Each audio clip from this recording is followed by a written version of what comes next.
The dog game is dying. Let's talk about the game first, not the dogs. It's the challenge of the wins, the competitive addiction, the thrill of the win, and the rewards of achievements. Losing only gives you the drive to come back. I learned to watch the winners, my motivation was there, my dedication was evident, now I'm a winner. The problem is the cheating to win, manipulating the truth, and then it's the all outliers. How is this sharing our achievements with liars, cheaters, and bullshitters? We have lost the historical value of the dog game. We can't decipher the real from the fake, the lost is the cost. So I salute these dogs of going hard kennels for all that you've given me in the game. Let's talk about pit bulls. The history, the breeding, the maintaining and feeding, and the controversies surrounding the great hunts. Come interact with the legends, and ask questions, and listen to their stories as we talk about kennels and dogs of the past and present. Hosted by one of the game's most respected kennels, with over 40 years in the hunt, going hard kennels Twin 1 and Twin 2, dogs like Champion the Debrat, the very first champion off Grand Champion Mayday, the Dog of the Year, and Register of Merit. Champion Pretty Mama, 2-time Best in Show and 2-time Gamest in Show. Going Hard's Bay Bay, Register of Merit, Damn to Champion What a Day, Champion Gus, Champion Elrod, Champion Yellowbird.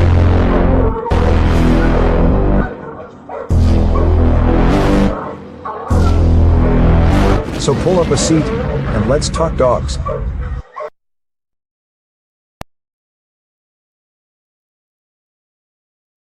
The dog game is dying. Let's talk about the game first, not the dogs. It's the challenge of the wins, the competitive addiction, the thrill of the win, and the rewards of achievements. Losing only gives you the drive to come back. I learned to watch the winners, my motivation was there, my dedication was evident, now I'm a winner. The problem is the cheating to win, manipulating the truth, and then it's the all outliers. How is this sharing our achievements with liars, cheaters, and bullshitters? We have lost the historical value of the dog game. We can't decipher the real from the fake, the lost is the cost. So I salute these dogs of going hard kennels for all that you've given me in the game. Let's talk about pit bulls. The history, the breeding, the maintaining and feeding, and the controversies surrounding the great hunts. Come interact with the legends, and ask questions, and listen to their stories as we talk about kennels and dogs of the past and present.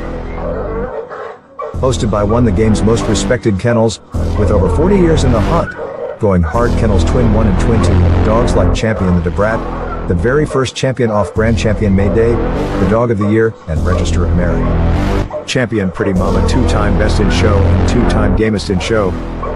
Going Hard's Bay Bay, Register of Merit, Damn to Champion What a Day, Champion Gus, Champion Elrod, Champion Yellowbird.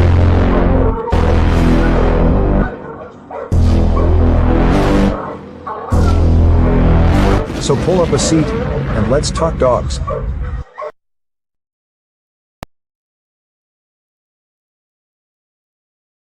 The dog game is dying. Let's talk about the game first, not the dogs.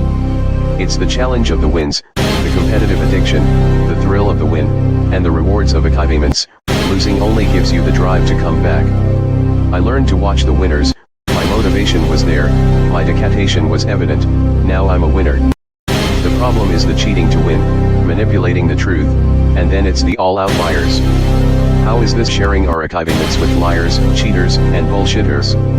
We have lost the historical value of the dog game. We can't decipher the real from the fake, the lost is the cost. So I salute these dogs of going hard kennels for all that you've given me in the game. Let's talk about pit bulls. The history, the breeding, the maintaining and feeding, and the controversies surrounding the great hunts. Come interact with the legends, and ask questions, and listen to their stories as we talk about kennels and dogs of the past and present.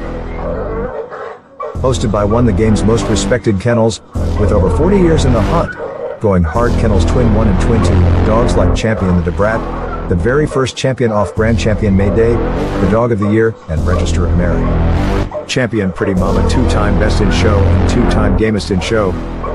Going Hard's Bay Bay, Register of Merit, Damn to Champion What a Day, Champion Gus, Champion Elrod, Champion Yellowbird.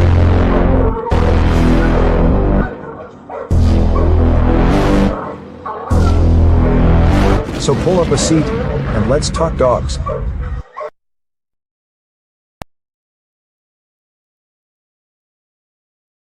The dog game is dying. Let's talk about the game first, not the dogs. It's the challenge of the wins, the competitive addiction, the thrill of the win, and the rewards of achievements. Losing only gives you the drive to come back. I learned to watch the winners, my motivation was there, my dedication was evident, now I'm a winner. The problem is the cheating to win, manipulating the truth, and then it's the all-out liars. How is this sharing our achievements with liars, cheaters, and bullshitters? We have lost the historical value of the dog game. We can't decipher the real from the fake, the lost is the cost. So I salute these dogs of going hard kennels for all that you've given me in the game. Let's talk about pit bulls.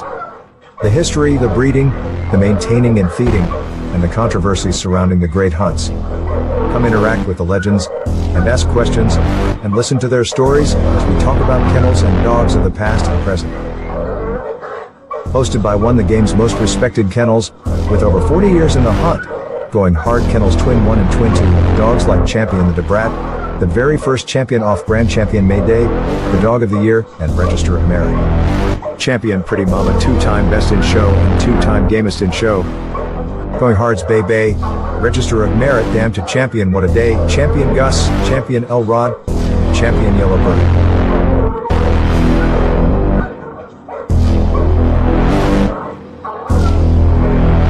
So pull up a seat, and let's talk dogs.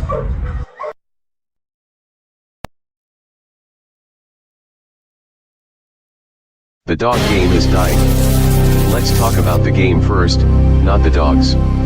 It's the challenge of the wins, the competitive addiction, the thrill of the win, and the rewards of achievements. Losing only gives you the drive to come back. I learned to watch the winners, my motivation was there, my dedication was evident, now I'm a winner. The problem is the cheating to win, manipulating the truth, and then it's the all-out liars. How is this sharing our achievements with liars, cheaters, and bullshitters?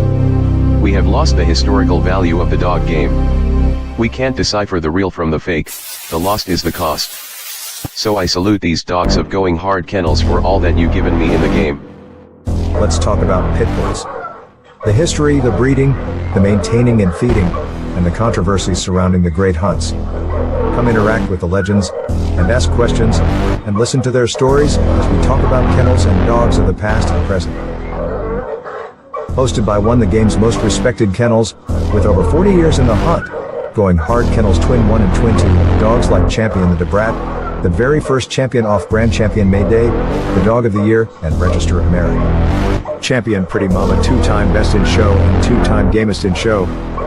Going Hard's Bay Bay, Register of Merit, Damn to Champion What a Day, Champion Gus, Champion Elrod, Champion Yellowbird.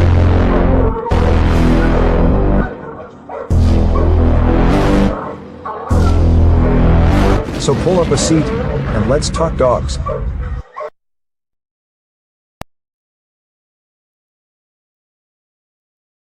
The dog game is dying. Let's talk about the game first, not the dogs. It's the challenge of the wins, the competitive addiction, the thrill of the win, and the rewards of achievements. Losing only gives you the drive to come back.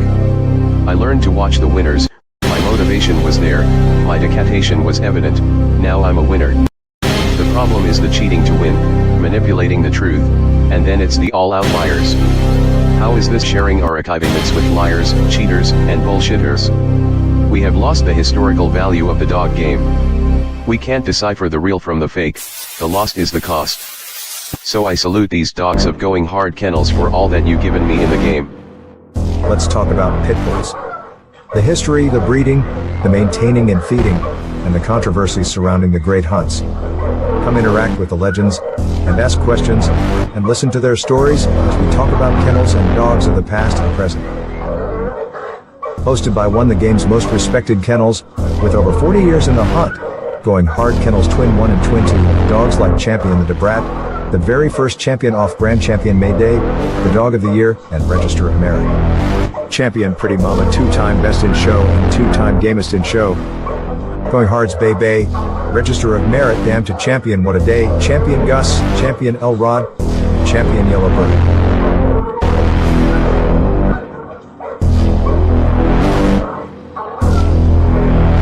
So pull up a seat, and let's talk dogs.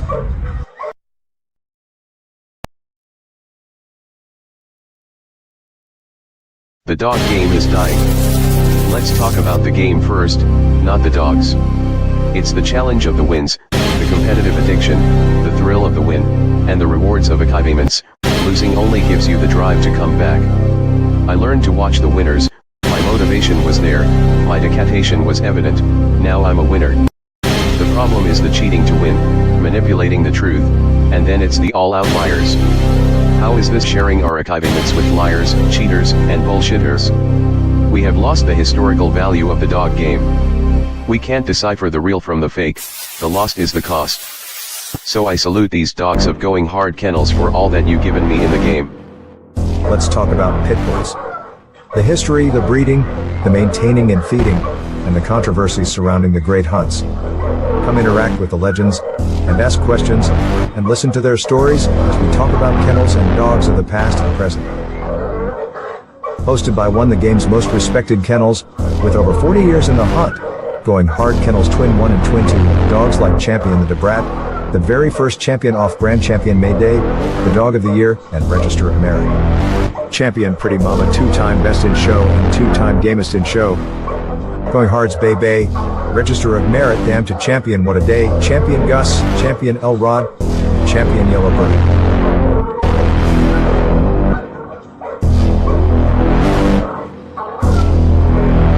So pull up a seat, and let's talk dogs.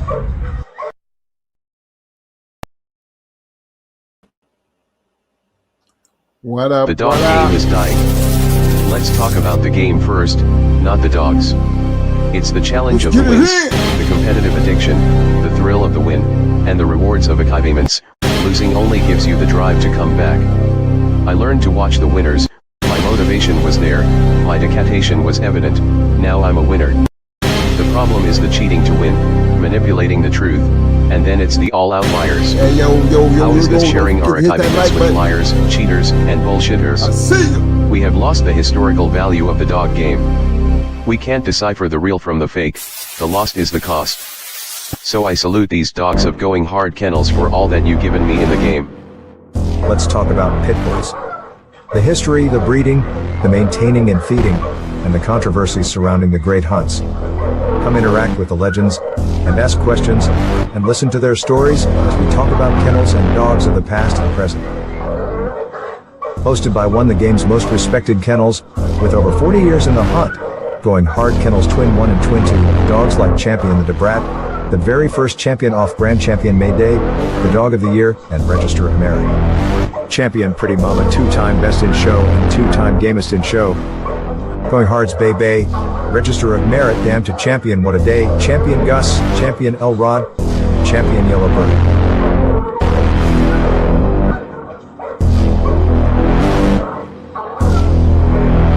So pull up a seat, and let's talk dogs.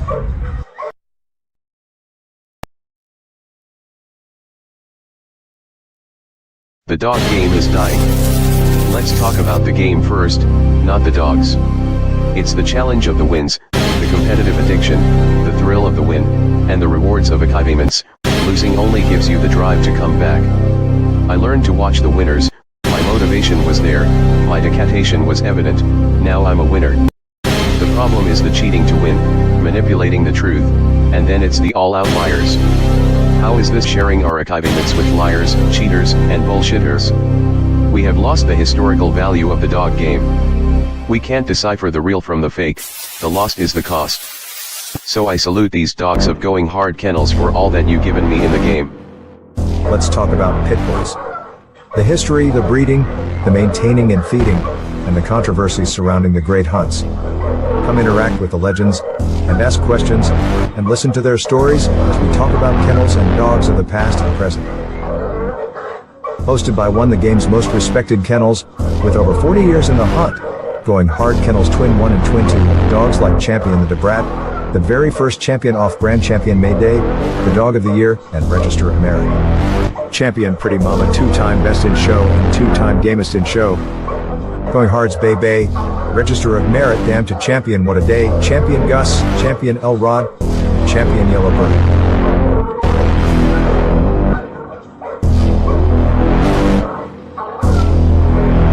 So pull up a seat, and let's talk dogs.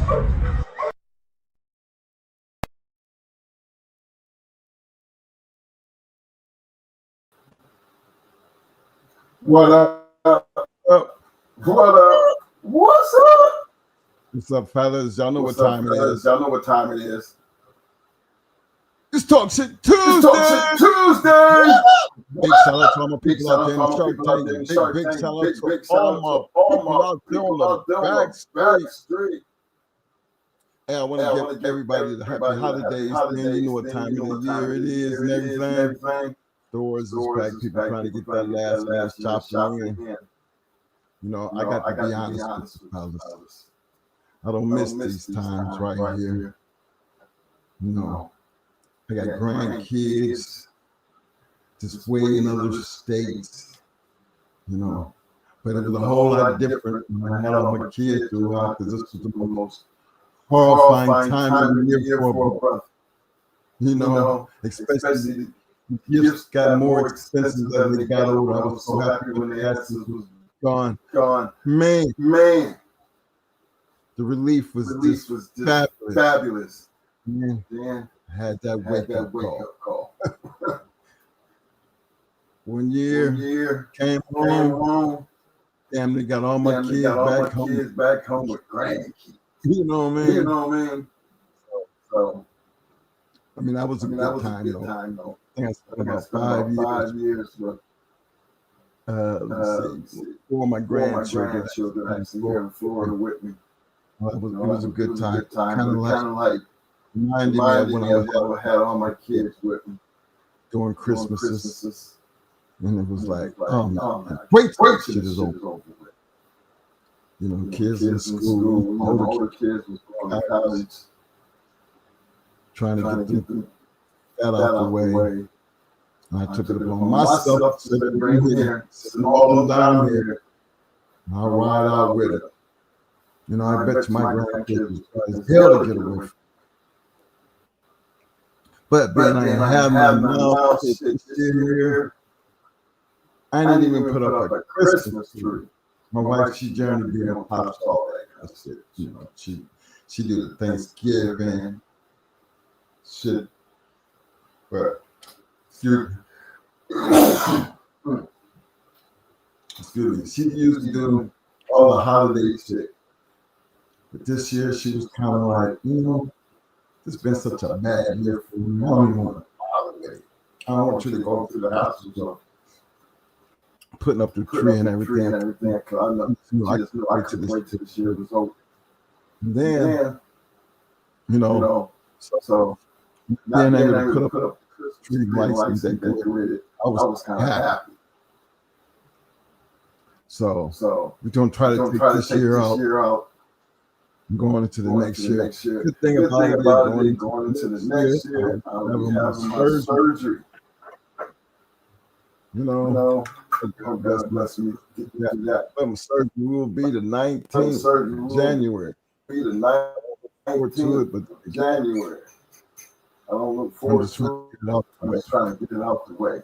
So hopefully everybody's enjoying their holidays a lot more than we are, because you don't believe in Santa Claus. All the kiddies out there, he still exists. Can't make it happen, Captain. How expensive things are nowadays. I can just imagine what it looked like. Trying to take care of family and kids, and then, you know.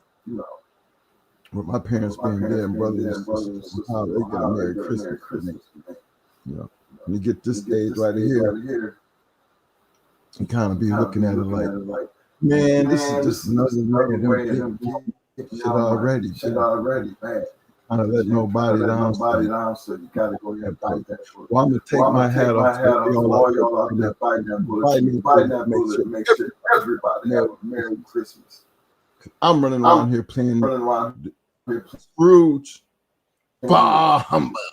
Scrooge.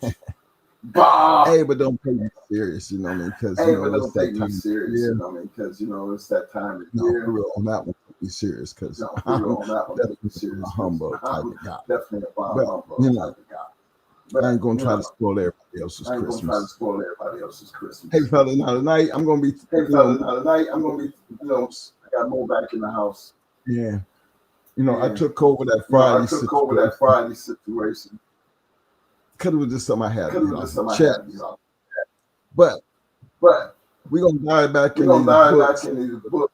I think one of the biggest things that we dealt with throughout the history of these dogs, and it's nothing new. So I don't want everybody to think this is something that y'all dealing with now, because it's not. You know. Trying to separate the real from I call them fake. I guess the new word is cappers. That distinction, trying to figure that shit out. You know, it's a very hard task. Cause like everything in life, you just got some damn qualified, bona fide, just crooks. They good at what they do.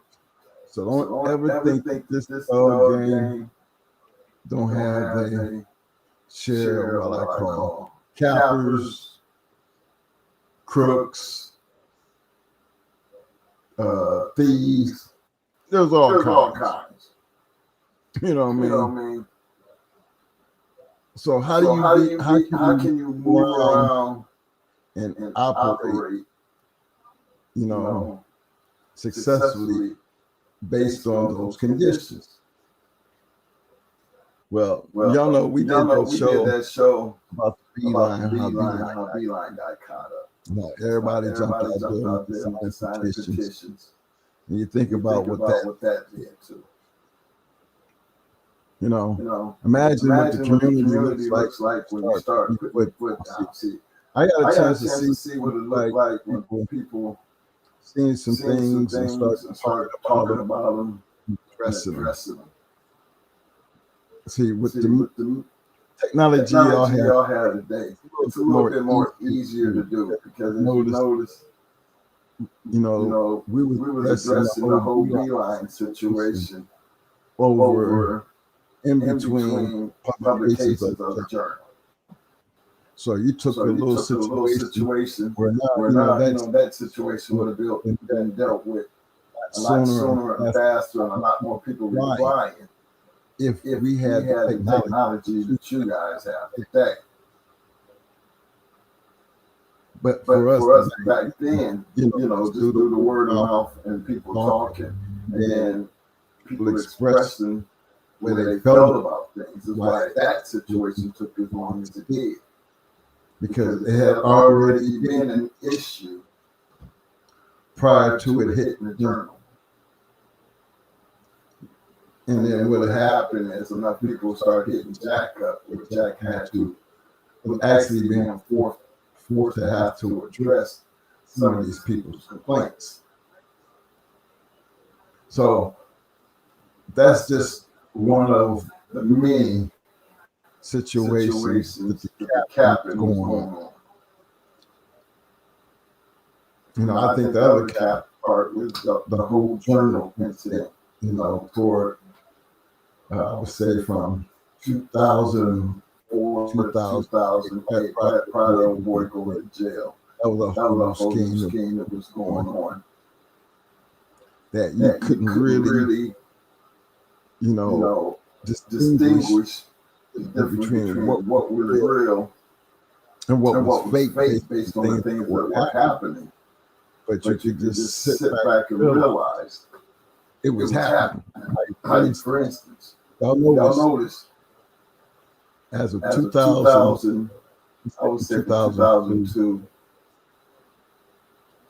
and up, almost 2008.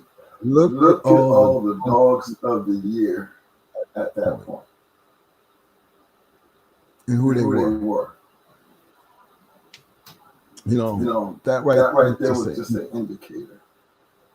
Because what was really supposed to happen, Jack still supposed to be handling the dog of the year. And my understanding, just the dog of the year part. And you start noticing dogs of the year, all of them was being, you know, coming from basically a group of people. And you kind of could understand that. Because they had control of the journal. And guys made a lot of money in that little time period with that little. So when I sit back and see things that people make with registries now, you know, it's no different than the shit that I was watching happen back there with the journal situation. I just feel like the best way to look at these things is just be knowledgeable. See, it's easy to sell you a lemon car if you don't know about cars. It's harder to sell you a lemon car based off the more you know about a car. Sell you a lemon car. I think that's the best way to actually get about a car. And I think that's the best way to actually deal with these dogs. You know, while their whole entire lives, you know, integrity was at an all-time high for them. You know, if their name was on it, they did all they could to make sure they preserved integrity came along with the name. How many of us out here, as long as you've been in these dogs, you could probably count maybe on one hand. Some of us two hands, based on how big the circle was. You know, the kind of people that you actually not just read about, but you actually knew person. See, bullshit don't never get you. The ones that really get you are really the ones that you really know. No. The ones that you don't know, you're always going to be skeptical about it. It's just you networking. You generally are inviting the cappers into your circle. You know, that's to me was one of the biggest issues when it came down to networking. Because everybody was either talking shit behind somebody's back, or you know, coming up with rumors and stealing dogs, you know, and then you had accusations. I mean, we have all that going on. And then you really, you're on the inside, and you kind of like whole art situation. You know, for art to come up missing based on how that happened that day, and for art to wind up where he wound up at, you just think about, okay, that man whoever took art had to be in at the match. And they followed them all the way until they made that stop. You know, I mean, they just basically scoped them out and took the dog. That's the only way that dog could have. If they had never stopped to grab something to eat, Art would have still been there. But then that's the crooks in the game. You know, imagine, you know, like some people, there was times back in the day, big pot, people in a big pot, following you home, robbing, kind of shit, you know, Like we coming from,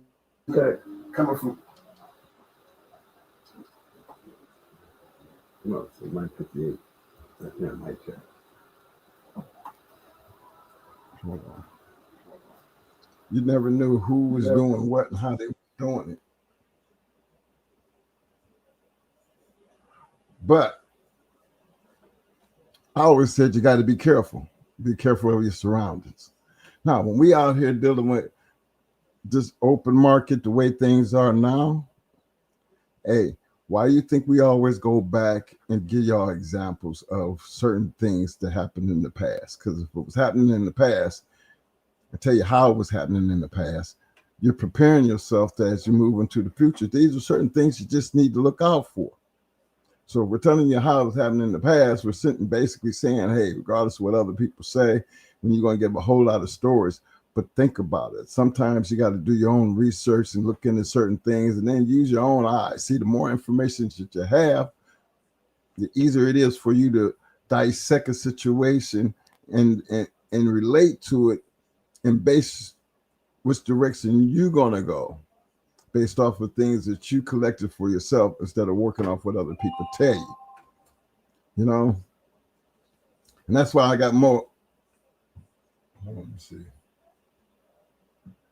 Can I get a mic check? I know y'all can possibly hear me. Okay. Let me see. What was that?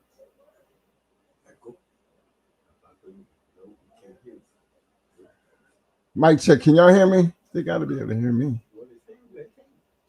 They're looking dead at me. I see all them thumbs going on. No, we can't hear you. Mic check. Can I get a mic check?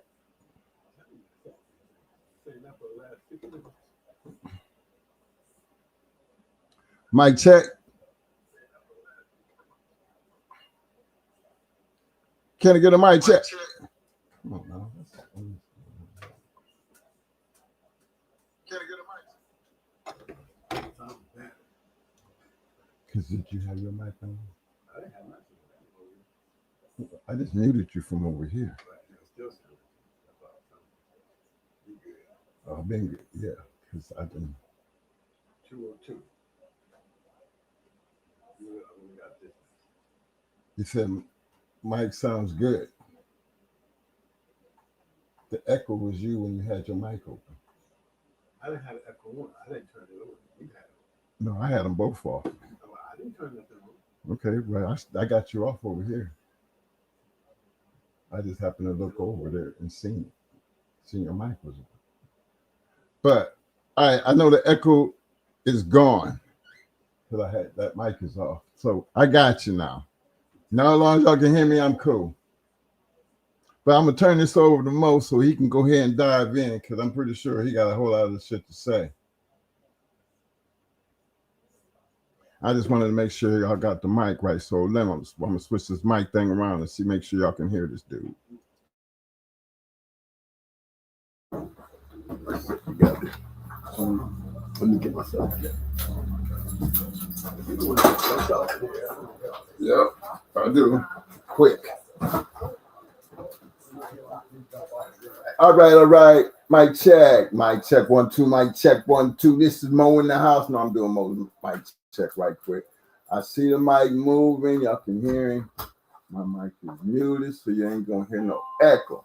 Hey, y'all, don't forget to hit that like button on the way in. Like I said, big shout out to all my people in the back street. It says, we missed a portion of what you said, twin. I have no idea what portion that you missed, fam, but I can tell where you was wrong at. But 948. okay. Here you go. I know my mic never stopped pinging over here, so they heard that echo and I that mic had to be. So I just don't know when.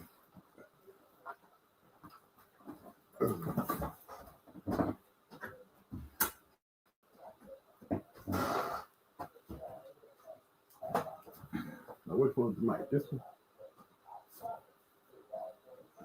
What up, y'all? See y'all all good. Okay. Long y'all can hear me. Y'all gonna be able to see me here in a minute.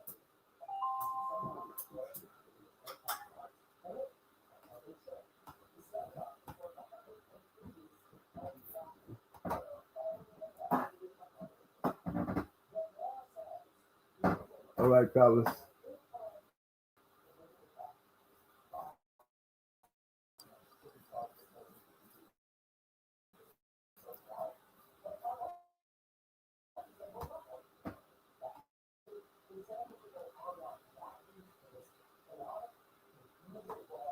Use mouse.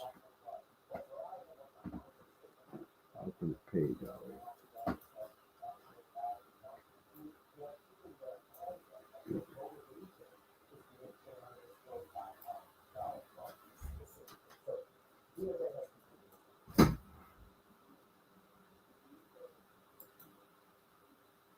Okay. I'm about ready, fellas.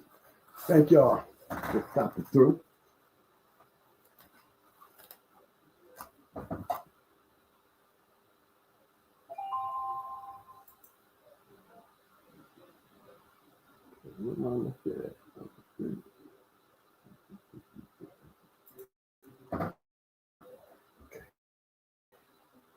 All right, how y'all doing, man? Peace, fellas. What's up there, Mr. Will? What's up, Havoc? Oakman. Carter Rose, I see you. Derek, I see you. Greater than. What's up? Y'all coming in here and throwing my shout out right quick.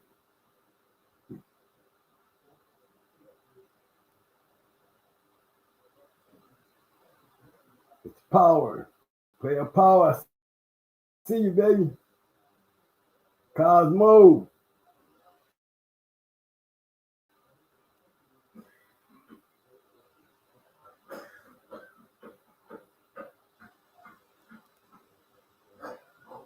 Okay, y'all, I'm just going down through some of this stuff here.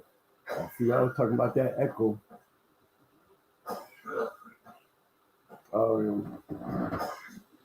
It's more important than a man could imagine. It sure is. I could that one up here.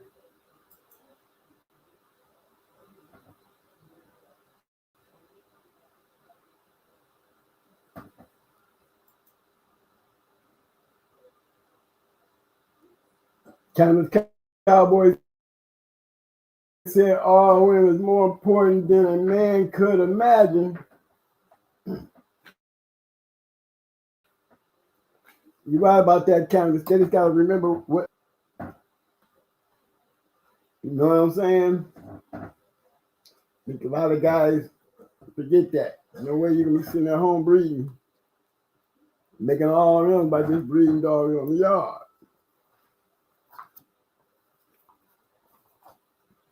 Last time I remember what all around meant.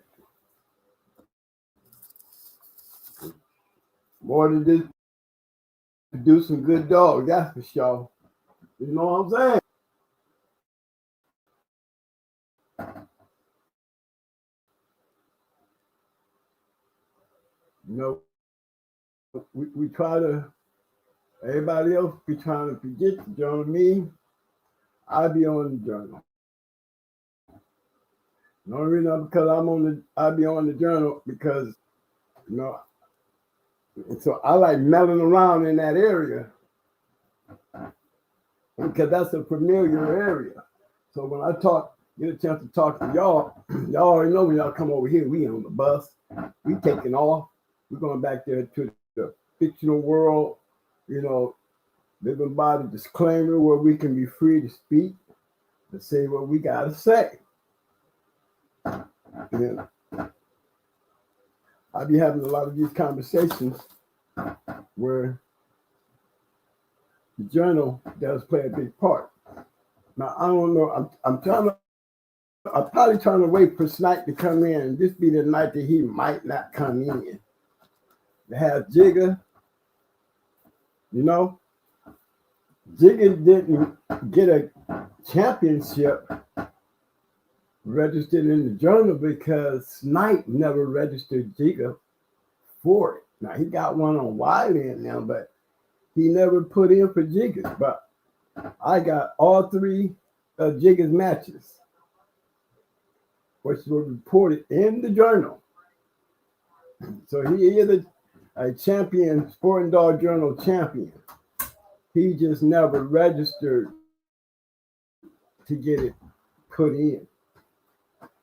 But he does have three matches, and he was going into some stiff competition. He wasn't playing by those Jigga. Now I read it. I ain't got to hear it. Now I can read it. So I'm gonna share that with y'all tonight. No, I hate to miss him, but at least he'll be on here where he'll get a chance to rewind and take a peek. You know, give me a chance to show you his three quick matches. Are you doing that to do the shout out? Oh, go ahead, bro. All right, while Mo doing that, I'm gonna do my shout outs right quick. Big shout out to Game Dog University in the house. What up, fam? I see you. Yo, my man, Mr. Carlos Lay. What up, fam? The one and only, the Cannabis Cowboys in the house. What up, fam?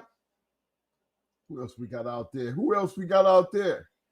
My man, the one and only Vladimir Irvin's in the house. What up, Vlad? Long time no see, fam. What else we got out there? Live your life, dogs. What up, though? What up, fam? Big shout out to my man, Mr. Paul Johnson. What up, bam? Yo, greater than. What up, bam?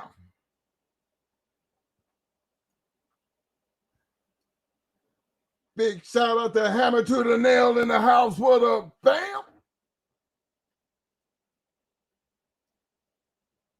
Big shout out to my man, Mr. Derek Lockett. What up, bam? Yo, my man, Cosman Cal TV in the house. What up, fam?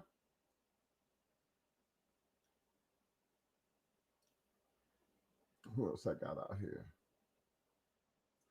Oatman. What up, fam?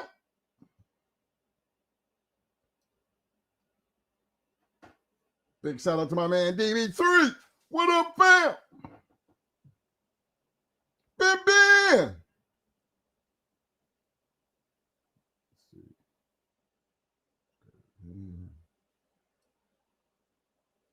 Yo, big shout out to my man, Mr. Cortland Ross in the house. What up? Bam! Yo, Havoc 360. What up, fam?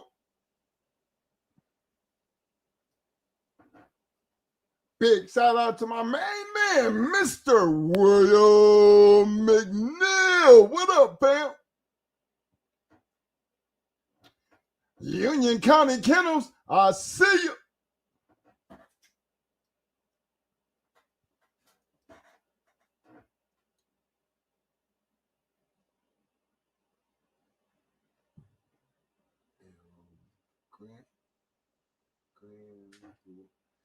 Big shout out to El Grande One. Welcome to the Shark Tank, fam. Appreciate having you, man. Yeah, let me help you out here. That's right. Welcome to the Shark Tank. Hey, y'all, I put that link up there. I don't know if it's still going to be up there. Let me see. I let it run down a little bit, and I'll pop it back up there because in case y'all want to just jump in on some of Mo's conversation. Definitely feel obliged to get in there and see what you got on your mind because, you know, you bulldogging and you having conversation and you have an open forum. You know, sometimes when I get talking, I don't be paying attention when they come down the links because, you know, y'all go to start talking about some bulldogs and shit and y'all get off into shit that I have no idea about. So I kind of say that kind of shit for Mo because he know about the dogs, and I think this is the times where, you know, he on his mission right now. And I think if y'all feel like y'all know something, you want to jump in and say something, I'm going to make sure I'm going to pop up that link one more time. So again, feel free to jump in there, get it off your chest, talk about what you know, and that's what you don't know. Don't be afraid to ask. Big shout out to Constant Trauma Kennels in the house. What up? Bam!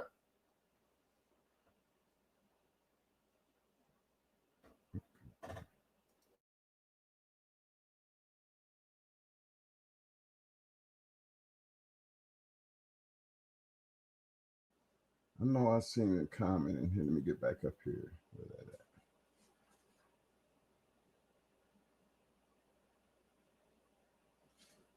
at?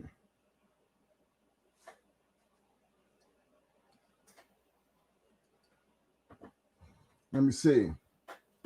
My man Vladimir said, my parents make sure that we experience Christmas the way how Christmas it is this supposed to be experienced, so that makes me have to make sure only kids I'm affiliated with experience the same. Well, that's a true statement, because when we grew up, damn it, you think about it, damn well your parents knew it was no damn Santa Claus. And you think about the age when you finally realize he wasn't around and shit. You start finding, I know we used to find the hiding places to the point to where, mom and them, they stopped even bringing them to the house because, it was 9 of us running around. You think we wasn't going to be trying to find out? See, Daddy thought his garage was always off limits, but me and Mo could always get in it. So it was crazy how you used to do shit back when them Christmas times, watch all them Christmas shows and shit. I mean, this was, as a family, this is the best time of the year. For real. Kids with anxiety attacks, they can't wait. And then us as parents, we can't wait to see the looks on their faces. So I take my hat off to everybody out there to put that shit to the test and dedicate yourself to your family to where you making it like it used to be. Sometimes again, I wonder if kids even believe in Santa Claus. Remember, we used to always have Rudolph the Red-Nosed Reindeer and all the little animated shows used to come on. I remember all my sisters and brothers, we all used to get together and watch these shows like on clockwork.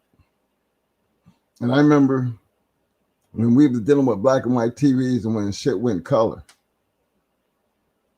And then you had the little antenna that used to come out the back, and they went to putting a little ball on the top type shit. Nah, we didn't have to worry about doing none of that. Daddy had them up, on our house. We had this big ass, tall ass antenna, and that's how we used to get our channels. And then he went from that to the satellites. So with me being in, that's probably one of the reasons I got into radio communications in the service, because my dad was one of them. He liked to mess with that kind of shit. Where everybody else was, struggling to get, I think we had the 3, channel 8, channel 23, 40, the UHF 43, 61, sometimes 62.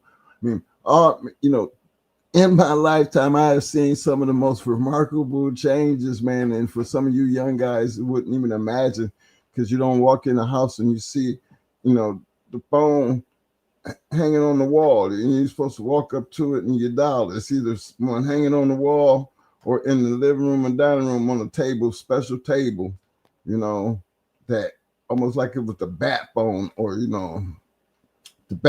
hotline, So that's what I be talking about, man. I guess I am old when you start talking like that, but there's so many things that haven't changed as far as like Christmas. Like I still look forward to New Year's because regardless of how many times I done seen New Year's, it's just a blessing to God. I'm fixing to make it another year. And the older you get, you start thinking about that shit. And you're back, well, there's so many of my friends that didn't make it. So I guess I'm one of the lucky ones. So yeah, that there I still do appreciate. But in any cost, whatever you do and however you do it, enjoy the moment, man, because you're not promised to have that moment. Let me see here. Got my man, Mr. Derek Lockett. Who else we got coming in through here? Union County, Alec Suzanne. Okay, Mo, this was on you, bro.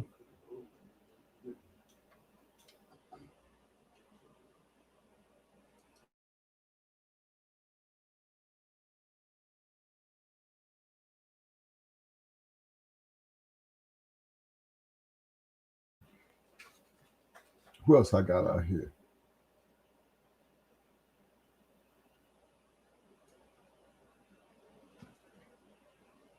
I know y'all said y'all missed a portion of what I said due to that echo, but no, it really wasn't much.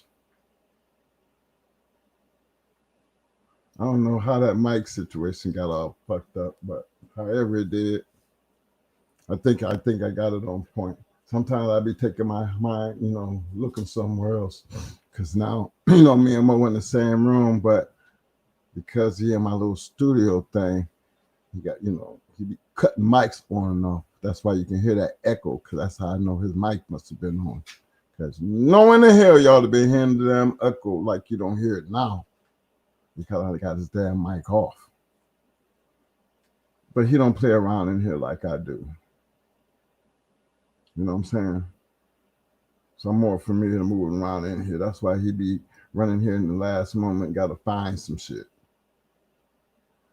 My man, old man said, gotta watch the movie A Christmas Story. Ralphie and that leg lamp. Yeah. I understand what you're saying.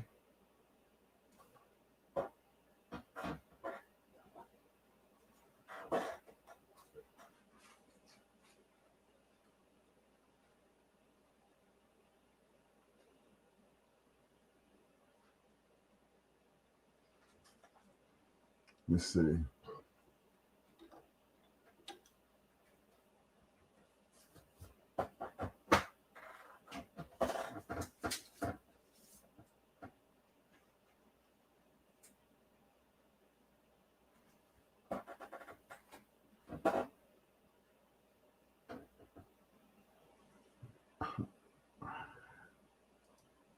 I got to get this one up here. Terra Destroyer. Terra Destroyer. Welcome to the Shark Tank. I think she said, my boyfriend's testicles were bitten off by a camel recently. Should I marry him when he wakes up from his coma, or marry his identical twin brother whose testicles are in pretty good shape? Well, I'm taking it that if it's your boyfriend and he in a coma,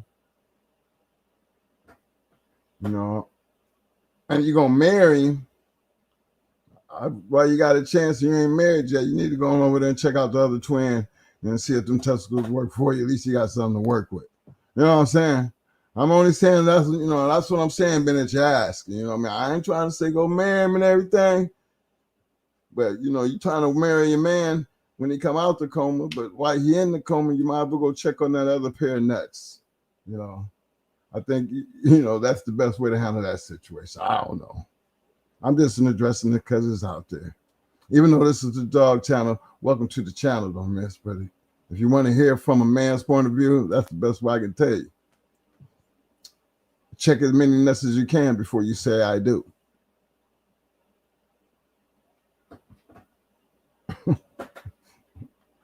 I know I'm wrong for that one. I know I am wrong for that one. Well, you better hurry up and come get this.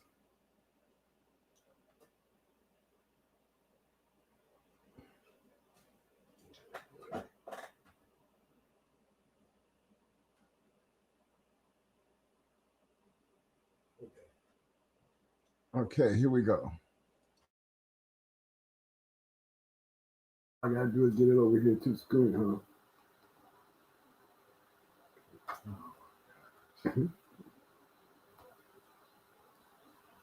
Okay, here.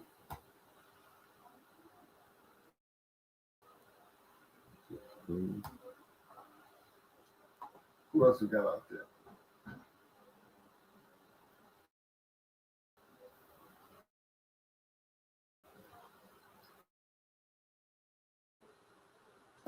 We gotta do this. I just get. I gotta go on dance here. I just kick it over, right? No. Wait, I just put it right there. Like that. Did that get me in? No, that's my little bit. Why would you think that was going to be? Well, how do you do that?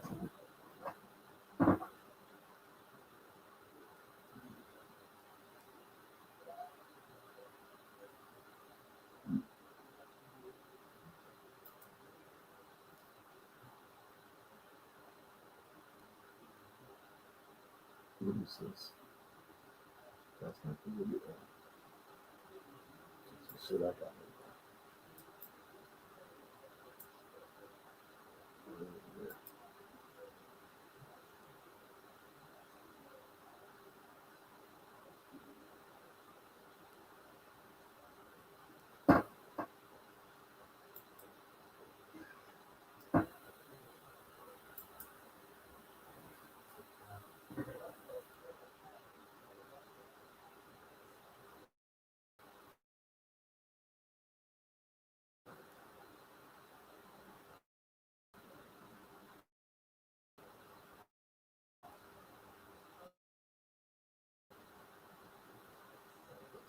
Where did he go? Showed up, then it disappeared again.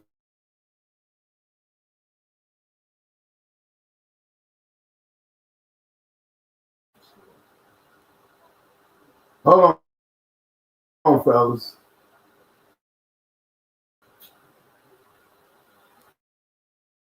There we go. Stop.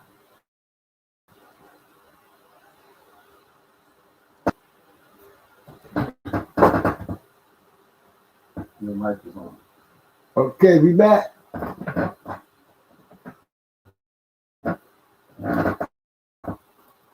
Give y'all a chance to show up. All right, y'all. I told y'all I was gonna start off. I want to get this off for Snipe. You know, just to show y'all, you know, he was in the journal. Okay, this is his first match right here. That's Paper Chase and Sniper Jigger going into Strictly Business Badger. See it at the very bottom, y'all. Follow my mouse. It's the very last one. They were males at 47. The match went 35 minutes. And Kid Carpenter was the referee.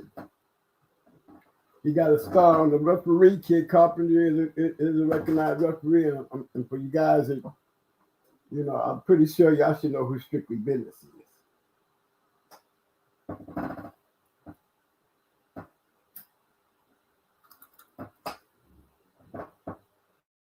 Okay.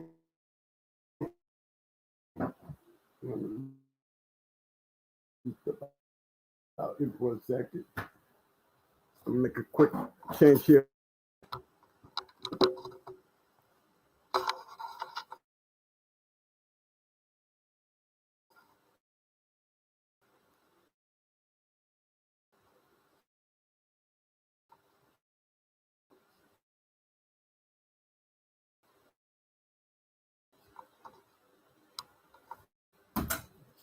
Okay, if y'all look close, let it get done shaking around. I'm trying to straighten it up for you guys. Second match was in the down Paper Chaser Snipers going in the down broke Cobra. Males are 47 and a half. Okay.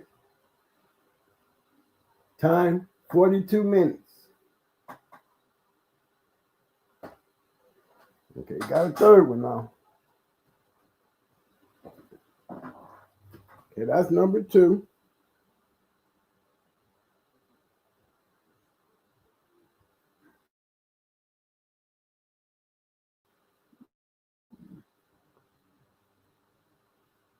Get my number 3 up.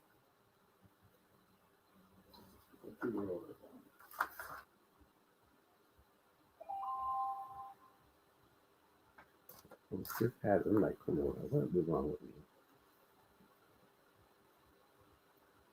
Okay, here you go. Okay. Here's the next one. Here's the one he made champion on.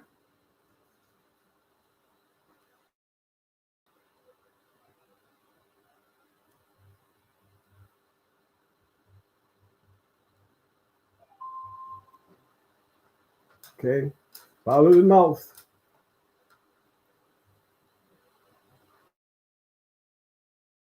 Sniper Kennels, Jigger, Latin Connections, Piranha. Male at 48. Went 48 minutes. Referee Farmer. Another recognizable referee. So he got all 3 ones and all certified referees. So he might not have registered for his championship, but one thing for damn sure, we can be talking about him. We can read. You know, I just wanted to. Too bad he ain't here to see this. But you know, y'all catch me. I might see if I can catch up with him. I'll let him know that I put that out there for him. And like I said, the dog won all 3 his matches, and nobody, not only did they ever scratch back into him, but then nobody ever lived. No, did not make it.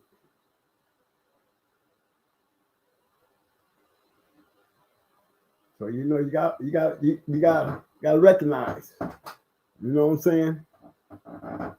Me, I like it personally when I can go out there and see for myself.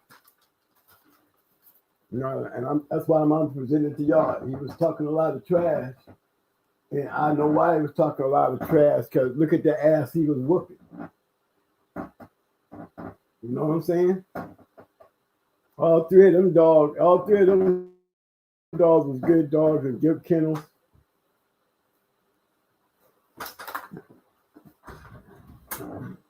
And to be able to get in there, if I had the actual magazines, you know, those numbers you see over there on the corners there, those are the match numbers. That's the recorded match number in the journal. So that tells you, you know, what basically, if you in that 2004 January, February issue, you can probably see that match there. Now, the other 2 was in 2002. So he took a little time off because it was really hard for him to really get hooked. And it got even harder after he won number 3. You know?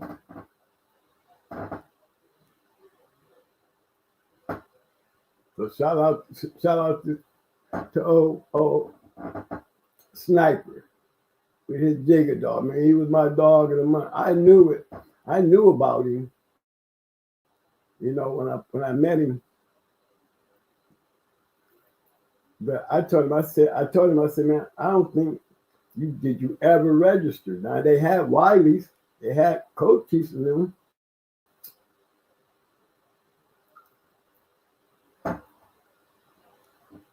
Somebody dropped the ball, but Latin Connection, Don B, Don Broke. And then we talking about Strictly Business. Those are all good kennels, guys. All had good refs. Yeah, that shot goes out the snipe.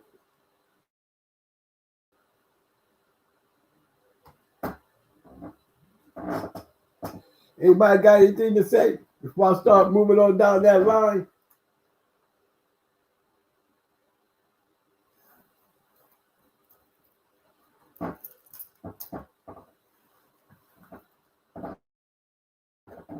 What's up, Kennels Cowboy? I see you, baby.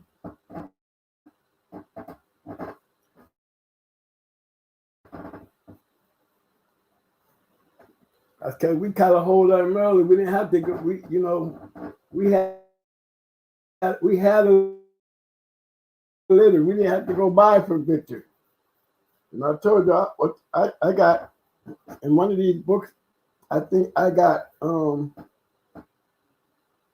Mayday's matches in one of these books.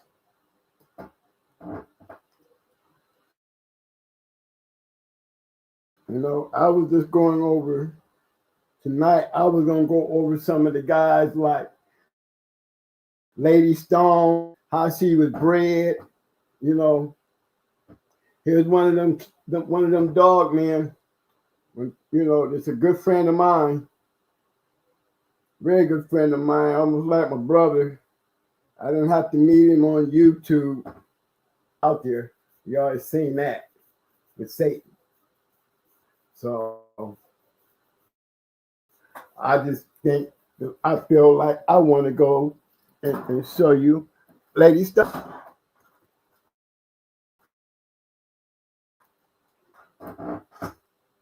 You know what I mean? Just want to guys get a chance to see. This disappeared. It was up there. Did you stop shimmering? Yeah, but am I supposed to click on that?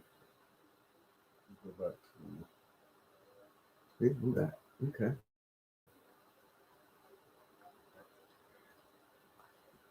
I didn't know I was off like that.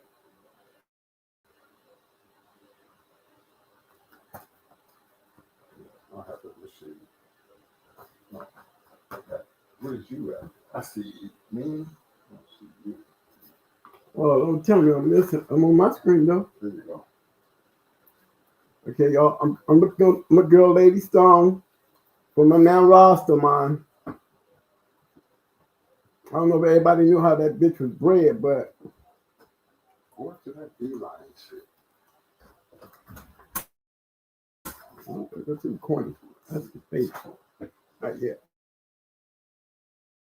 Too bit you on the real shit right now. I gotta get off this real shit though. Well, that's what I gotta do. It's the real versus the fake. Yeah. That's where we're at.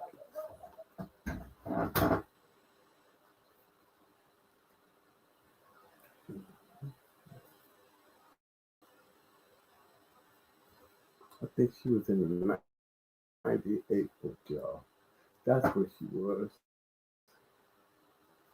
And I think Mike had it up here earlier. But I can do just better than that. I'll pull up her page right quick for y'all. I just wish I had it pulled up. I know Mike had it up earlier. I just don't know where to go dagging looking for it. You know what I mean, y'all? But he definitely had it up earlier.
Now, this is the right pedigree, y'all. But Tornado never went in the Lady Stone. So whoever put this pedigree up, wrong.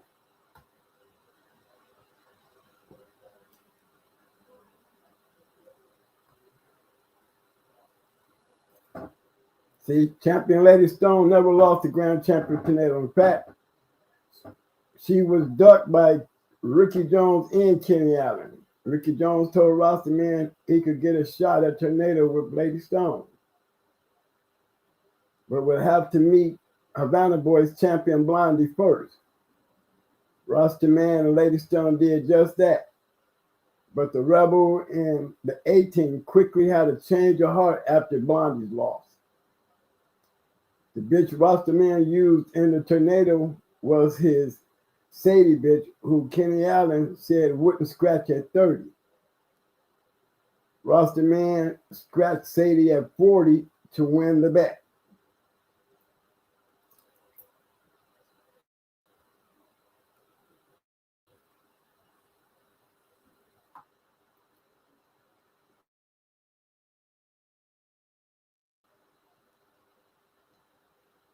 That's how Lady Stone was bred, y'all.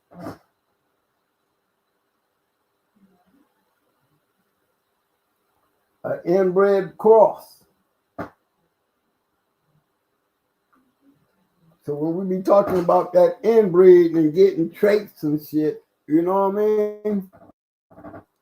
This would be a nice example, a Zebo Low Posse Buster cross.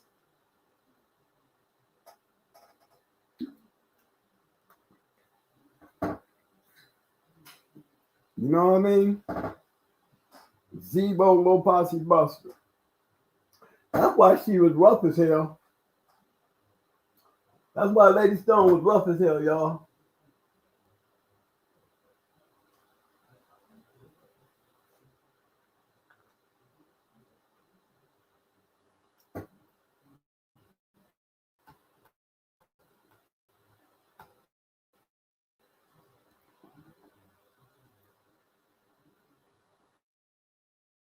Nobody in the conversation.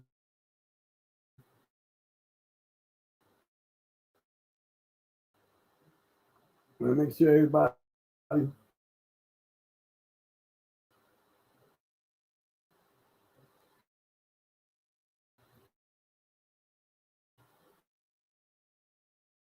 got something to say. Yeah, Pit Dog was the real one.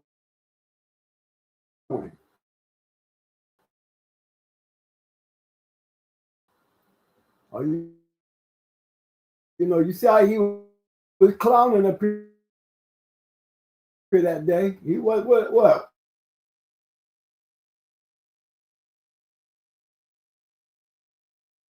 Felt like, you know, I knew Jigga was in the journal. And I told him that one time before. But these champions, you know, at least I can pull up my champions, you know, on the journal and have matches. And then I asked Snipe, he wasn't, but he took that the wrong way. You know, he was a champion in the journal. The only reason he didn't get a certificate is because you got to register. And what I mean about how you have to register,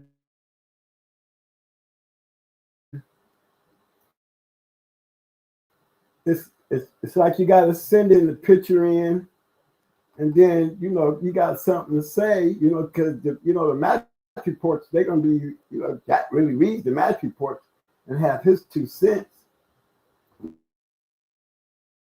to say. But you know, it does help when you let him know.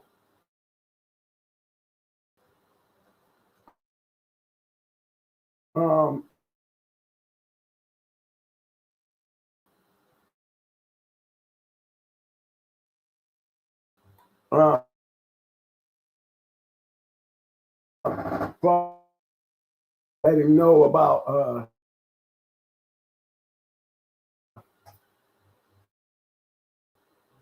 you know, some things you want to speak on, you know. But that's how he registered. You got a picture, and then I can go in and go dig up their shit and probably let him know something that he didn't know, because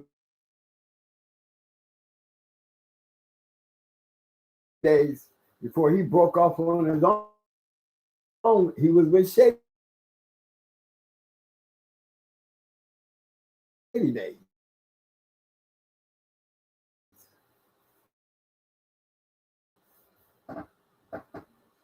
You know, he was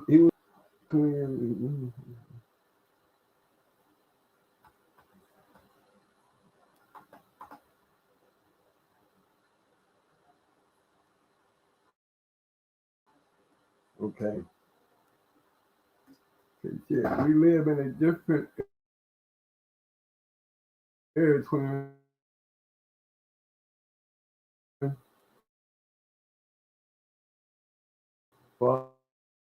other guys.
All right, fellas, hold on. Mo getting this shit together right quick. He done kicked the stuff out the room.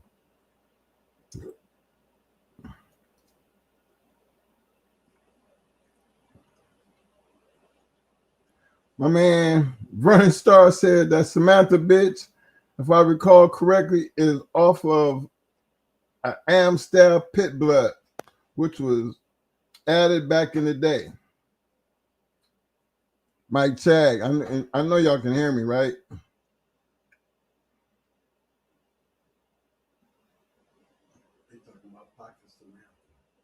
Yeah. All right, hold on. Let me get you back in the room. Well, I can tell you what.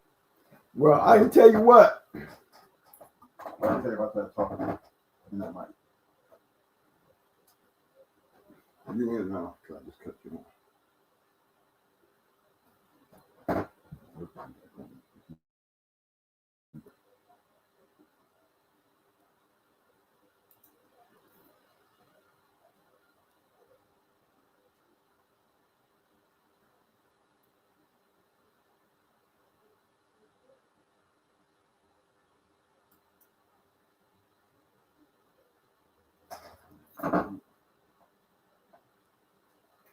Okay. Something wrong with your shit over there.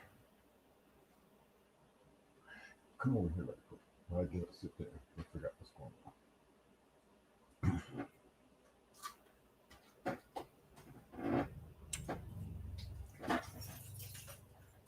All right, I got it. All right, fellas. We had to switch places. My table was having technical difficulties. Right on the day I had some stuff to put in. But I tell you what, if that dog had some staff in her, she sure had enough low posse buster and Zebo in her. You know what I'm saying? She sure had the right bulldogs to be carrying the staff. I'd be trying to get me some of that staff pit blood too. With a bitch like that.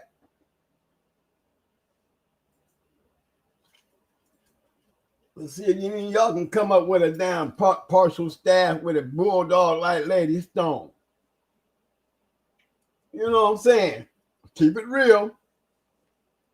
If the bitch had some staff in it, she was double bred staff. That was the inbreed. So she has double inbred staff. Straight killer. Zebo and Low Posse's busted crossed with a staff. Inbred. What can you say slick about that? What can anybody say slick about that when and this bitch is a champion bitch that two of the greatest dog men in the game that have some of the baddest dogs duck. A dog that got staff in it. Now, come on. Now, this is when y'all want to hear y'all talk shit. Y'all be quick to remind us the dog has staff, but shit. Now y'all really see the highlight on that. Okay, let's really put the highlight on that. Y'all double Zebo. The highlight on that. Okay, let's really put the highlight on that. Double Zebo.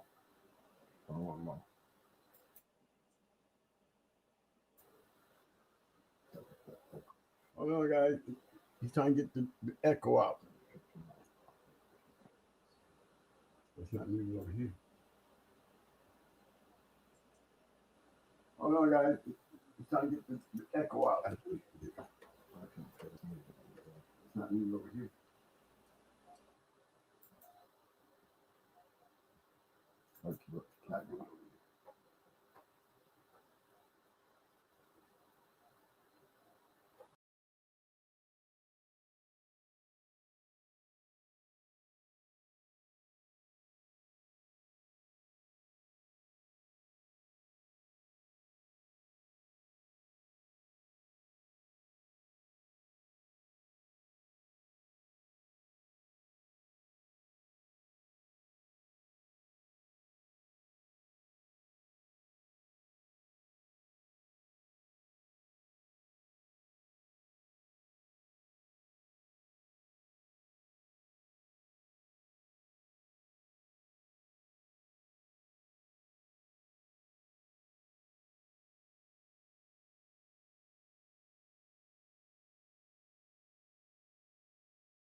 Okay, I'm back up. Hey guys, can y'all hear me? I don't know. I think I got lost somewhere. Come on, y'all. I need some help, y'all. Come on, give me some input. Give me some input. Okay, damn, no audio. Mad Doctor, I'm back. I should be. that circle moving when you talk to that. So. Okay, we got no sound. Let me see. Mic one. I don't see no circle. Mic one. Okay, I got circle. Y'all got me? You say you good, twin? All right, thank you guys. That's good. Come on, y'all. Y'all need to help me before I get off of Lady Stone and this staff shit. You know, my purpose is bringing it on because Roster Man is just like Bakari. You know, I'm gonna be pulling up Bakari's little his things and pulling up Ohio Cash. You know, a lot of these guys have been down through here. You know, Mau had champion Stein and grand champion Snubby. You know, and Triple M. Harold, come on now. Now, every one of these guys has been through this show, even old Ohio Cash. You know what I'm saying? All them guys have been through the show. And every one of them will tell you they don't know, they knew me before YouTube.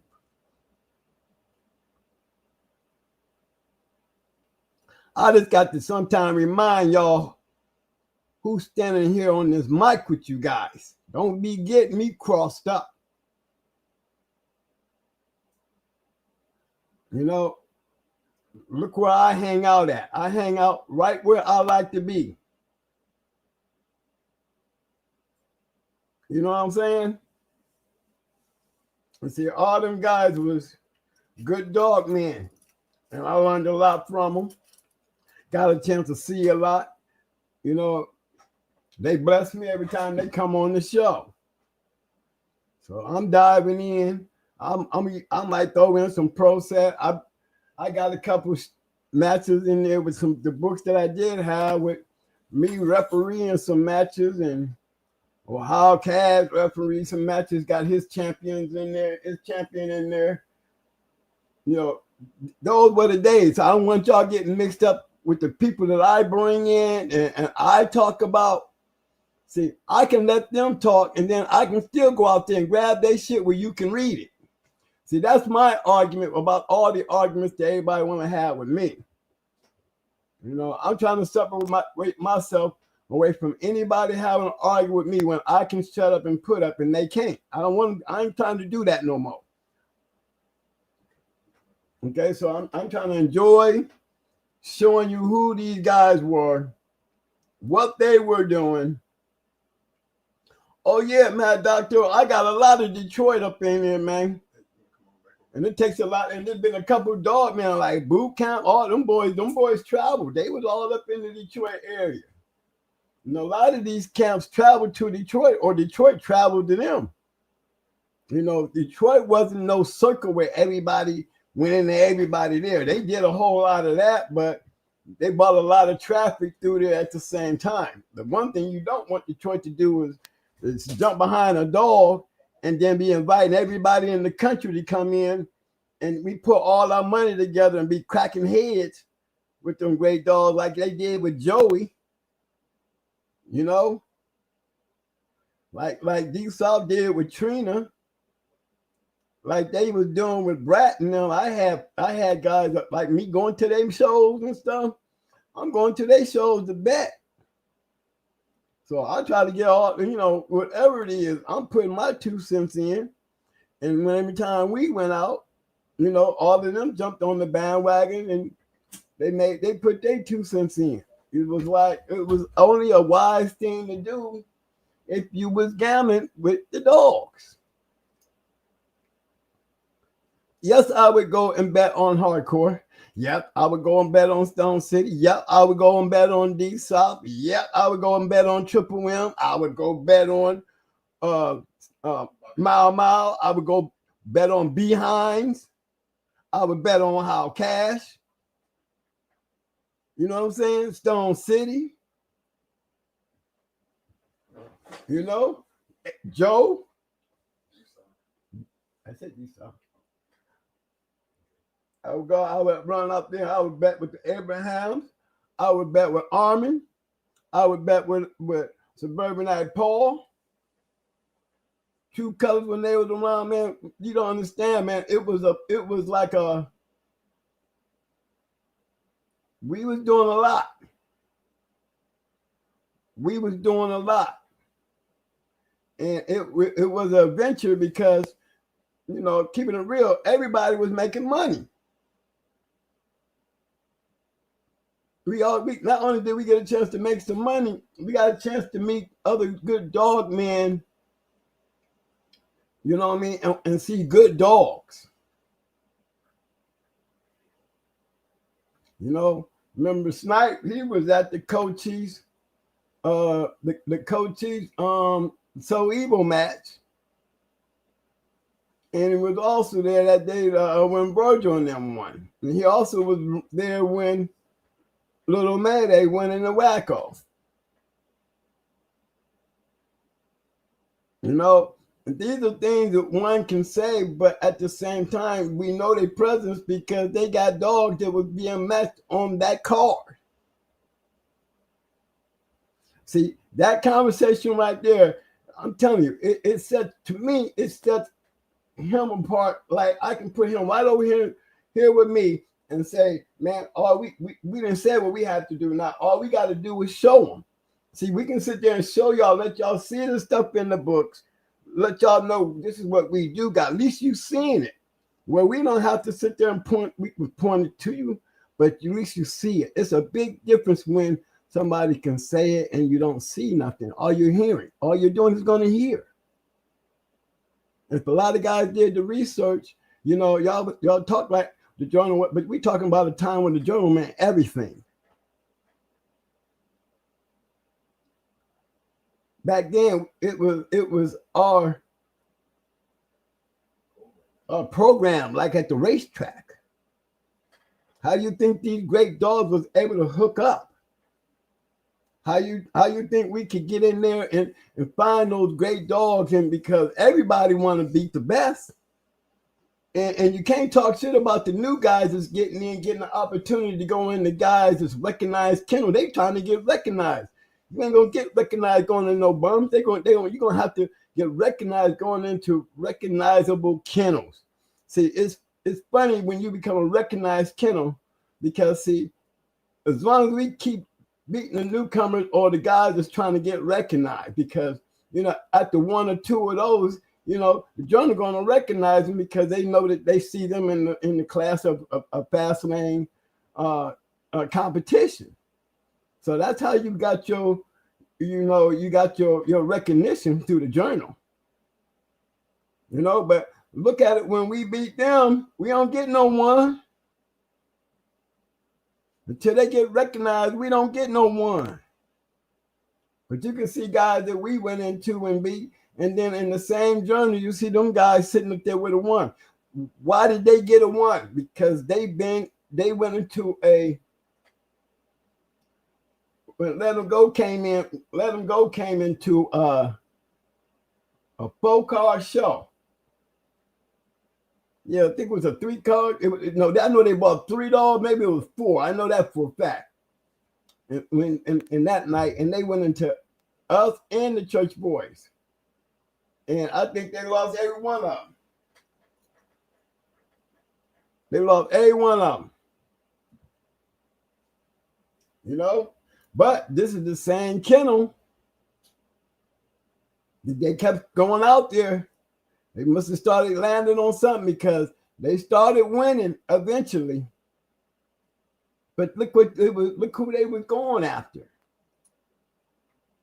You know, there was like those guys where you say, "Welcome to the fast lane." You know, that's what happened. They was like, "Welcome to the fast lane," because they got, you know, they caught on real quick because they leveled up.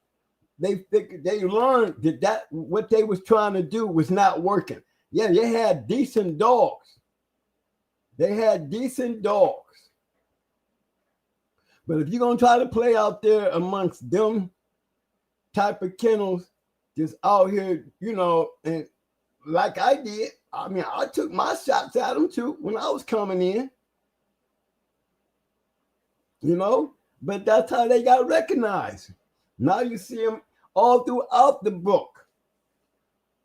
You know, they be all in that book. They was in there a lot. You know, they was already bringing a lot of dogs, so they became pretty active, and they did level up. You know, and I always said, you know, after going into us in the church boys, you know, you notice they leveled up after that. You know, and they came through with 3 of them. Might have been 4. Yeah, if I can. Okay. Hold on, guys.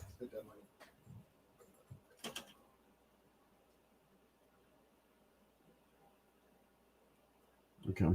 You.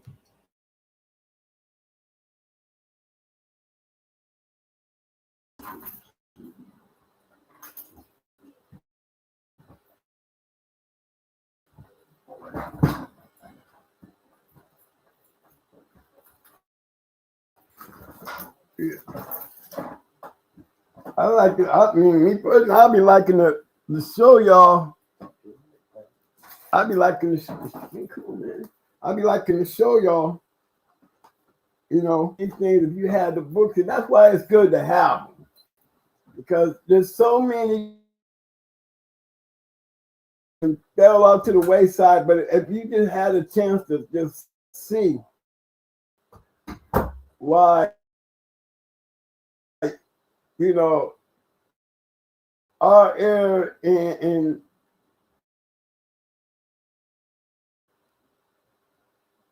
you know, that game had a lot of great kennels. And I'm telling you, them new jacks had set a whole new trend to the game. You know, and I'll say new jacks, you know, I'm speaking on, you know, the Latinos, the blacks, you know, the Koreans, like that too back in them days, in your dog. And that's is the truth.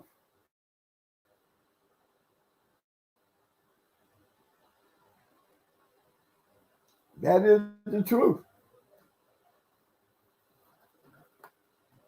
But yeah, I just wanted to go through some of these, and really like we did with Lady Stone. You know, like I tell you guys about, you know, couldn't never how you gonna ever appreciate. You know, I want to see y'all appreciate Roster Man, not for being an inner tube dog man, because he gives a lot of knowledge and he's informative and he's a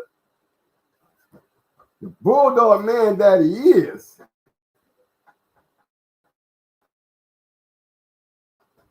You know, he was definitely a bulldog man. I'm just telling y'all. You know, every single one of the guys that I talk about, from Stone City to Hard to Roster Man, you know, all these dudes had a grand champion on their yard at some point in their match. Me, I just don't like just talking about it. I like showing y'all. You know what I'm saying? I like showing y'all.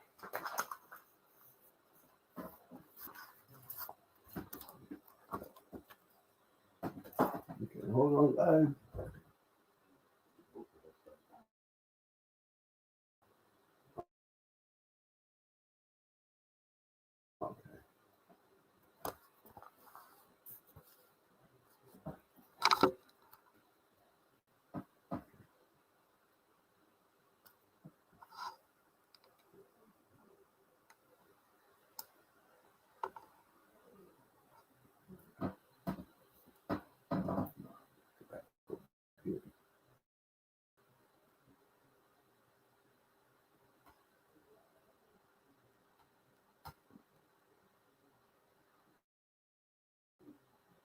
And I always talk about McNasty and them. And I always gotta go back and just wanted to show y'all.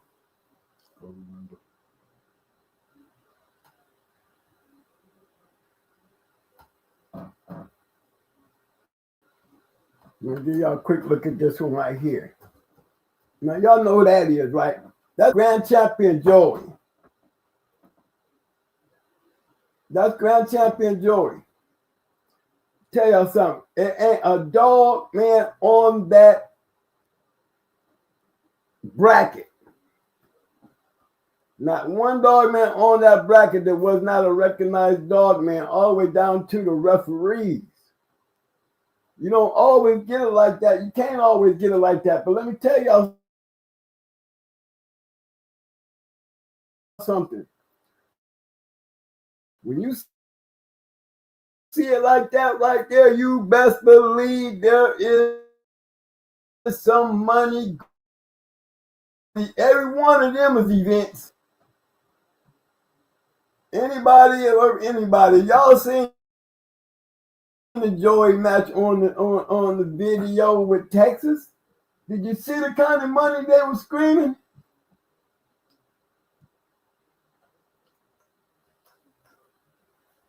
See, that's competition. That's when you're looking like they did with Queen. You know, Ricky Jones and Kenny Allen was doing the same thing. Fat Bill and them was doing the same thing, but Carl and them was doing the same thing. Man, they trying to get licks. You know, they were trying to get licks. There's people behind you. Not only are we getting a chance to see some good matches, we get a chance to make some money of all who you standing on. You know what I'm saying? He upgraded big time. And you best believe them pockets got real deep after the first three.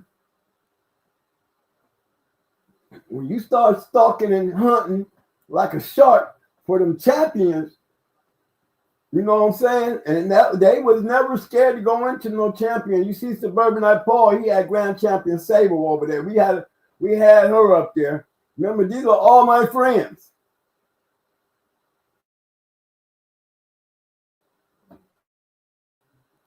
Grim Reaper, good friend. Oh no, that's Buns up there, Buns and them up there in Detroit area. Shankbone, the one that had Lionhead. Oh, Wise, you know, he was the younger Wise, not the older one. But these were all good dog men, all good dogs.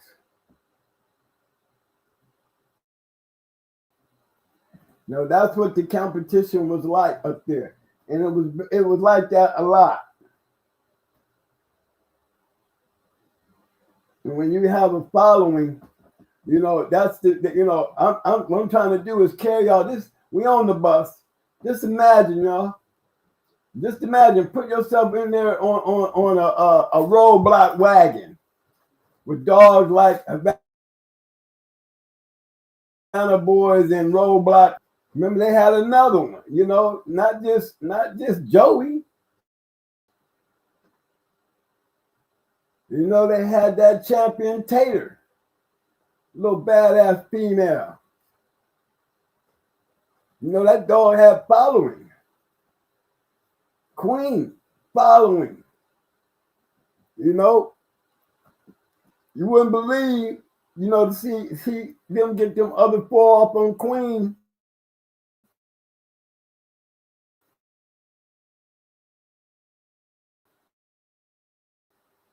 You know, and everybody trying to ride the rag. And it's so good to know the guys because I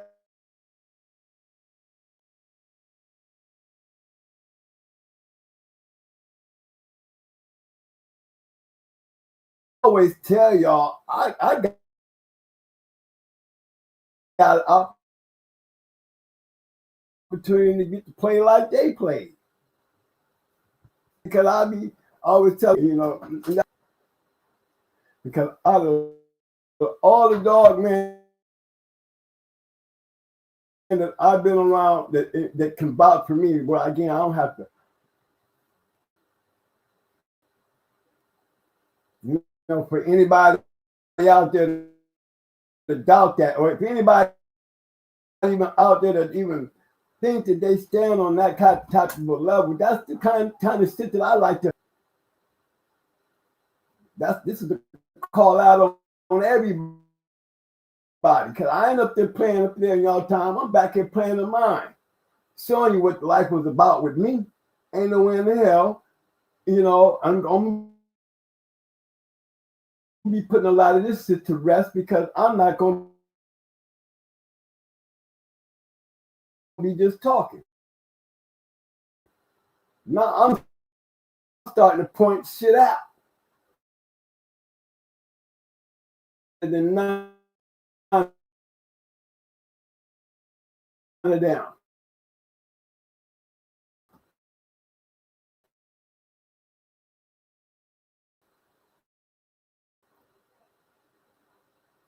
How can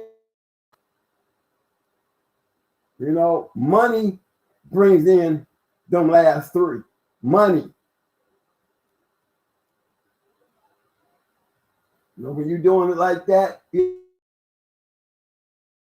it does happen that way. It's gonna take some money to do it. Hold on. Now, I know I done found I got 2002, 2003, yearbooks.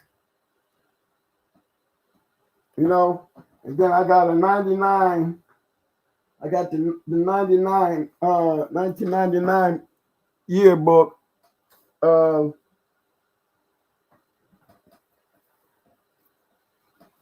December, no, I think it was December, yeah.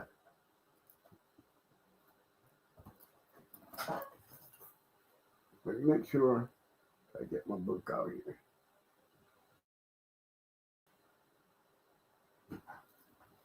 Yeah, my December 99, November, December 99.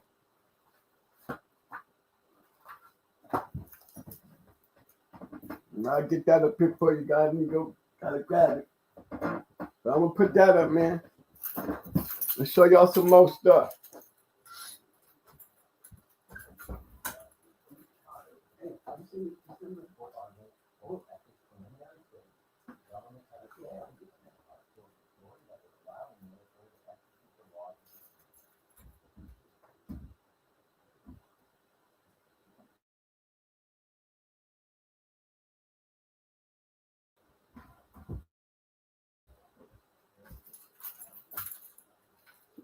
Okay.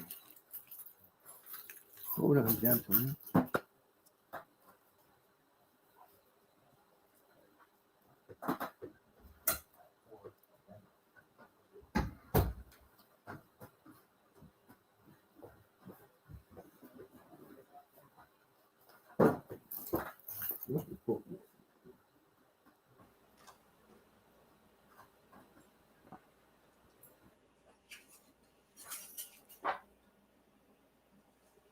Yo, I want to give a big shout out to my man, Mr. Courtney Edwards in the house. What up, fam? Vulgar display of power. Vulgar display of power. What up, fam?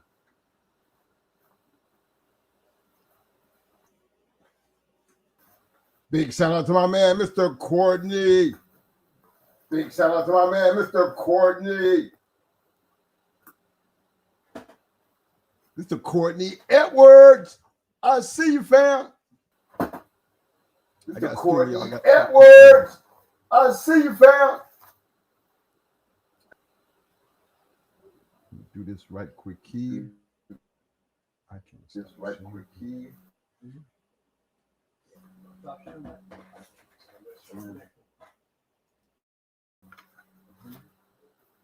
Yeah, you want to stop sharing, right? I can go ahead and set up the next one.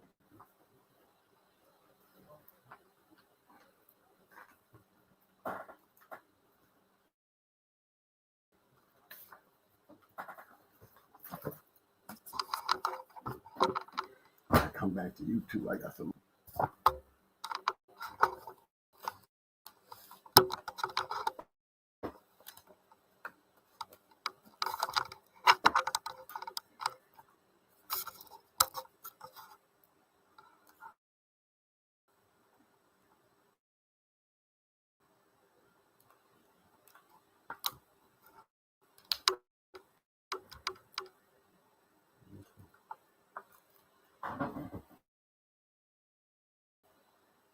Oh, we still up there. Okay, we up there. All right, y'all. That's Brett Sporting Dog Journal. Go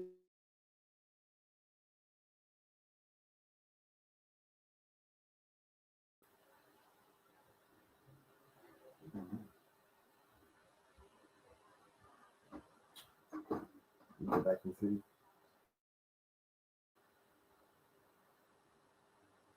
Go back to your thing.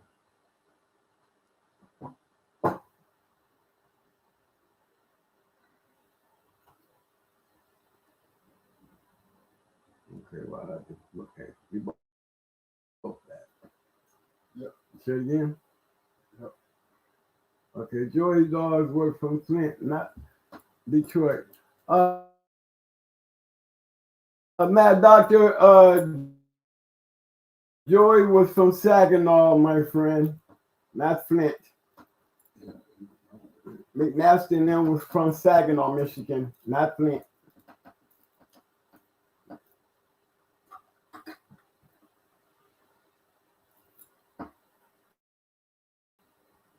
So y'all breaking up, twin? Can you hear me? Hear me? Make sure Mike's mic is off.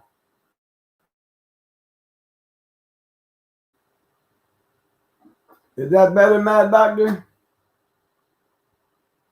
I just, you didn't hear yourself this time? Oh, okay.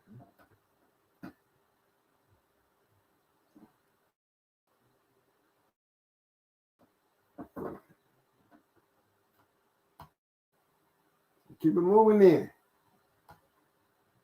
If I got nothing to say, I took care of the Flint thing. I ain't seen that now.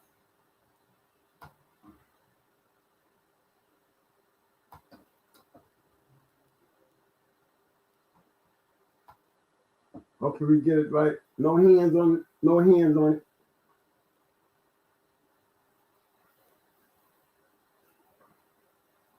Okay.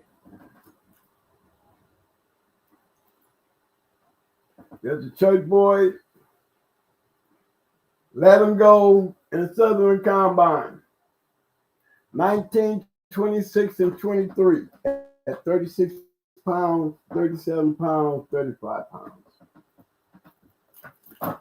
And the journal. All right, that's Brett. Y'all see that time? Okay, hold on. Let me go get mommy.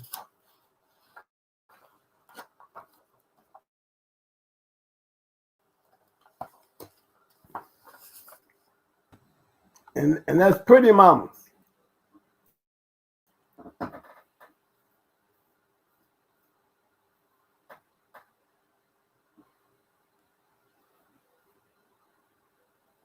All right.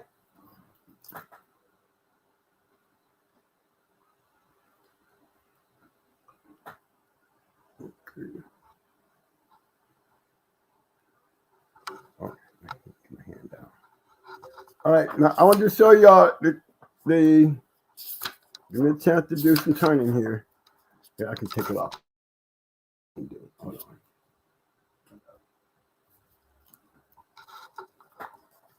You took it off, Mike? Cool. Let me get Joe going.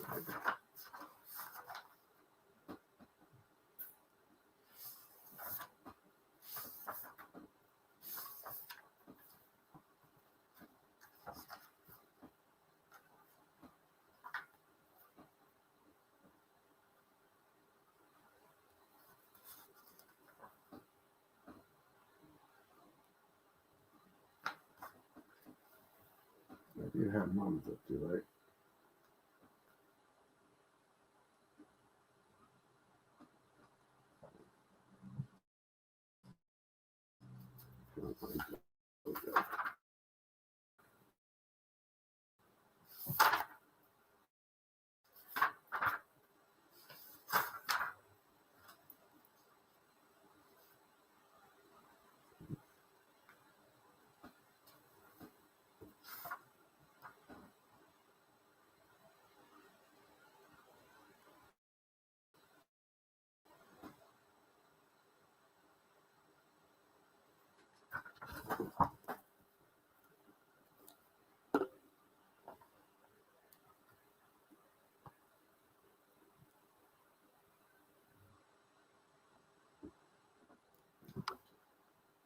Okay.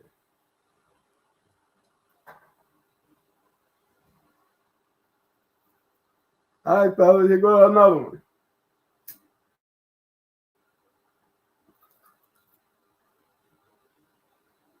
This right here is the church boys. Boys out of Tennessee. You see that? Now, look at one. And every time after that, and why you think they let them go one and not give us one?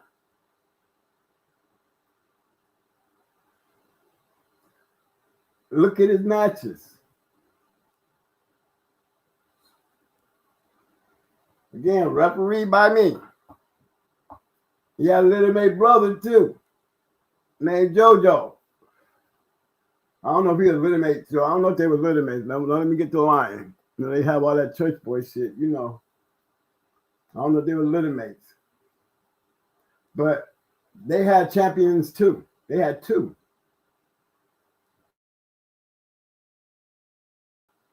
Well, there's some good guys that hang around. Yeah, you best believe they bought paper to the game.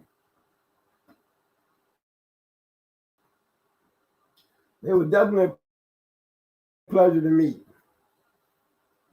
Nice shows and all that.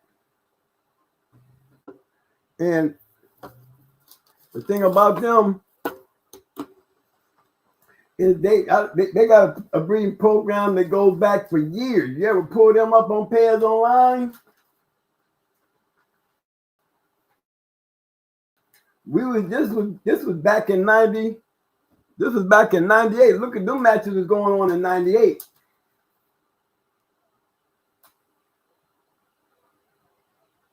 Then was in 98. And Brat was born in 96. Y'all see what I'm saying? 96, Brat was born.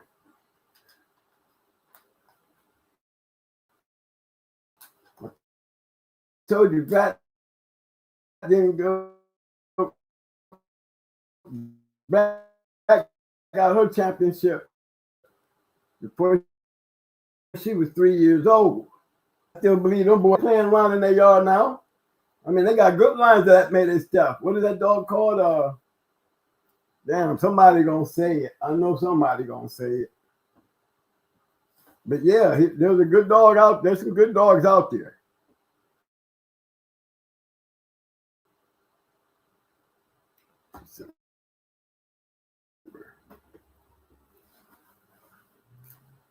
I'm gonna show.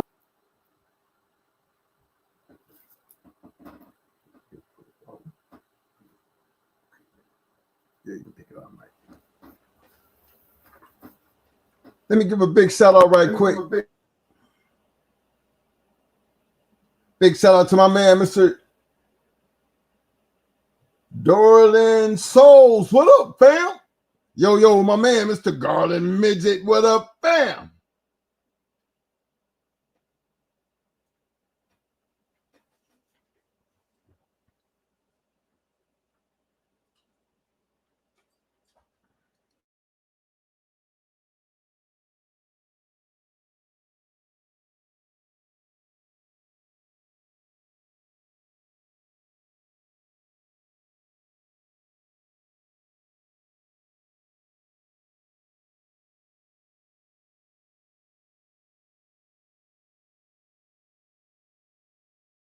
another one. If you look at the top, you see B crest at the top. Ozzy coming out of Wild Side, Center Hill, Razor, conditioned by Drake, Dog Tray, handled by Hal Cash. You see who the referee is? B. Hines. Yeah, that's the same B. Hines with Hines Bullet, the one to beat Hilfiger.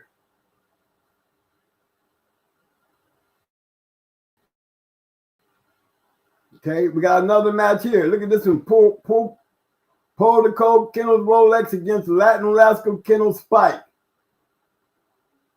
Rolex Red Boy, G Cross, handled by B1 Spike, can't keep up with the pace and don't run his scratch at 1:16. See the referee? So that puts Ohio Cash behind in us. And then you go for those who know, Loctite.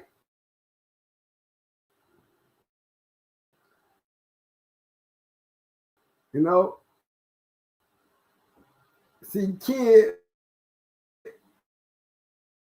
a sold Red Boy Cross, had 40. So now you putting Ohio Cash and Loctite in the box together. Very, very interesting when you got two great dogmen going at it. Okay? Let's see.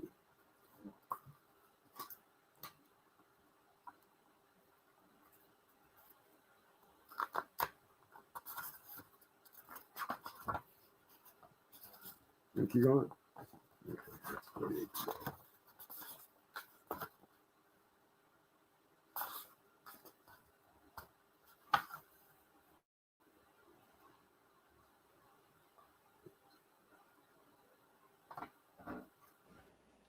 My man Garland Minister Twin, you still haven't called me back. I lost your number. It was Garland Midget. Did he send me the email? No, he supposed to send me the email, right? Garland, hey Garland, Mo said, did you send him an email? Send him an email. He said he'll call you. He said he lost your number. Okay, tell him just give me an email. His email's on the screen, Mike. Look him up.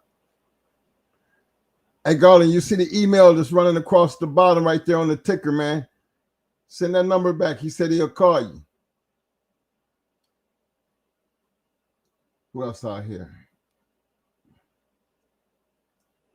My man, the Mad Doctor said, by then, Detroit Yellow John, not yellow, them boys knew about Tant, but Mayday pups were not successful straight off Mayday. I seen litters before he was Grant off him. Black masks, red bodies. Shit, they didn't even know who Mayday was until they saw Brat and Little Mayday. You know your mic is off, so. Oh, okay. You go ahead and say that. They probably heard you anyway. You know, to be honest with you, man, I don't even know when they actually caught on the Mayday, because by the time I felt like they caught hold, we was already headed to Florida. So I don't know what that first bat, the ones you talk about, because the ones we knew, they was all hot. Remember Luke came and twisted and whatnot. Look at your mic.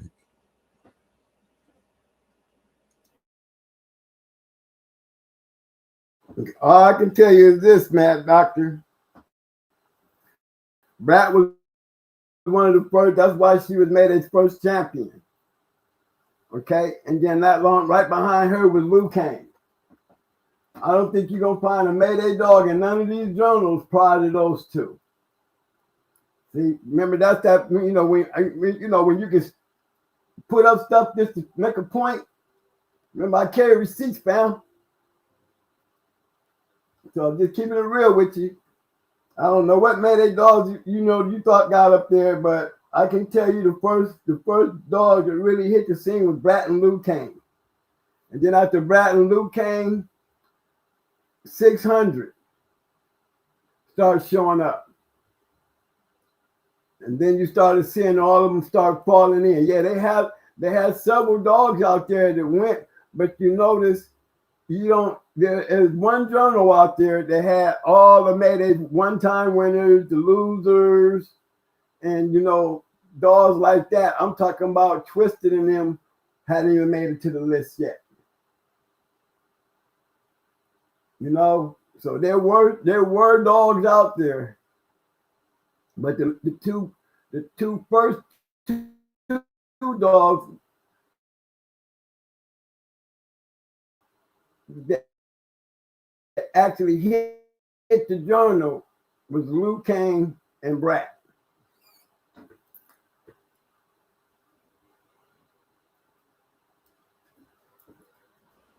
My man, Mr. Courtney Lee say, Mr. Courtney Edwards said, I'm still trying to find out who Eli beat and who he lost to.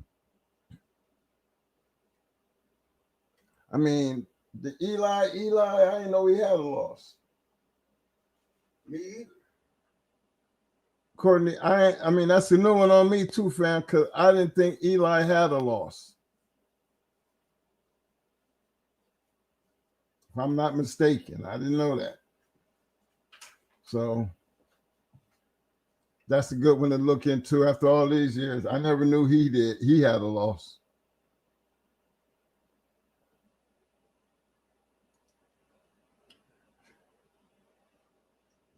Yeah, my man Courtney Lee, he say, Courtney Edwards say, I'm sorry about that, Courtney. I'm butchering and shit today. Ain't got my glasses. My man Courtney Edwards said, maybe it was the people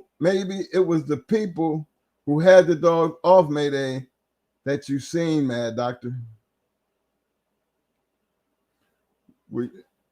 I kind of, now my opinion on that, consider I didn't know, what was going on around at that time and didn't really pay it no attention until Victor started making it an issue. Then you start looking around, and by the time he gave up the list of who had what, that put us in contact with all the other ones. There was the one-time and two-time winners that hadn't even hit, wasn't even being recorded. So I know early on it probably wouldn't have been as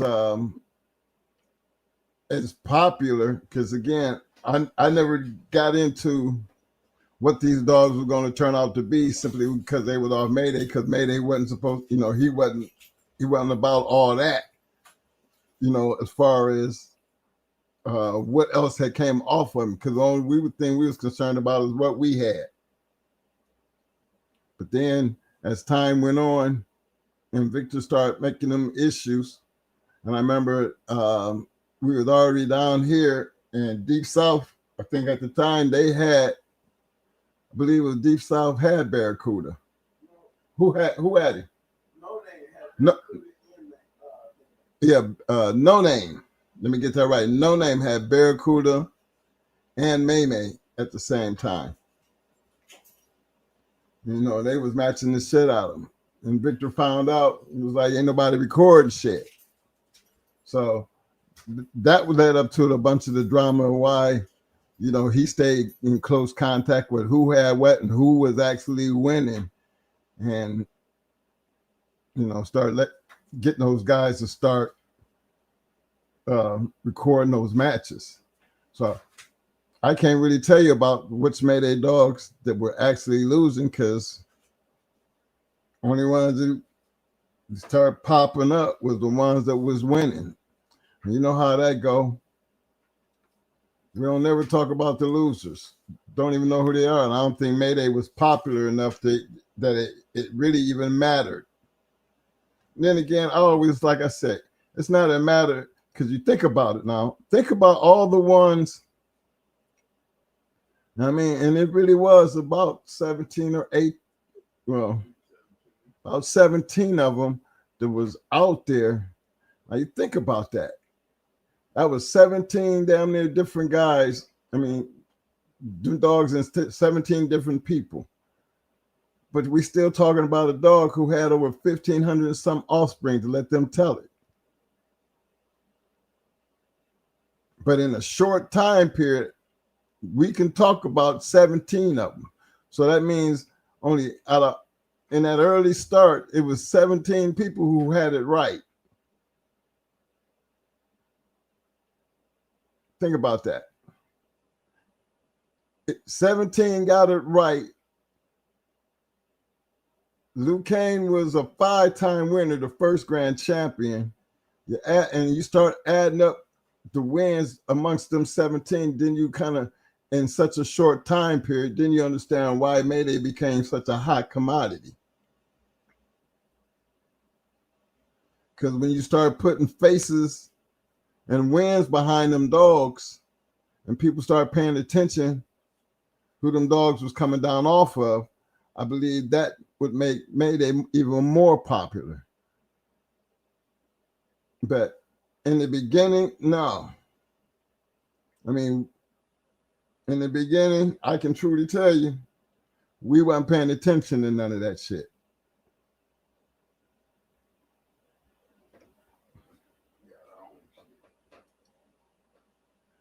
My man Conan, I swear Eli was a one-time L on his pedigree one time before.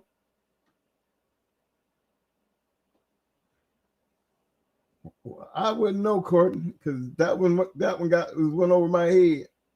Remember, we was dealing with Eli, man, back in the time, in our day, in the early part. When I say early, I'm talking about early. I was an ironhead man. Fuck Eli. I was stuck on ironhead. You know, I know. Because that was James Pope shit back then. All that Eli shit. And back then, you know, we was more stuck on what created Eli than worried about what Eli was doing. But at the time, a lot of the boys in Carolina was running around with them black ass Eli dogs. So big shout out to my man King James. Yo, what up, my man Vernon Starr? I see you.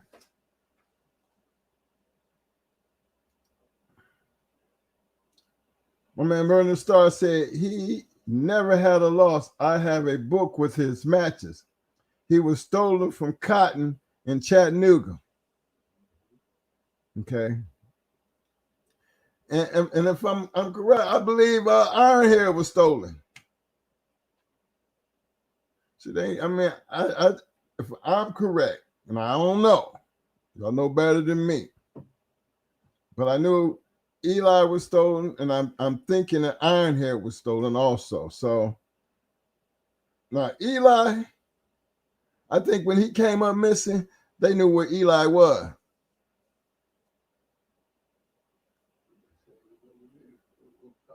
I mean, from my understanding, you know, at the time, everybody felt like, you know, when they went back and started grabbing up them rascal dogs that was coming back over from Mexico, and they was hot, hotter than a firecracker. The Mexican Eli dogs was back then coming back. That's why, you know, a lot of people looked at it like, you know, maybe Ironhead and Eli wound up over there in Mexico. Because there was a whole lot of them goddamn black dogs coming back out of there, and they was hot as hell. You know, we always had our assumptions. You know what I mean? I always be talking about that cap shit. But, you know, sometimes you got to stop and look at things and look at the time period and as things happen. You know, thinking about the time, all right, when did Eli actually get stolen? When did Ironhead actually get stolen? When did the rascal dogs, you know, minus, you don't hear me saying Bully Son, you don't hear me saying Eli Jr. You hear me start at rascal. because it was the rascal dogs to start running back through here is what brought the popularity to me as far as them Eli dogs. And you know, when you start bringing things in, they got to like, you know, like us with when you're looking in that street light, everybody who got a port in their city, you know, they always gonna have the cheapest product. That's what I looked at it like.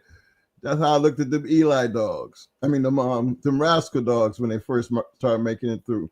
And James Pope was, he had his hands deep into having some good ass stock coming back off them dogs just because of the people he knew. Remember, you know, he talked a lot about them rascal dogs. You know, he rode hard with them. So just just being around him and watching the dogs that he was coming back through with, you know, is why we paid close attention to those rascal dogs. And I think Mo went out and did some breeding with what was that? TKO. And that's how we got that picture of one of, you know, of Rascal. Because on the yard with him. But that was, you know, that's James Pope at his finest. Because he was hooking all that shit up. So he had connections. So we wasn't getting no watered down shit. That's for damn sure. But remember, we still had Blood and BA. And then you bringing in Dusty and Crybaby and them. All them was rascal dogs. So we had our hands full of them. I mean, and I ain't talking about no bullshit either. But our experience with them, being that we was dealing with them, actually some of the first ones we was dealing with when we got into dogs, coming up out of Carolina, and then hooking up with Pope up in Ohio, who still had that connection. We was getting, you know, our pedigrees was looking nice when you looked at them, but then when you start looking at the dogs, you know, we had some pretty good goddamn dogs. But the problem was for us is we hanging around people now and we starting to see better dogs. See, the smarter we got in the game, the more we start seeing what it was taking to beat these dogs. That when we start moving around our shit, trying to make our shit better, what, you know, I think Mo, he would have a better explanation of why we actually moved on from those Eli dogs. We definitely had our reasoning. Now, you'll never hear us talk about no other bullshit, because at the time we was dealing with, you know, top of the line dogmen who put us in contact with top of the line bulldogs. You know, so when I look back at Crybaby and Bruiser and Solo and the impact that they had with their wins when we first got into that, and then people watching, you know, checking out the way they was being bred and how tightly, you know, bred, and where the major dogs who was making noise at that time, where they was positioned on them pedigrees, you know, and then we in the area where that was the challenge. Everybody else was dealing with the kingfish and all that shit that was around up north, and here we bring in, we, you know, Pope through us, we flooding the area with black dogs. So yeah, we had our run. I'm a big shout out to my man Walter Larimore. I think he had one over there called Daz. You know, Daz was a bad one. He was a bad one because he was one of them black dogs off of some of that shit, and he was putting them down. I mean, R.I.P. to my man Mr. Johnny Hat, because he was running them. But then once he started, you know, he was getting that head cracked, and that was the problem.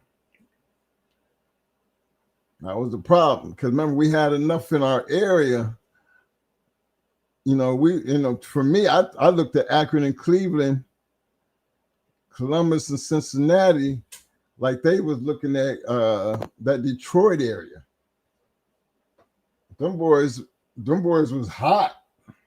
Them areas was hot, and when you stepped outside them areas, you had to be right. You had to be right. And that's what started happening. Step outside that area, shit got real bad. Started getting them L's. My man, Mr. Vernon Starr, said historically those old timers stole dogs from each other like you change shoes. You ain't lying, because look, we was victims of that shit too. They were victims of that shit too. I was so goddamn mad when they stole Mikey in judo. I mean, and then you start looking back, which takes me back to about the people in your circle. We ran a pretty tight ship, but all it took was for us to be locked up. I swear to God, we wasn't locked up no more than like 72 hours. So whoever realized, once they realized we was down there, you know how that shit traveled. Somebody hit the yard. And the thing was, then the dogs was in pens. It wasn't like you had Gizmo. We had some Rottweilers back there, stone killers, but they was in the pen, so they couldn't have been able to stop shit. At the time, we just never think that. Yeah, Mikey and them was on change. They wasn't in the pen. The guard dogs was in the pen, and Mikey and them was on change. See, back then you wasn't thinking about people stealing dogs, but you think we would know better because remember we got Bruiser stolen right after a damn match. After we beat them boys down there in Jacksonville, come on home, not thinking nothing of it. Goddamn Bruiser came up missing. What nobody think about Bruiser until that month he beat that champion Thor dog. So, yeah, you had goons in everything you do. That's why people be skeptical about letting people come on their yard. Remember James Edwards, while we was down there, remember he had Molly B stolen. I mean, thievery has been at an all-time high when it comes down to these dogs. People will kill you over these damn dogs, and especially if you're getting the right one. Look at all the dogs that's been stolen over the years. Now you think about that them dogs either took on other names that could be a part of some of these great breedings we wouldn't have no idea. Prime example, Lil Mayday. He's a prime example. Don't know what if they did with with Molly B. What kind of dogs would have been down there in Carolina if they had been breeding a bitch? We would have never known. So yeah, it was a lot of that shit going on. That's why you got to pay attention to the cat world. Because them dogs was out there. Niggerino got stolen. You think they just stole a dog to do what? We have no idea the most tripped out stolen dog story I've ever heard was the fact is when I think Bolio got stolen. Yeah, I think Bolio got stolen from Indian Sunny, wound up over at Pat Patrick, and they knew that it was over there at Pat's. And if the dog was supposed to be so valuable, Pat would have been hit out. I swore if I ever found out who stole Mikey and judo, they was gonna get hit up. I mean, it ain't the fact that it's a dog, it's the principle. Take shit from me. And I know how, ain't nothing worse than having something taken from you. And I done had some shit taken. I done had a motorcycle stolen. If I had kept it like a regular motorcycle, probably would have never got stolen. But the minute I got down here, after Supernet, I had a Honda Hurricane. I had it bored out to be, 1100 back at that time period. Came down here and jumped right out here racing it. Got out, that's how I was making my little change. Once I got here to Florida. Hadn't been here maybe a month. I started racing. And down here we had them long ass bridges, and everybody be out on them bridges at 2-3 o'clock in the morning, and we'd be out there until like 4-5 in the morning. And didn't have to worry about the police coming up there breaking it up. Now as time went on, they wound up coming out there and they just basically shut us down. But when a couple of people got killed out there racing. But when I first got here, back here in the late 90s down here in Florida, shit, this was the spot. I mean, like some shit you see on TV. Everybody down on this side of the bridge, and I'm talking about be loaded down with folks. And we racing down one side of the bridge and coming back up at the, on the other side. That's when it was fun as hell. But yeah, I was out there racing that damn motorcycle, eating them. And I remember a dude telling me, man, you got to be careful, man. And I didn't understand what he said. Because he said it was a nice ass bike, man. You got to be careful. But then I, not paying attention, went home one night. Yeah, my wife had got here by then. Yeah. And I guess they had followed me home. And I don't know how they popped that. I mean, that bike was a heavy ass bike. And it was loud when you started. So I know they had to roll it from, at my back porch. And I don't remember. I don't even think I had a lock on it because I never thought I was already here quite some time. So nobody never bothered it. But I mean, I was out there racing for about 2-3 months. So I really never thought anything about it. But dude, I kind of caught on what dude was saying because he said, they probably would follow your ass home type of shit. And when you get kind of laxo about that shit, and then right when I got lax with it, somebody stole it. So I understand. Ain't nothing nice about that stealing shit. You ready yet? You ready? Okay, let me see. Let me get with Vernon right quick. Chico Vernon, which one was better? The guard dog? Let me see what Vernon said. God, I know.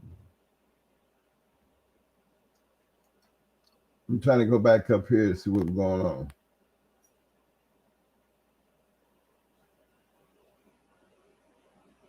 My man Garland Midget said, hold on. Let me do this one first. I'll come back to that one. My man Garland said, I seen the original picture of Molly B on Hargrove's wall. She was beautiful. Little stocky little bitch, wasn't she?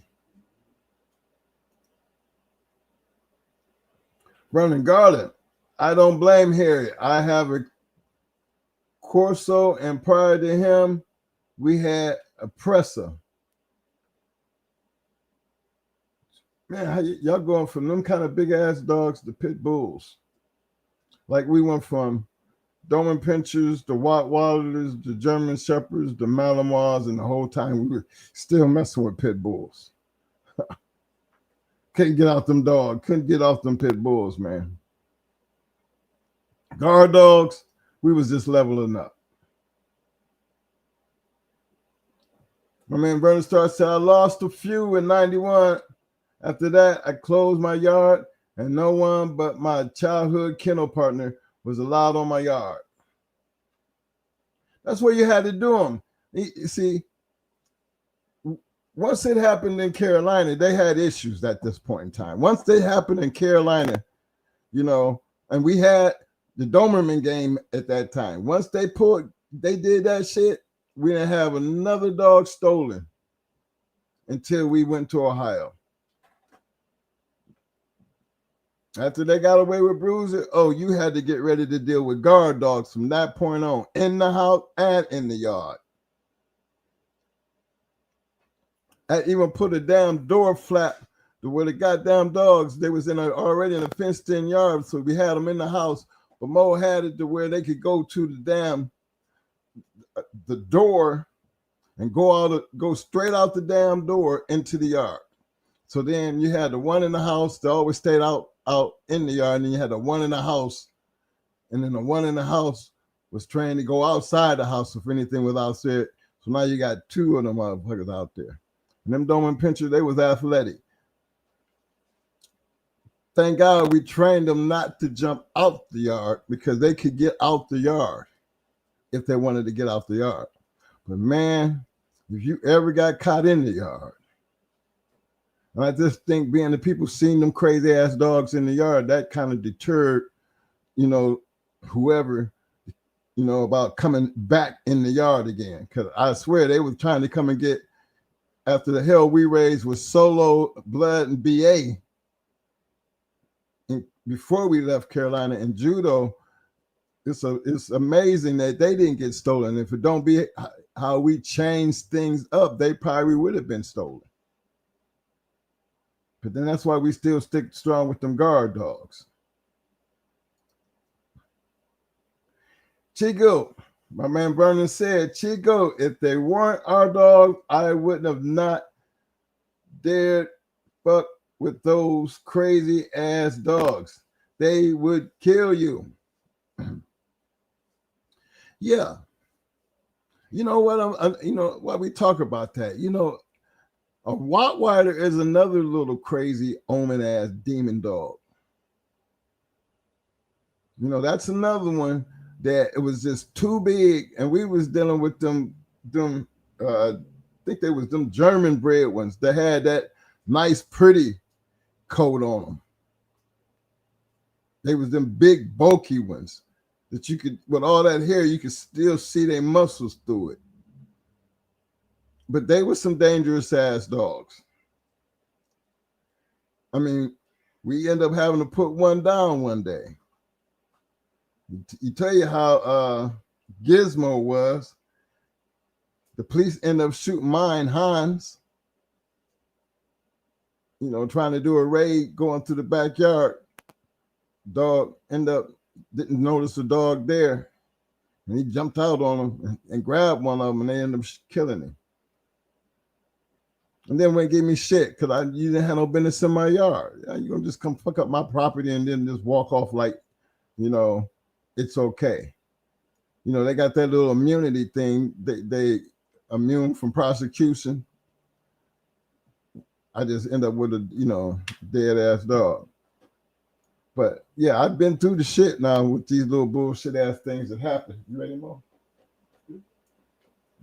I'm gonna turn this back over to Mo right quick.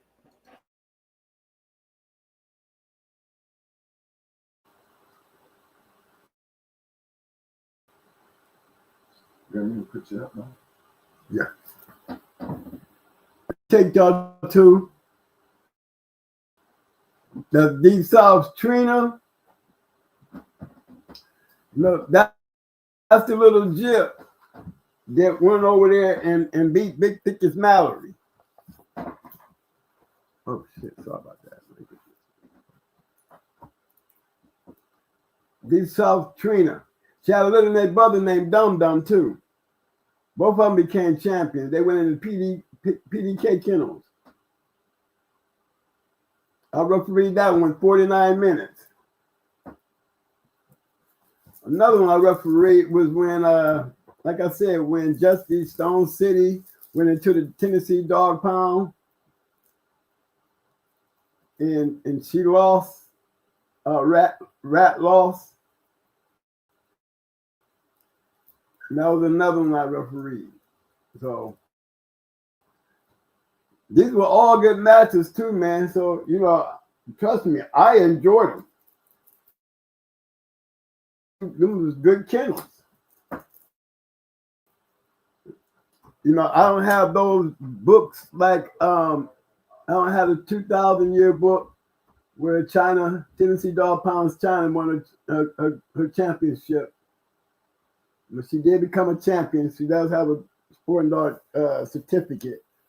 You know, I just don't have those books. I don't have the 2000 or the 2001. I got Buck Rogers. I don't have the books with Mikey. Those was 93, 94. With judo. Them was in the early 90s. Crybaby, Dusty. You know, we had a couple. I think we had some with Too Sweet. I know Fat Bill got him in his book. Too Sweet, the one we lost with Crossroad.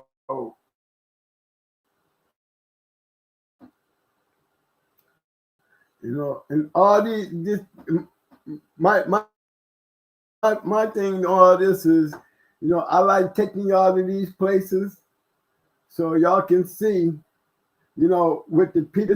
This is my thing to, I would guess, to all arguers. So when you get out there in them other rooms and you hear all that clacking, what they call it, clapping, you know what I mean? They ain't clapping on me, because you don't hear me trying to be down there trying to be better than none of them. But everybody, you know, as long as they keep trying to crawl up on my sleeve, I'm gonna always remind them they don't belong there. And I ain't trying to be no big head nigga when I say that. I'm trying to be real. You know what I'm saying? That's the reason why I pull this stuff up, because, you know, one thing for us to be talking about, but I'm just pointing out so y'all can get an idea, you know, what life was really like with us running around out there. You know, I tell you the story, but I mean, to me, it's so much better when you can see them and you see them out there and you see the kennels and the people who's involved.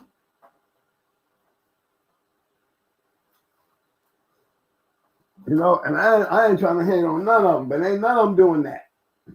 And if there was anybody out there who was doing it like we was doing it, one thing you would never hear them do out here on these type of platforms. They would never come out here and say Twin wasn't doing shit. Out of all them people that you see in there, and there's a lot of them, you know, I refereed a lot of them, and I had a couple matches in my day. But I guarantee you won't never hear not one of those people ever say that. There's too many other big kennels around that I ran with that you would never get not one of them to ever say something stupid like that. But I just want to bring that point up too, because, you know, when I say that, I would be glad to bring anybody up on here, you know, show them my work. Mom, they can show me theirs. I don't want to hear nothing, because I don't like that going back and forth, because everybody want to be big as me. But when I was doing all this, I wasn't trying to be big as nobody. And again, I always remind y'all of the things that I did to get where I was. I put all them other people ahead of that. You don't hear me trying to step on any of them's shoulders to put them down and put myself in a better position, you know, like I belong up there with them. Well, I'm glad that they opened their doors and let me up there with them. You know, and by doing that, I got a chance to know what it felt like. A lot of guys out here that, you know, took a long time, they probably never ever had the opportunity and the chances that I had, you know, coming into the game with the doors opening around all the dogmen that I was around, my dear in the book. I don't got to be hooping and hollering trying to explain something to somebody. You know, my thing is, look, I want y'all guys to see it for yourself, enjoy it. You know, Trina was a bad bitch. When I say I seen these dogs, then you see I seen them. You see me referee and rat with Tennessee Dog Pound. Did you know Tennessee Dog Pound? While referee a great match, that's for damn sure.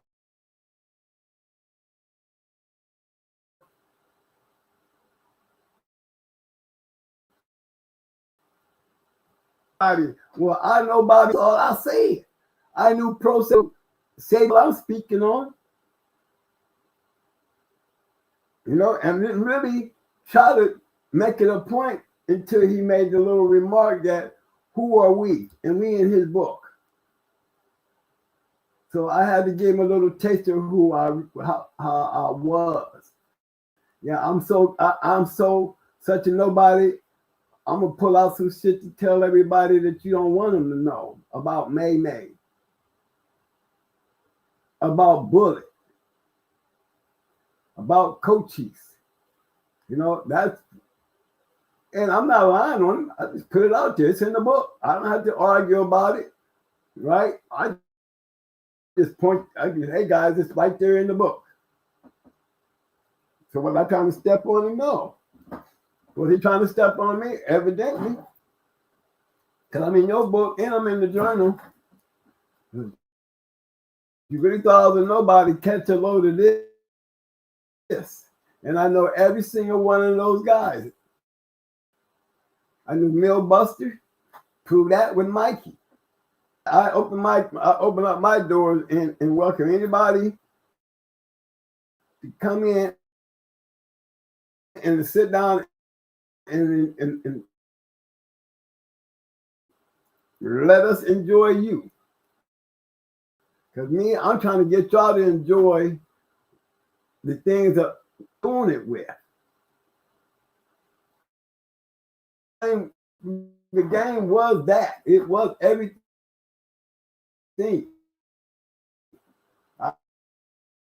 I liked it deep south. I liked it a lot of guys. I liked it Lockjaw.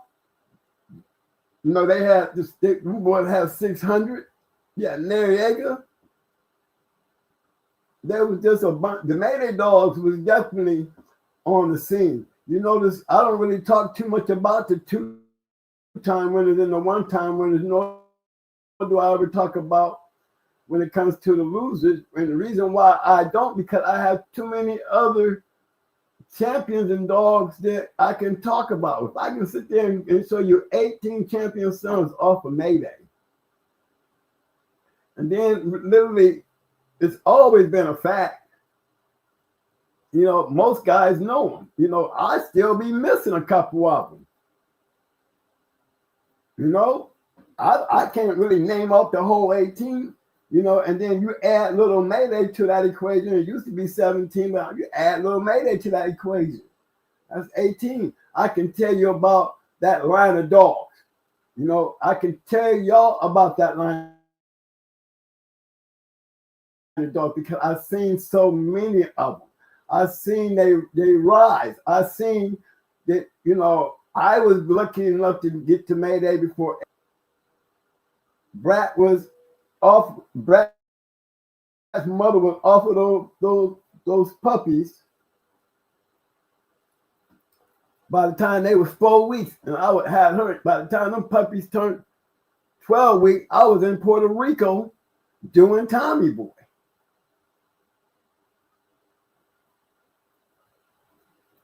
You know, so I didn't really get a chance after I lost Red Ace. Shoot, I wasn't feeling bad after I saw a little Mayday break Brat's leg and was able to save Brat's leg and knowing what kind of bulldog was. I told you I had put little Mayday hooked in the Tyrone. And little Mayday wasn't nothing but 15 months old when I did that. And I had that 15-month-old puppy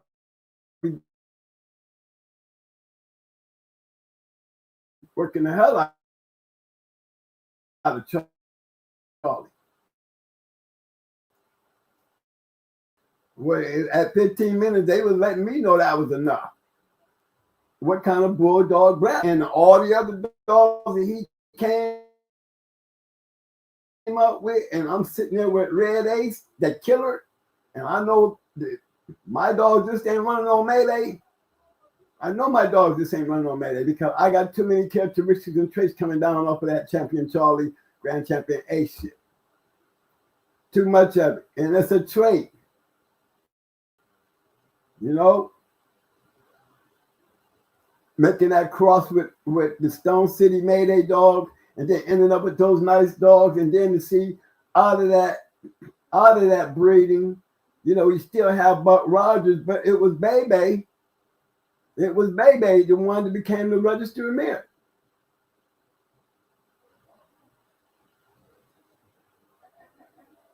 You know what I mean, people?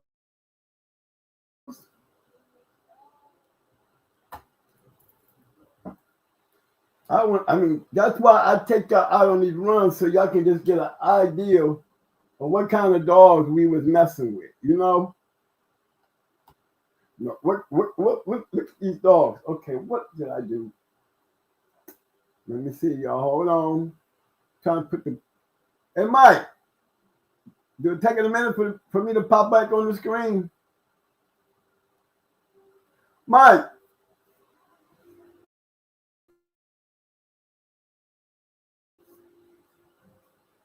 Oh, see, why not there?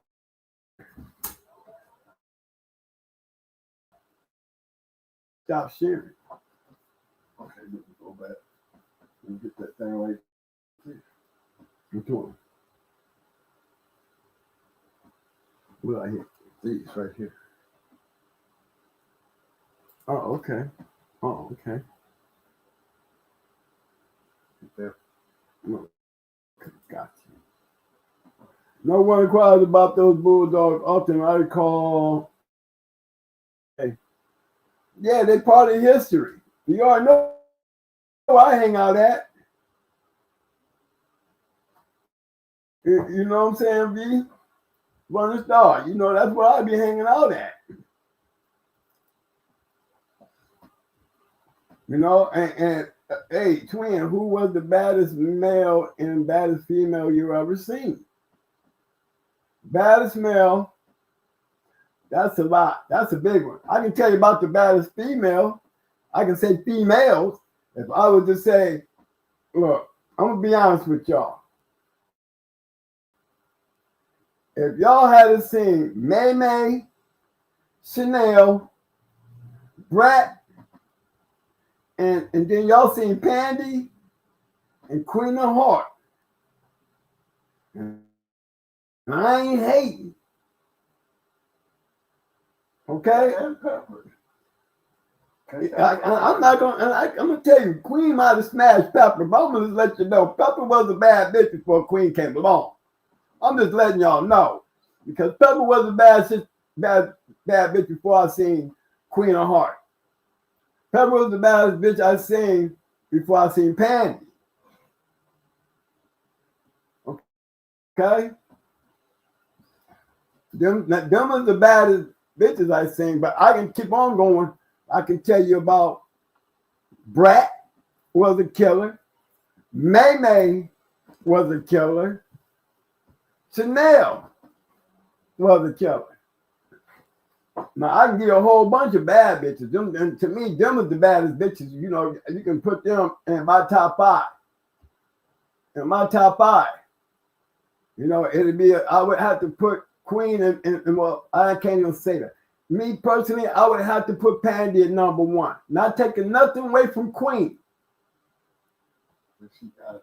But Queen got 8 fools to come after her. You know what I mean? She was able to get 8, like Kenny Allen was able to get 10. You know, that do make them great dogs, especially when they continue doing what they was doing, you know. But when you look at Pandy, you're only getting 4 and open to the world for 2 years. And ain't nobody trying to get none of that. Regardless, like, you know, you ain't gonna fool too many people after you see her looking like the way she look, and then when you cut her loose, you're looking at something totally different. Okay? Now we talk about Roster Man, you know, we talk about Shady Lady, and we talk about 9 million.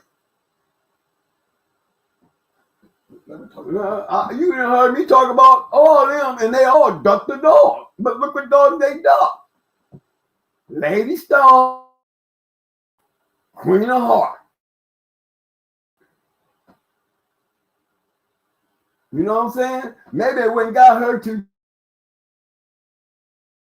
I go pull up, I go pull up both of them champion paper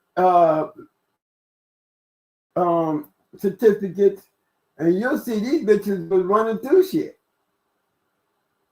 They running through shit.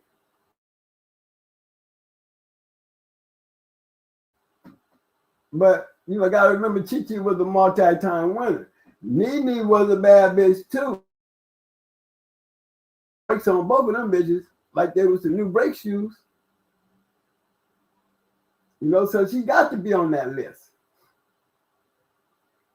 I wish I was able to get, a gate open and if Brat was out there. And Lord knows, if I could have put a muzzle on Brat 24 hours a day and only took it off for her to eat, I would have a grand champion, because I know damn well after I put Brat for her fourth and fifth on 2 champions, probably a grand champion, and she go out there and do what she did like everybody else. My brother went right out there and got that 6-time win. No, that she wasn't no joke. What about males? Now, when it comes to male, I can't really help you. I never seen Jigger.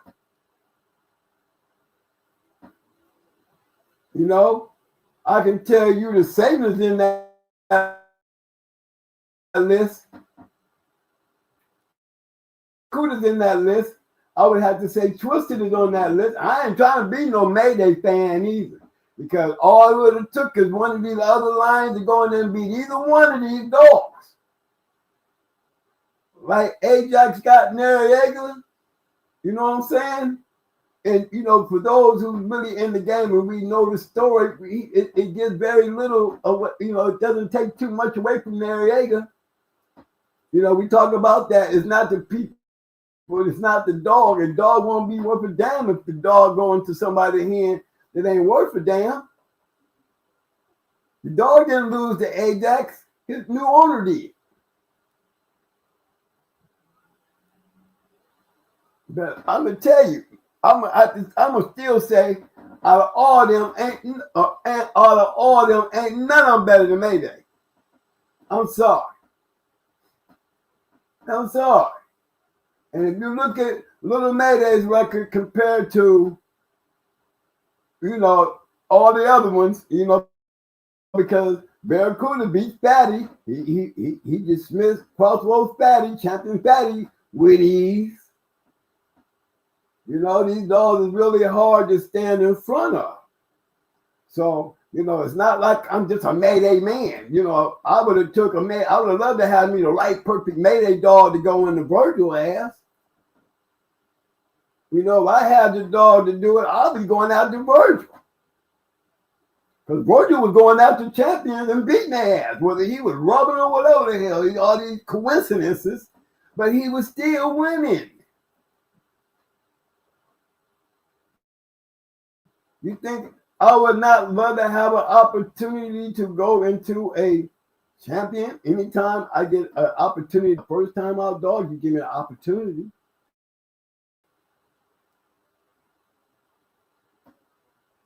That's just these books showing you all these champions going in here losing the first time out dogs, and champions going into each other, getting y'all to feel. Down telling the story, if I can just show y'all the reports, and show you how these dogs are bred. I'm just studying the beat down in your heads to show y'all this is what made the game. Y'all cannot close your door on that and call yourself doing some shit now.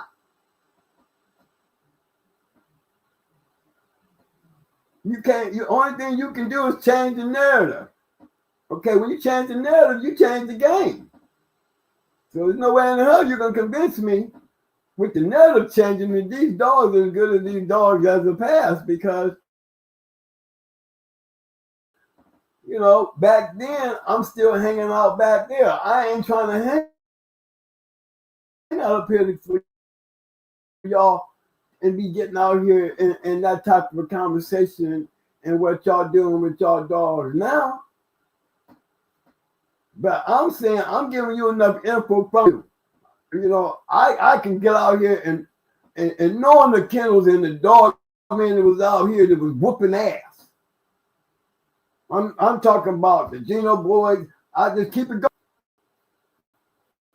But those standouts, you could always say them standouts. Southern Kennels, Tex-Mex, Mex-Tex, whatever his name goes. There's two of them out there. I don't know if they're the same person or not. But that Tex-Mex, that man.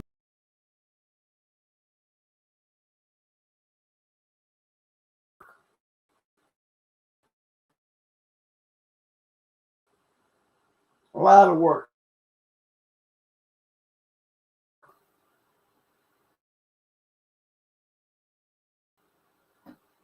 You know, Mex-Tex or whatever, there's two of them out there. One of them where they just whooping them up by condones.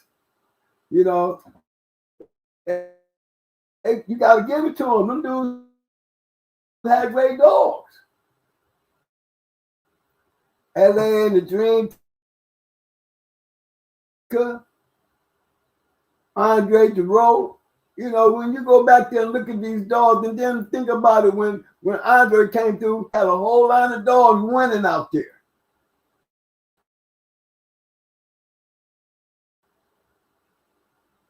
And as the process was going on, you know what I'm saying?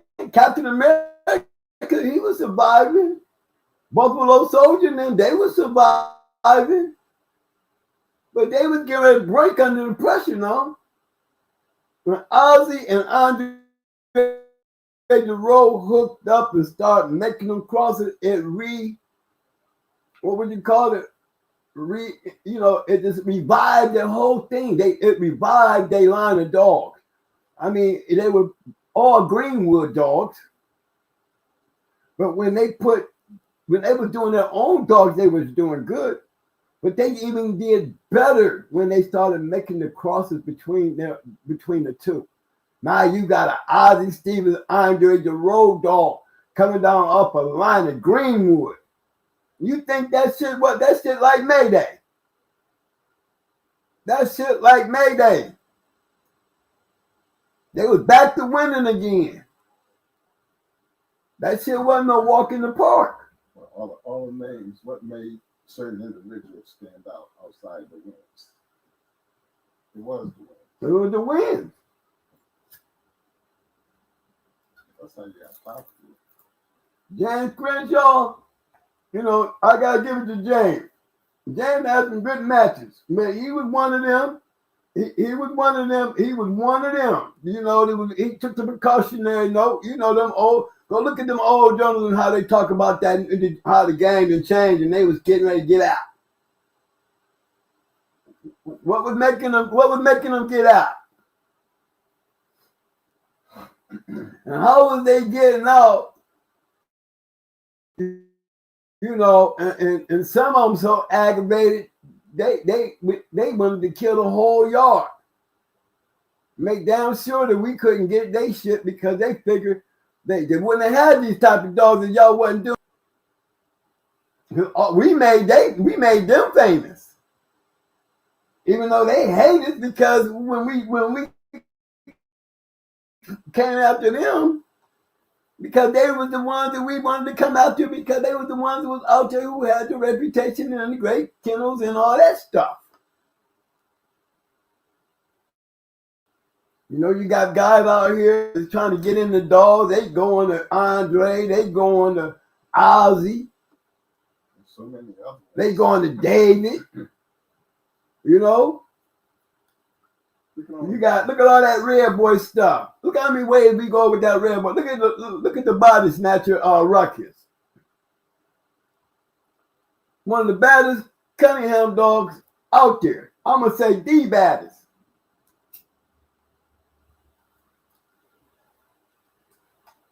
You know, I can't tell you who would be the baddest male I ever seen outside of Satan. And I'm gonna tell you like this. It would have been real nice to see Satan go in the lion head. It would have been real nice to see Satan go in the Jigger. You know, Jigger would have been, you know, Satan and Jigger would have never hooked up because Satan would have been an old dog by the time Jigger came around.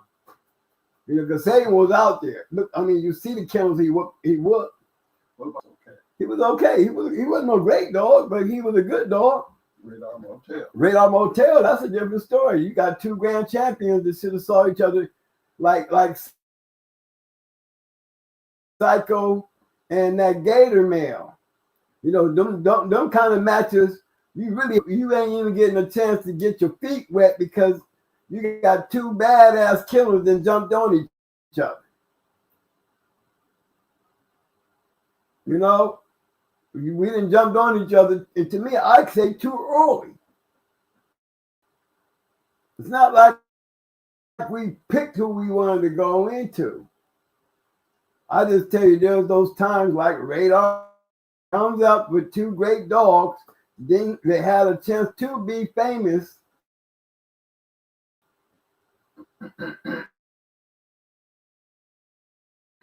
Because really between them two, I can't see nobody beating either one of them.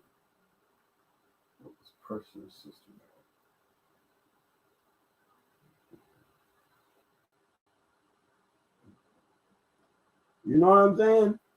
And then you got Pope sitting over there. You gotta remember, we still got a lot of dogs over there. Like Pope and them,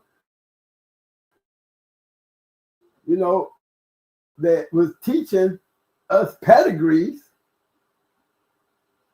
You know, me and my KP, he would get on here, he would become breeders. Yeah, Pressure and Piranha. There was some little badass Eli dogs. No, Pressure and Piranha. About the little female that every time she had a puppy, she go in there. I mean, she go in there and treat them puppies like they was a match, or like some little rats running around, and she was one. What you call them, little dog be killing rats? I know somebody.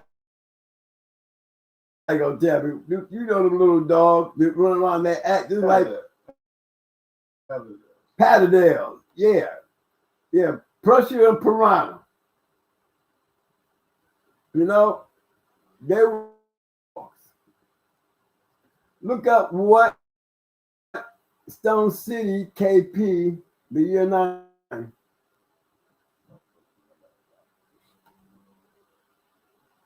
See what he's saying, but he believing in my 5 and 1. Hey, I really don't understand what you're saying. You know, I mean, you're saying look up Stone City in the year 99, which I got 99. I just don't understand what you want me to look up, Mad Doctor. You can make that a little clear to me. I'll take a look into that for you. Because I do got 99. What about migraine and tap? And then you got them matches like, you got them great matches like Robert T and Migraine. You know, B. Hines had migraine. Yeah, B. Hines had migraine when he went into Robert T. You know, you pull up, I think I got migraines championship certificate around here somewhere. One of these books, but he was a bad dog. B. Hines migraine. Same B. Hines that had that outlaw dog off of Yellow. Son of Yellow. Champion outlaw. That's B. Hines. You know, Loctite. You know, they had that caveman shit. And if I'm correct, I'm trying to remember which one. I think it was Settle Down. Them had that chef shit. You know, them dogs was pretty bad. At that Judy Jones, you know, that Belle Jones, Baby Jones shit. Oh yeah, that bad. Except their name, Judy Jones. She was a champion. You know what I mean? And she was a bad dog herself. But I can also tell you, you know, she might not have never made it to champion if she had met Red 8 that night.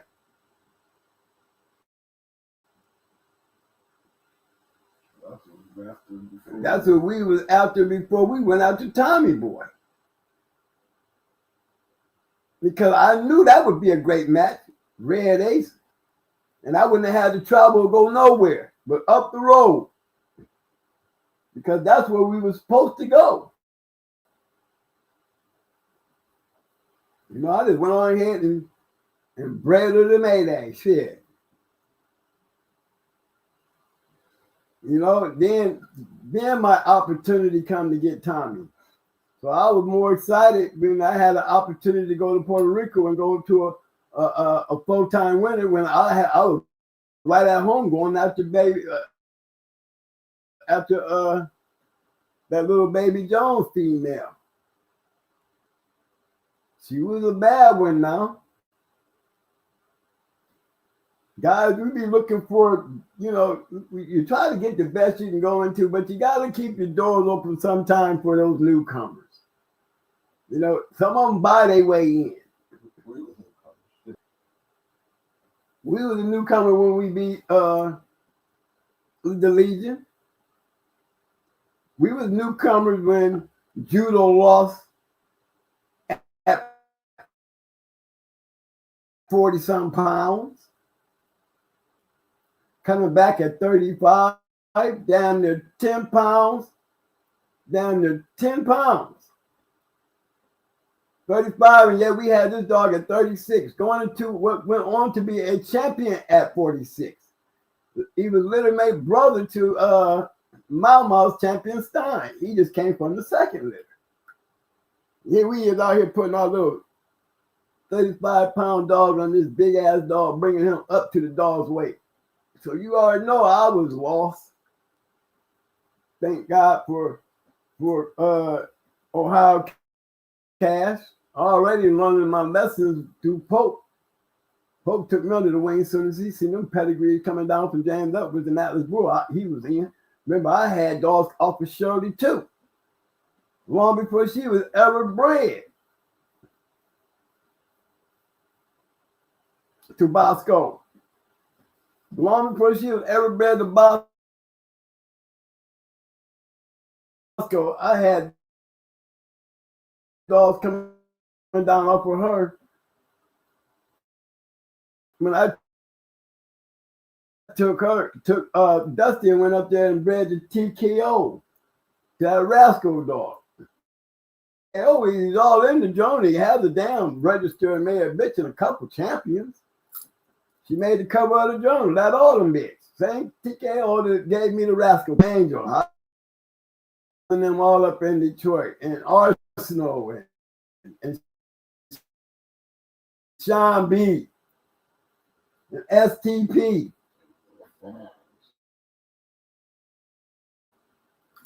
And Buffalo Soldier, all them boys, all up in that New York area. War Dog Kennels, that Slammer dog. Shit, I remember before Andy Cap left the area, because Andy Cap, before he got out there the West Coast. But believe me, they wanted to put Slammer on Andy Cap.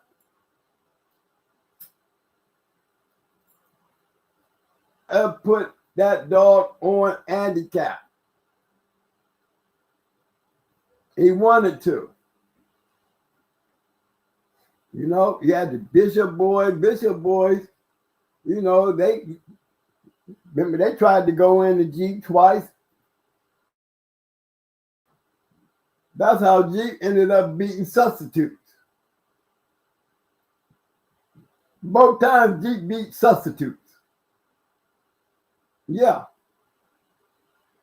All in both matches, he was supposed to go into Angus. There was substitutions, and Jeep beat them both. You see what I'm saying? So the cap of Angus. That's a good one. Well, everybody, I mean, people be saying that stuff about Angus, you know, but again, y'all done heard the truth. You know, a lot of guys that try to tell the story about the ask, well, where was the dog? Where was the dog at? How was he able to get over there and jump on Ruby? Do you know where he was at when all this happened? Do you really know where these dogs were at the time this shit happened? At the time this shit happened, do you know who had Angus? Who was trying to go in the Jeep? Said the man that had the damn dog was sitting over there with Jeep's brother, Charlie.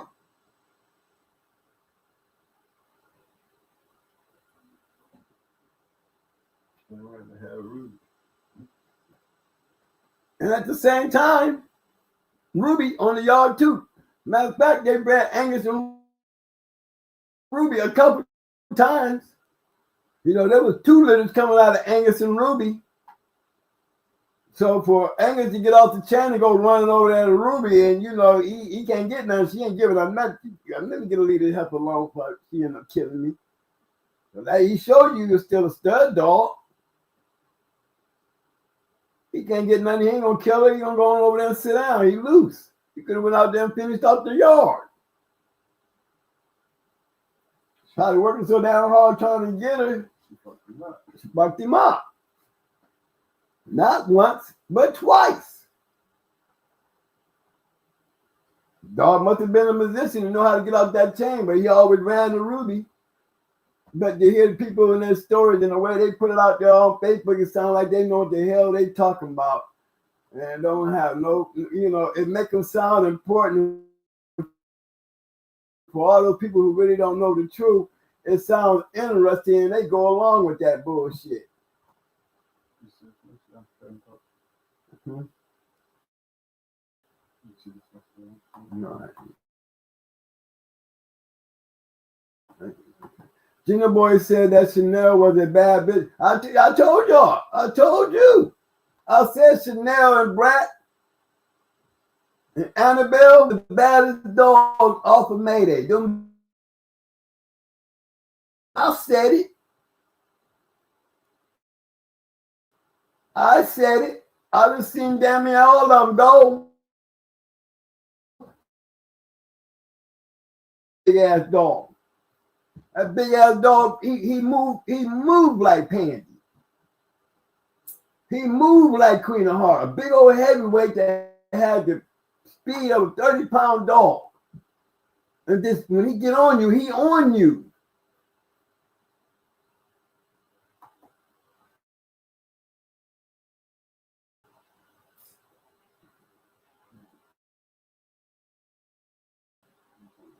Okay, hold on. I'm going through some of these.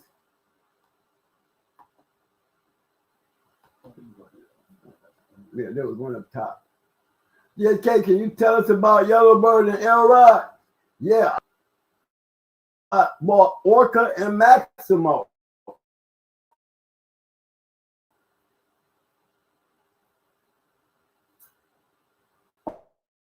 We bought all those dogs at the same time. Brat, Baby, you know what I'm saying? Sassy Girl. You go out there and look, you see Sassy Girl bring bread to Hot Dog. Shit, you see Sassy Girl being down there, bread to Virgil. I can tell you that Jamie is the one that bred those dogs. He is the breeder of those dogs. And all he did is he took them dogs from Baby, a Stone City dog, a Mayday Stone City dog, one of them first puppies made a Stone City cross. and bred one back into Orca. Orca was coming down off of Orca was coming down off of Mayday. Champion Orca. They matched Orca. Orca became a champion. But they bred Baby to him. And he had Gus. He had Gus. But when they bred the Maximo wasn't no match dog because the last first didn't match him. You know what I mean? But they bred. Now you got a Stone City added in with some more Barracuda because Maximum was Barracuda.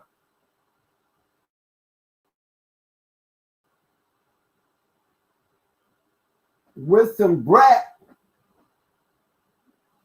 in Stone City.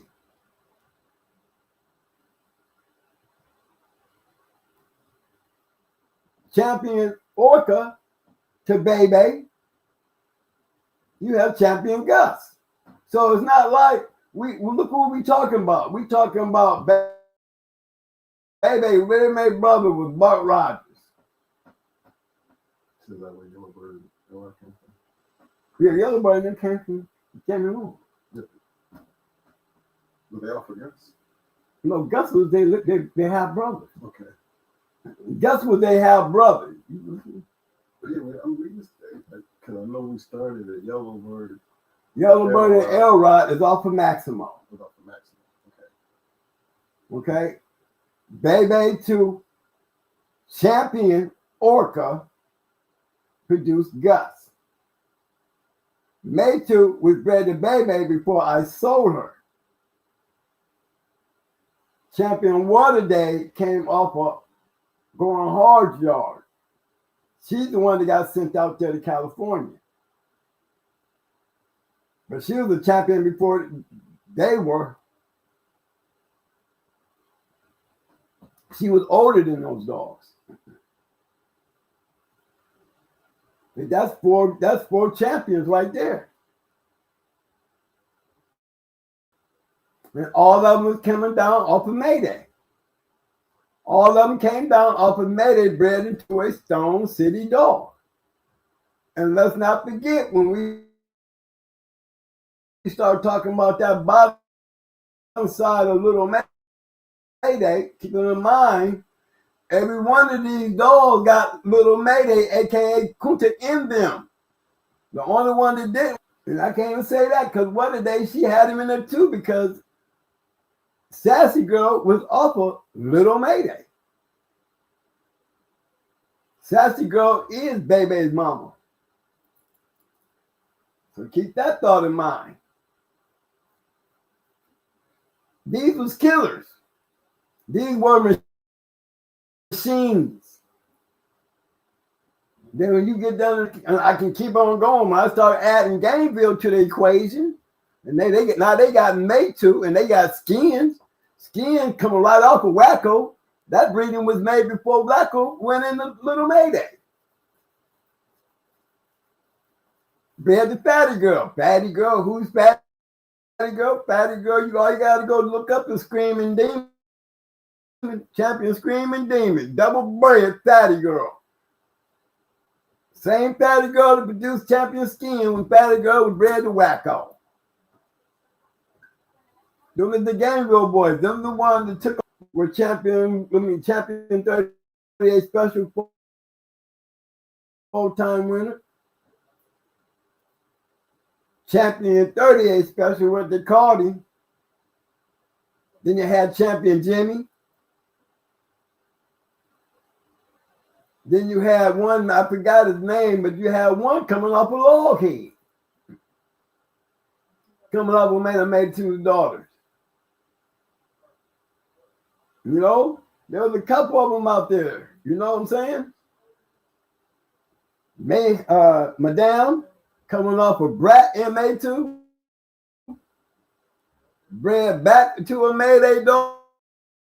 Look how many times Mayday that shit is. If Graveyard came off of Mayday and Madame came off of bred to Maytooth. Bred to Maytooth. Both dogs off of Mayday. This Brad and Mayday into a son of Mayday, which was champion Graveyard, and then you get this 7-time winning bitch.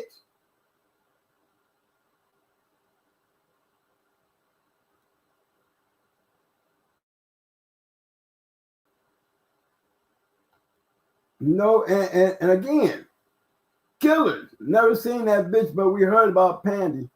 Pandy was the truth, and she had a badass daughter in the end too.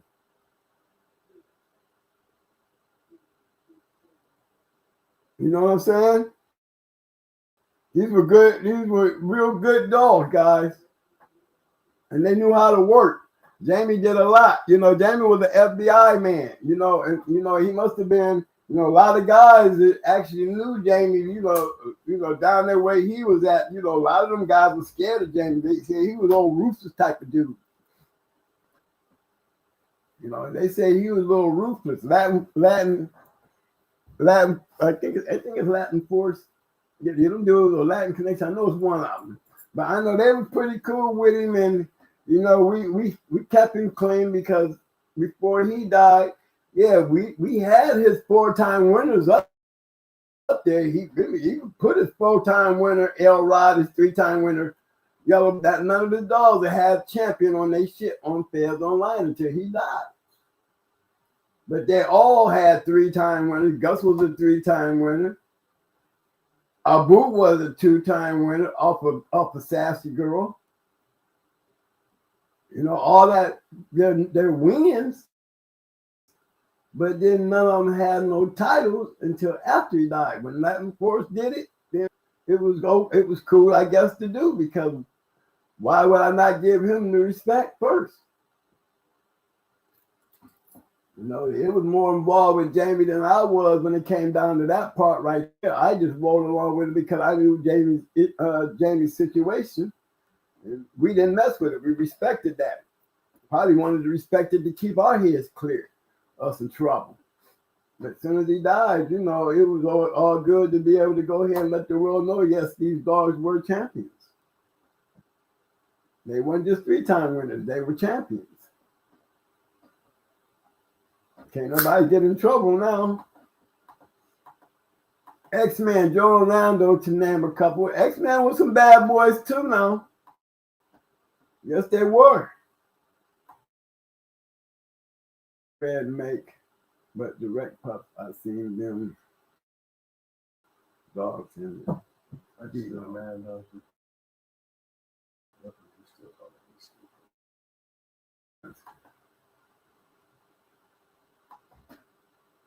Now, I think Detroit was more involved in wanting, you know, Red Boy dogs and then anything. Can you read that? Okay, which one? Kennels like Farmville, who had the champion Buster dog up a host redneck. See, them was some good dogs back then, man, but them was them down south dogs too, Barney. Go ahead and read.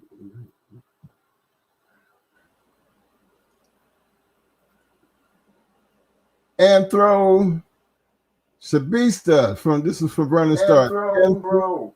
Sabista, see, Bulldog from the late Bancroft Yard in '89. I don't recall the breeding. I do recall EM was on the yard and we offered to buy him, but he was already sold to the Canadian. Okay, go ahead and pin yours up now. Mike got behind bars.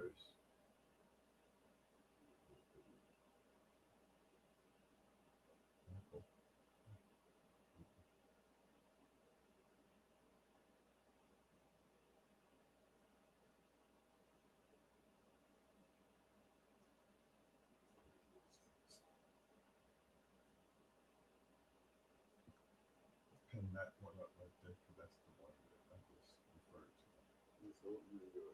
Okay.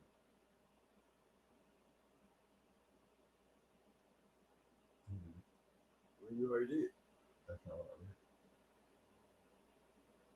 read. Okay, Sebastian worked Buster in his match over Sherwood's champion Marcel, who was worked by Maston, the owner of Freya T, whom had a 90% winning streak, conditioning for Ronnie Anderson.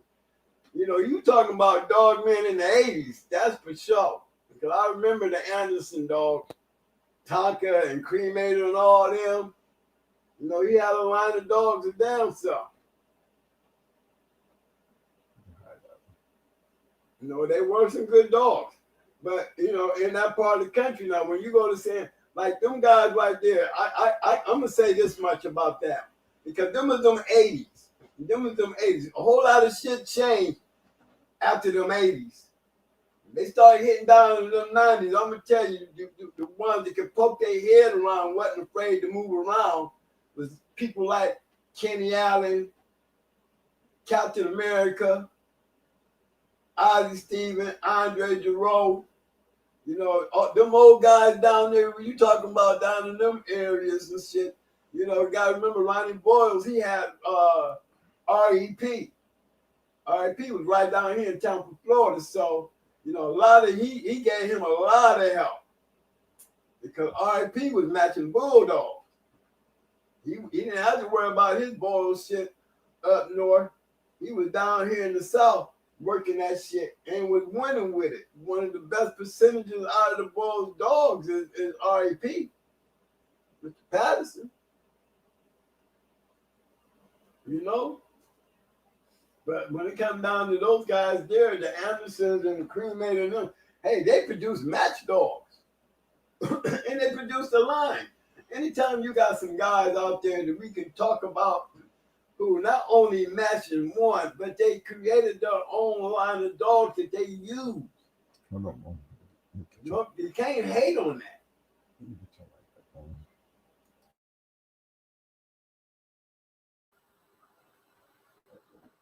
You know, you just can't hate on that. You got to give them their props. But things did change. I can tell you, shit changed. Shit quick as it used to. STP never stopped throwing bolos. Guys like that who was already pegged in to the change. They was really having the effect of making the change. And they went for STP and them Buck Dogs and STP and them Boyles dogs and STP and them Yellow Dogs. I'm trying to tell you, they set the game for us to get an opportunity because they showing us what's working. They showing us what's working. And Tyrone, and then the dogs coming down off of that. Hey, man, the game changed. Shit got rough. Hardcore, it got rough.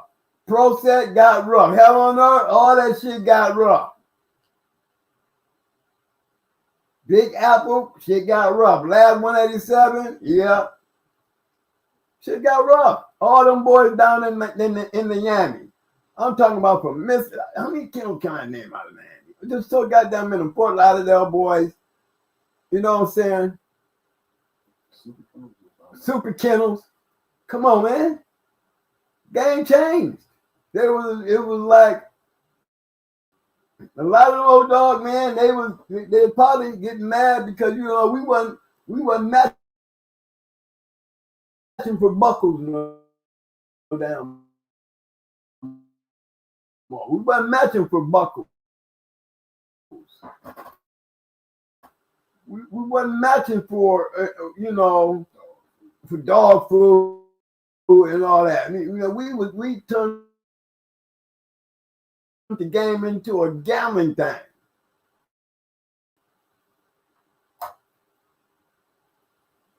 You know, people like Body Snatcher, Beach Boy Billy and them, you know, I can keep on naming them. You had to have some bulldogs to be running around now. So when you say Beach Boy Billy and them, yes. RC and the So-So Boys, yeah. Yankee Boys, yeah. They running around out there. Everybody, Vietnam, OG Piper, Noonie.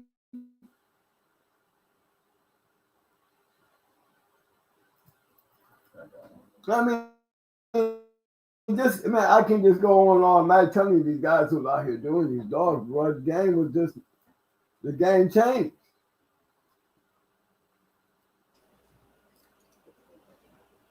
Anthropoology says Vernon was Bancroft in Missouri.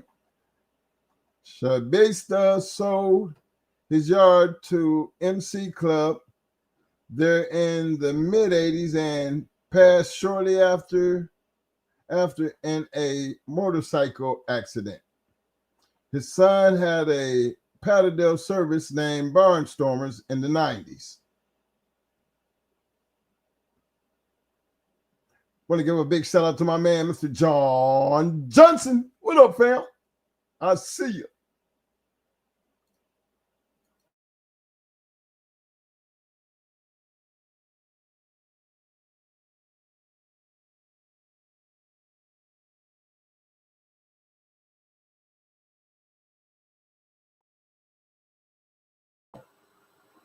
Okay, something. Me, I'm gonna tell you something. I'm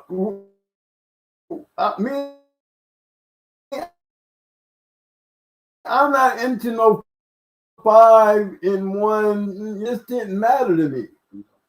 Matt Doctor, 5-in-1s and 4-in-1s and those crosses. You know, them ain't things that we talk about, man, because those things have little significance to what we really want. I'm just keeping it real with you. Yeah, Grand Champion Cool Breeze. Yeah, he was down here. And BB Red. If I got that correct, I know he was a bad boy. He was all right. I put it like that. He didn't want nothing about Rogers. He would have got what motherfucking Wacko got. And they knew it. Didn't take nothing away from him, though. Hey, I can't make a man do. He ain't gonna do what he want to do.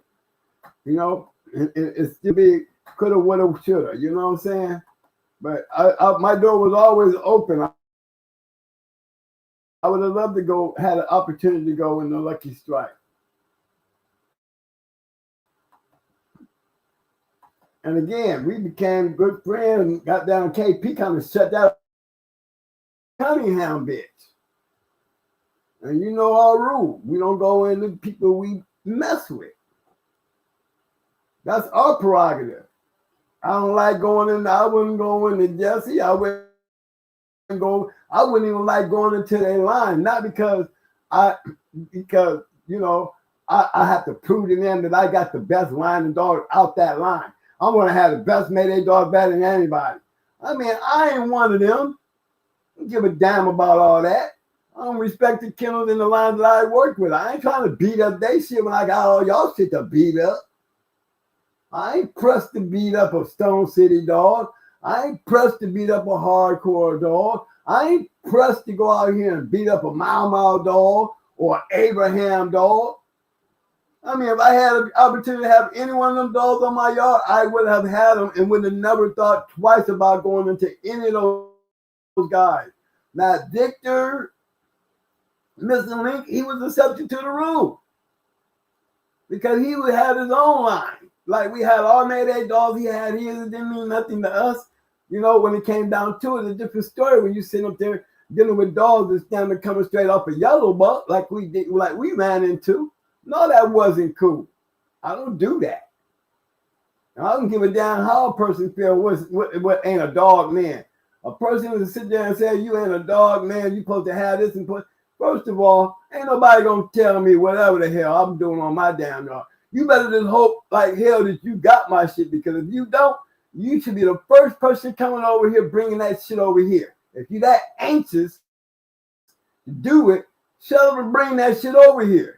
Where was that conversation back then? If guys don't want to go into you and y'all because y'all dealing with the same line, he might have a brother, you might have a brother. and he wants to go into you because he wants to have the best brother. Does that make sense to y'all? Because it don't make sense to me. All these other bloodlines to go into, you got somebody saying because this guy don't do it, because he didn't do it or don't want to do it, that makes him less of a dog man. Well, oh God, I'm just tell you what Jack Kelly told me. Because Jack Kelly did reply to that. Man, I'm telling y'all what Jack said. It's his shit. He said that he was wrong. Because first of all, none of your damn business. Anybody can do what they want to do, what they don't. Who are you to tell us? Who are you to say that, you know, that might be your thing, but that might be a lot, you know, other guys might not feel that way. That makes you a real dog man? No, it makes you a fool. That's your gaffle. They ain't trying to beat up your own shit and bring your ass over here where this other shit is. Go the line. Bring that ass out here around all of us. Bring that shit out here. Stop messing with people because you want to be better than they line of dogs. You got first shows, that shit can went outside of that line. Bring that shit over this way. You know, I ain't got no problem. If you ain't bringing none of my shit over here, I'll go right into their ass. That's how I was. You know, talking about somebody because they don't do what you want. I mean, first of all, ain't nobody gonna ever tell me what to do with my shit. Because you already know my attitude. If Pandy would have knocked on my damn door, now, I ain't coming to the door. They knocking at both sides, knocking on windows, calling the phone. I'm probably hiding under the bed. They can't see me under the bed because I ain't gonna answer that call. Because I don't want to have to tell them no, I ain't doing it.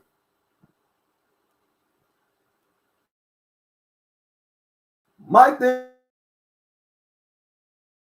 was we always wondered how Pretty Mama would be able to handle. We thought about that. I wonder what Pretty Mama would have did with May May. You think Pretty Mama would have gave May May the fight that she needed if May May would have went in there trying to kill her? Or would May May act like a brat? Because Brat was a bad bitch, and I'm putting May May up there with Brat. And I'm gonna tell you the truth. Mama was a bad bitch, but Mama, I don't think she had enough in her. May May would have killed her. I believe May May would have killed her.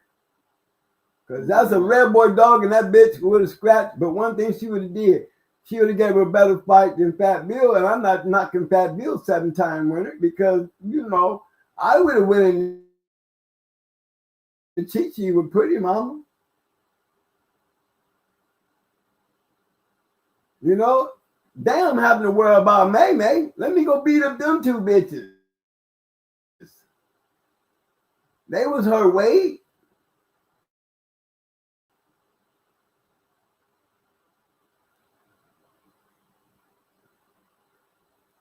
You know what I'm saying? That was the key. Red Boy Dog came in and they changed the game. I mean, Havana Boys, you know, all them good dog, man, they, you know, everybody, there was a change. And all everybody wanted to do was match dogs. About that, and you wouldn't believe, guys, I could go into these books and just, you know, I show you to get a chance to go into all of them, but just on the information in the books that I have. You know, I didn't pull up Triple M's matches. You know, with 3 dogs in a 4-card show, came in there with 3 dogs and walked out winning all 3. I can show you Kennels going in there with 3 or 4 dogs in one show and winning every one of them. You know what made them so special? You know what made them special? Because they was getting it done. You know, Dosette, I can say this much about Original Bounty Hunter and Doucette. Doucette was getting, you know, I don't know what Doucette was from Ohio, because, you know, one thing for damn sure, a whole lot of his dogs and breedings ended up in Ohio. Now, I don't know whether he was from down south. Sometime I used to know how people got the Doucette dogs. And was working with them. You know, we have so many original bounty hunters. You got, you know, we know our original bounty hunter from up there at the deep, but there were several other ones out there, you know, for people who don't know, they would have been mixed up.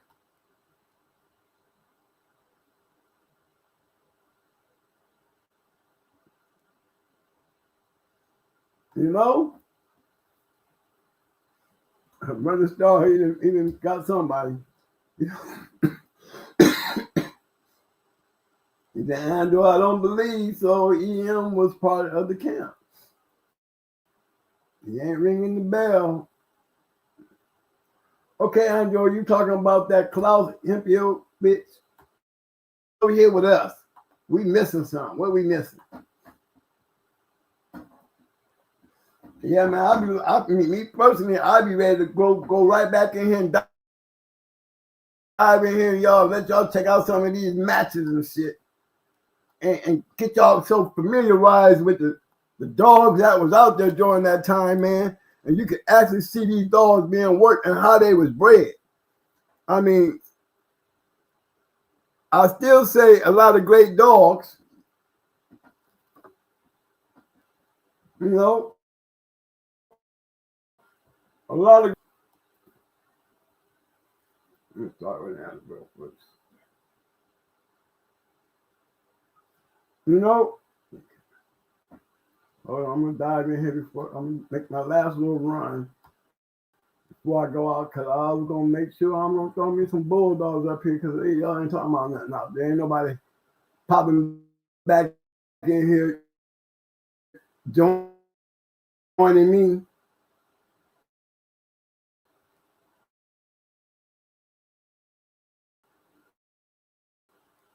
He's supposed to go.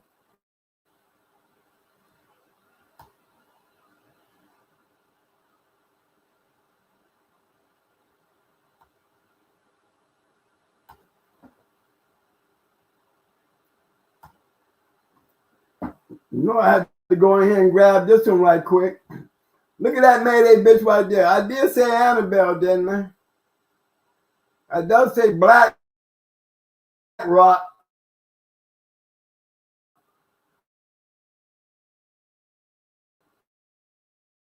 You know what I mean?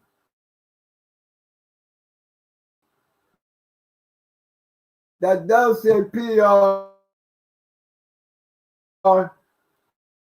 By SNK Kennels or Cleve or TM or CM Kennels, you know them are recognized kennels. You know them as recognized kennels. But I said Mayday had the Mayday bitches. His bitches didn't play. Another Mayday dog. And it ain't Mayday cross in and all over, but you know, they used that Mayday shit and they kept crossing that shit into that power, that yellow. As long as you keep fucking around with that yellow, I mean, that's like messing around there with Buck. Like, you know what I'm saying? STP. You know, every one of them got some of that. STP had Buck on his yard. STP had Bulls on his yard. STP had Mayday on his yard. So all that shit. Combinations. Okay, here go another one, y'all. I'm just gonna move it up just a little. Cause he's on the same page.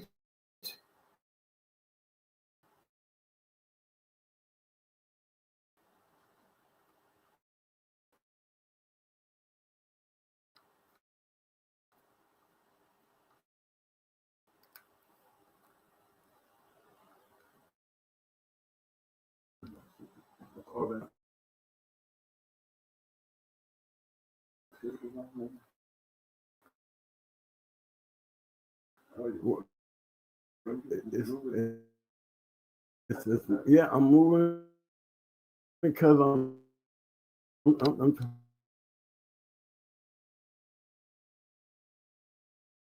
champion bullet.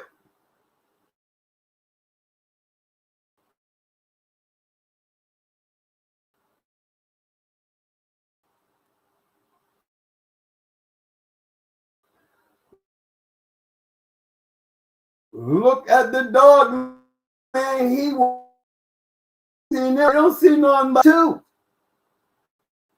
That one should have been a 3 because it was a 5-time winner.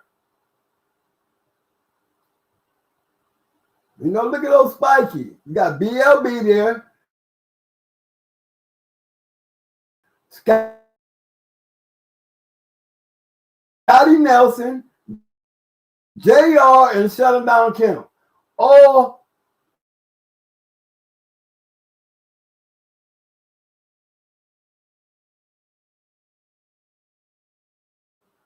out of all them great kennels, Spiky gave him hell.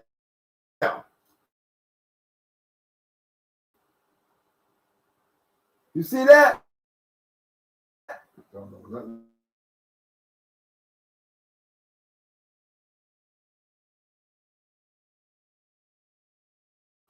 But look at the dog. They bulldogging.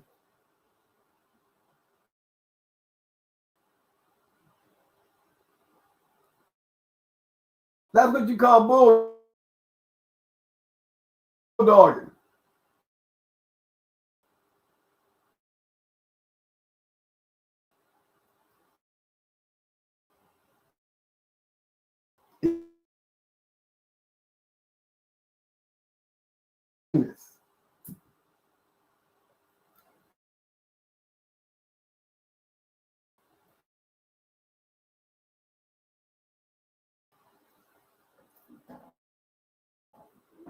No,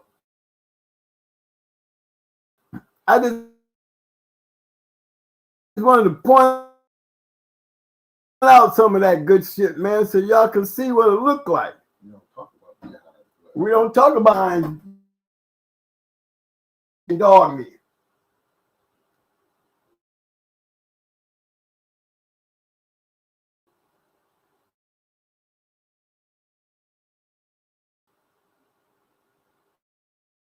I'm showing you fast lane dog men. When you come in, who wants to go? Think about that part.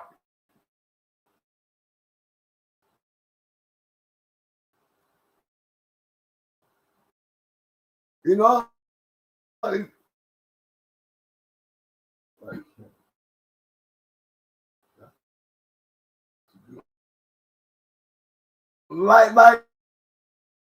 all about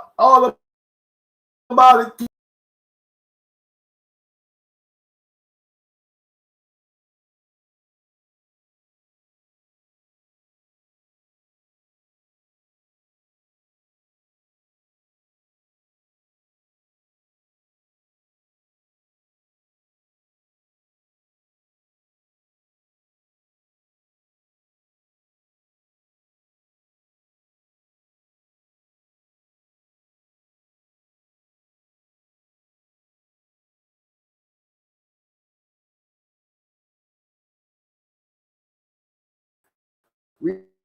We heard about Hill figure. You know, we seen PDK, you know, show up in a couple of good matches where you know he wasn't worried about going into shit, and he was falling short miserably because he was putting his shit on shit. You know what I'm saying? And he definitely a good kennel, but they're used to doing that.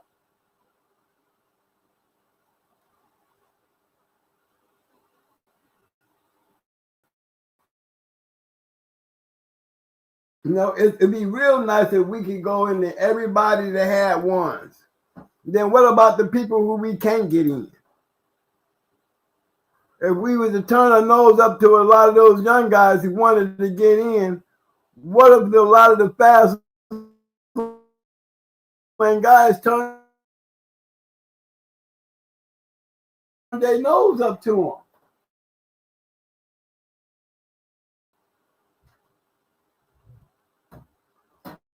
Will we have kennels like Jihad, Leto? Hold on, guys. Just stop sharing all of a sudden. You see what happened. Let me go back to my screen. Huh?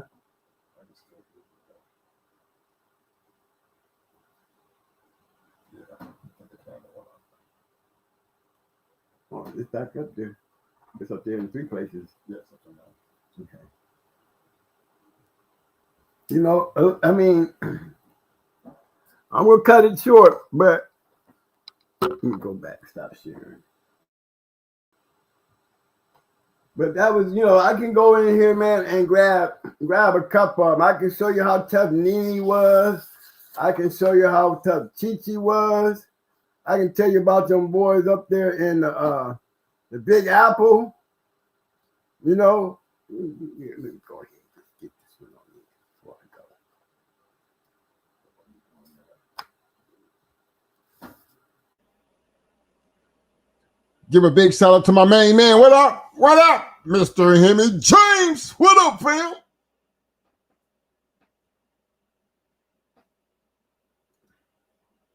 My man Vernon said, Anthro, you're only going to find it in certain lines, not like you used to be back in the day. But y'all know what? As we be looking at some of this shit, and you pay attention to like a lot of these kennels, man, you don't hear, you're very, I mean, you don't hear people talk much about a lot of names that you see in these matches. That's one of the biggest points I like you guys to see for yourself. We can always just talk about the champion, wonder about, well, who he going into. Well, there's a whole book full of that shit. But if you actually go down and look at the names aren't very familiar to people. Only reason we know a lot of these people because we know the people. But we can't sit here and tell you we know everybody. You know, there's a lot of people that know a lot of people, but then we don't know everybody. So you take those matches and you wonder, all right, like what happened to Spanky? Did he die afterwards? I mean, a damn good dog. You know, B. Hines been in the dogs for years. B. Hines was in dogs before we got in the dogs. B. Hines was like for us, like Schoolboy is to the West Coast. That's how cold B. Hines is. And you think about that, you got a guy in that area along with all the other guys. But people don't really know who B. Hines is. You know, had great dogs, beat great dogs. But I use that because, see, that's what the journal is. It's not like the internet, you know, because we had to wait, you know, for our news to get to us, to be able to reply or be able to appreciate what was going on in between these publications. So, of course, guys were waiting to see what was going on in these publications to see who was doing what and their next move based on what they was trying to do.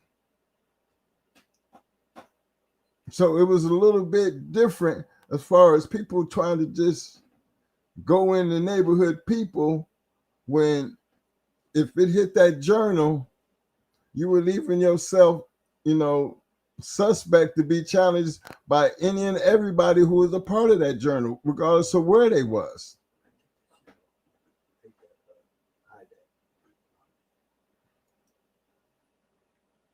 You know?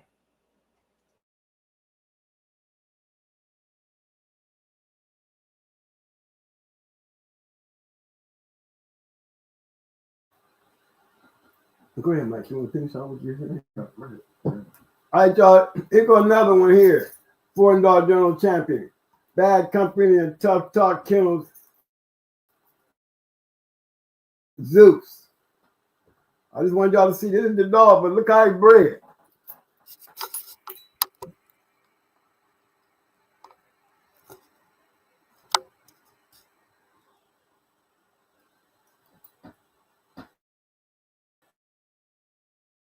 Now, you see 1 through 3 in the Northeast, 3/4 G breed, 1/4 red boy. Sonny Kennels, y'all hear me talking about little May.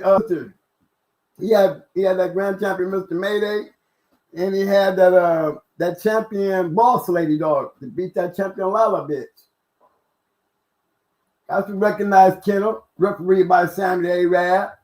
Big Apple, we know who Big Apple is, grand champion Hunt. Samuel A. Rad. Then you got the Stormtrooper. You know what I'm saying? Another recognized Kennel. Then you got refereeing Mr. Bill, 1 hour and 40. So ain't nobody running from nobody. See, every one of them was fast lane Kennels. Been doing this shit for years. Every single person on that book, that page, has been in the game for years. All the judges would have had stars, and all the damn losers would have had ones by their name. But back then, it wasn't about all that. Back then, it was about getting it done. Ain't nobody scared of nobody. It just wasn't that kind of thing. If anything, everybody was always trying to get the best that they can go after. Everybody was always on that. You better get what you can get. Me, I felt like that. These dudes, all of them had little, Big Apple, he had a following. He didn't have to. He could go there broke and still pull off a good 20, 30 grand. With the following that he had, always reference somebody's big match. Believe that. He was a fair dog, man. Never heard no complaints. But Sammy Arab had money.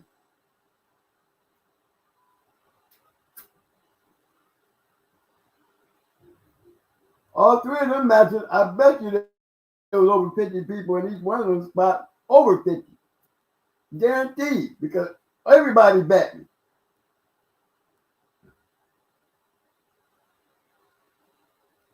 Bad company, them boys was bad.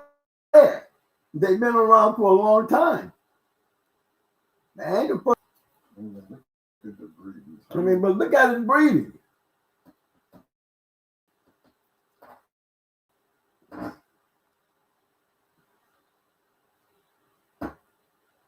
That's literally a Jeep red boy dog. Which we always been telling y'all, man, when they start crossing that Jeep red boy shit, that shit changed the game down there like red boy. I mean, you keep bringing red boy into the equation. Look how big Red is daddy, right? I mean, yeah, look at Schoolboy's bigger down Mayday.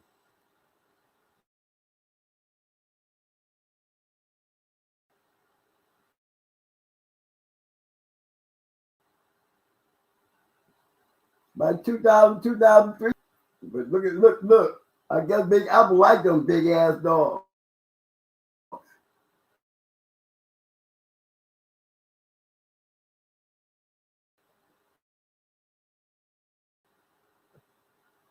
But he had to be a good dog. He had to be a good dog. And to go 1 hour 40, a big dog like that, them big boys, they was slopping around. Let's believe that was a game ass dog. His pedigree tells me that. I see what Okay. Let me go back to that. All right. You want to.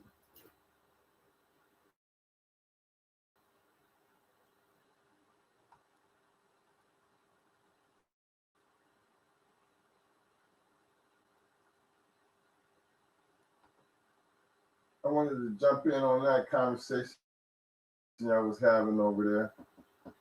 I'm back.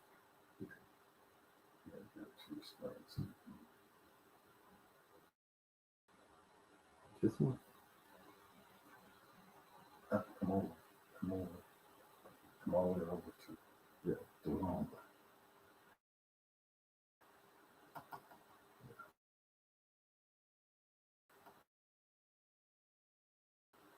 Okay, I'm back, guys.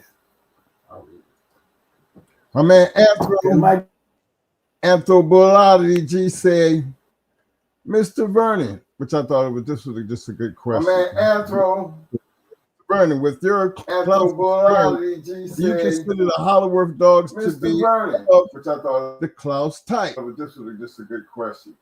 I'm gonna give you all my man. Mr. Vernon, with your and then no more gonna want to comment. do you consider the Hollowworth dogs to Anthro, those dogs be more of like the Hemp Hill the dogs. Klaus type? Klaus dogs weren't that big. I'm gonna on give the you all average. my man, Mr. Vernon's response. Those dogs were more like big on that. When you add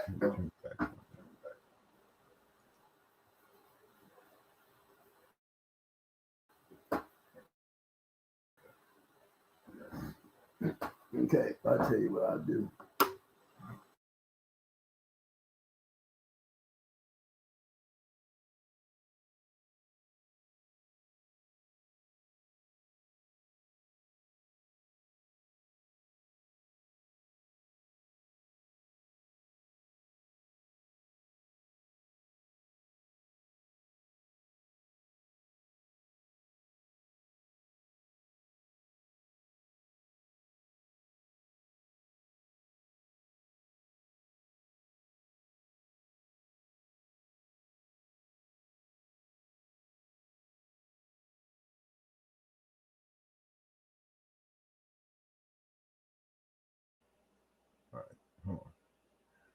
My man, Mr. Hemi James said, Vernon, Floyd's legacy is cemented in American pit bull history. Like all the other legends of the past, take Boudreaux's name out of the pedigrees, and there would be a huge gap left over decades. This is a true statement. But, but you could take a look at just a lot of the history of these dogs. And it is just what it is, regardless of, you can argue about it, fuss about it, talk about it, but if it ain't worth talking about it, it wouldn't have mattered any fucking way. But the fact is, when it's worth something to be talked about, there's always going to be controversy.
All right, fellas.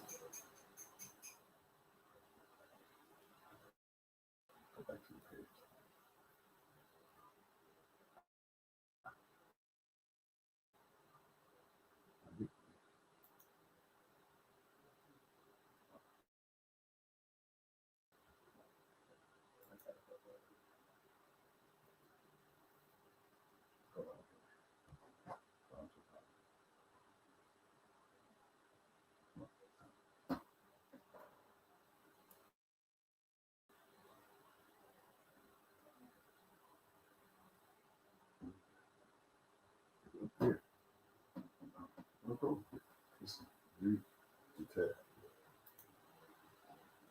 Okay, guys, here we go. Let's go find out. You know, my personal opinion is this is a Klaus dog.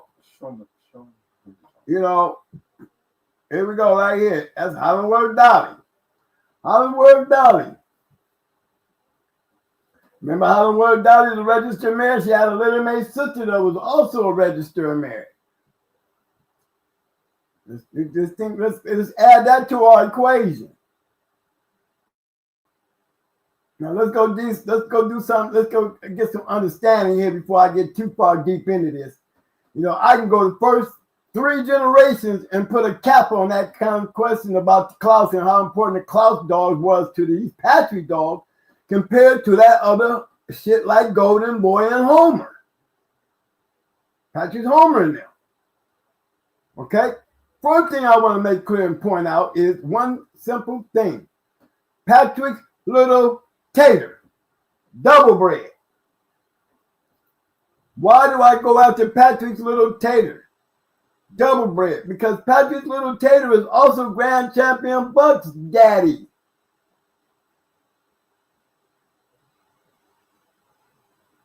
One of them top 5 dogs on that list. What list, Mo? That Register of Merit list. Top 5, been there for years. Common factor, Patrick Little Tater. Now, let's go break down Patrick Little Tater.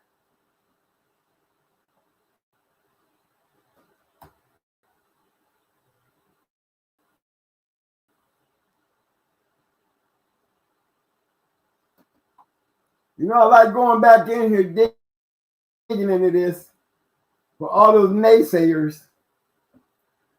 I would tell you like this. Klaus has everything to do with this shit working.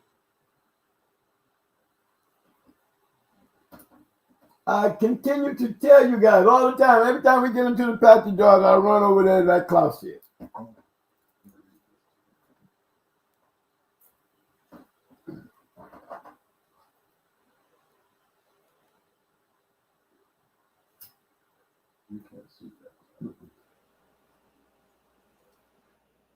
Now, this is in response to my man Vernon Starr said, Anthro, those dogs were more like the Hemhill dogs. Klaus dogs weren't that big and average.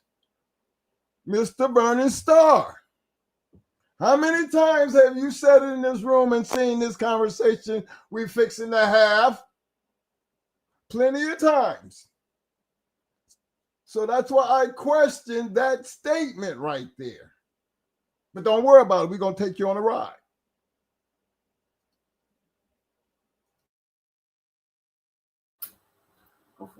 If it's got red baby in it, the genetic in the dog, Bolio, the Carver,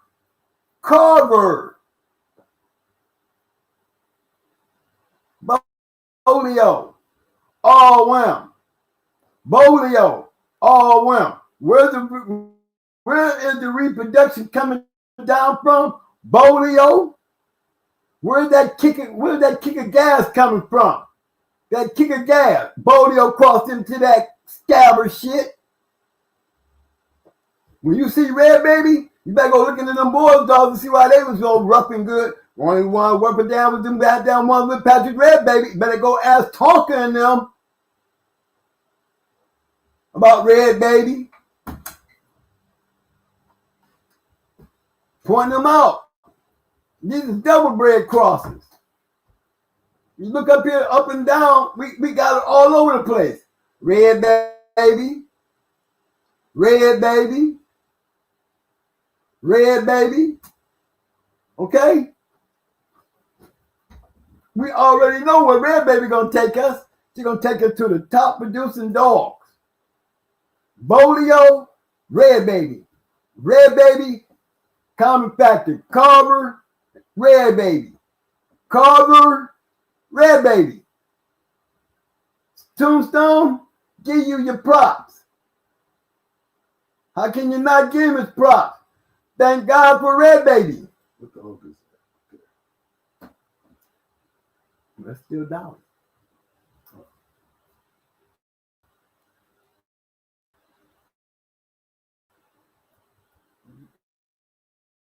Right? Take Klaus shit off the boy.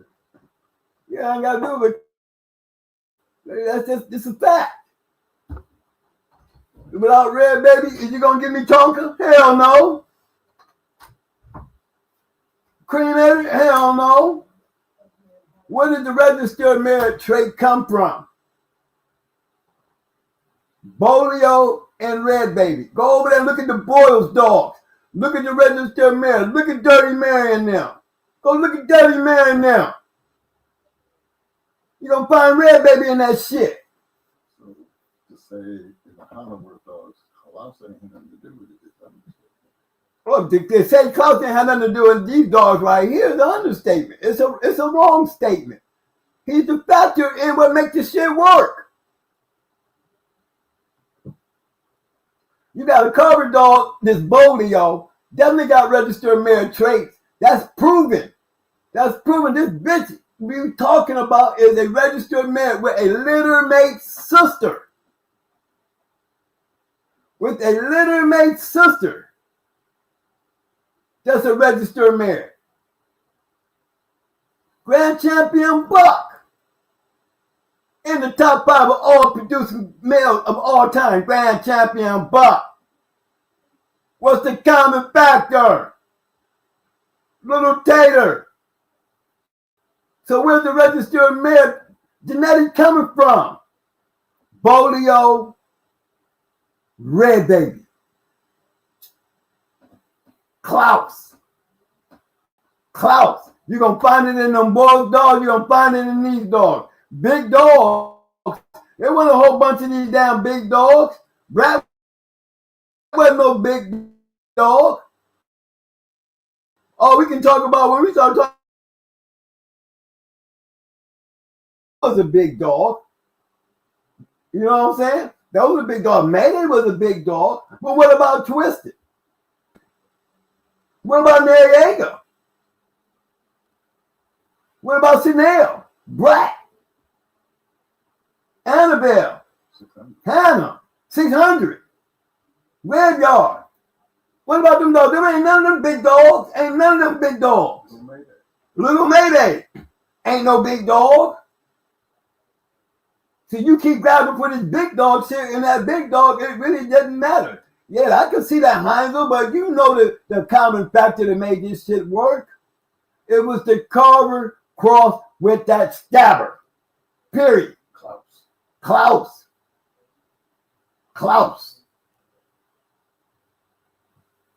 I'll leave it there for you to study it. Give me some, what did you call it? Hempfield. Come find me some of that shit in here. When it comes down to them Hollywood dogs, you talk about buck dog. When you say Hollywood, you say buck. When you ask why may they click so damn well with City, buck.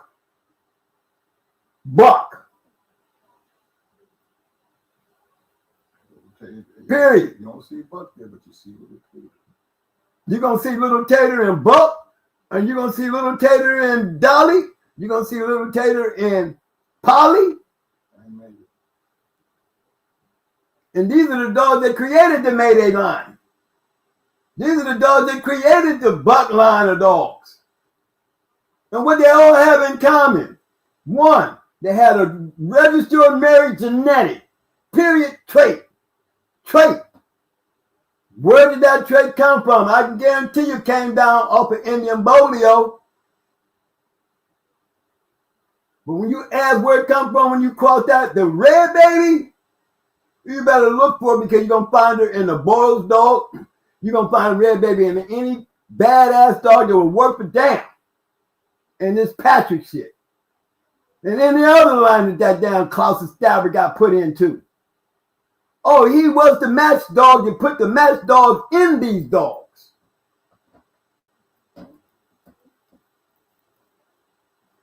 I'll let you sit there and study it and tell me I'm wrong. I ain't gonna talk about it. Show us. It's obvious. When this is a double bred, we talking about a double bred dog. I mean, look at Red Baby. I said Carver. Look at all that shit. Look, one of the best important brood bitches in history. Named the Champion Tonka, Champion Crash, Champion Snubby, Dirty Mary, and many more. Y'all need to stop paying attention to that damn chat, because y'all getting much screwed up info. Stop paying attention to me, because I'll set it straight. You see all that stabber in that damn dog? And how many times is Red Baby in this damn, in this pedigree? A dolly? I said Boyle's dog, didn't I? But you see how many times that Red Baby is in this dog here? Where you talking about all this big shit at? The pedigree, understanding the pedigree, you know how to read it, you can see it. If you can't figure that out, hey, I know why you scratching your head a lot. Something that was so insignificant.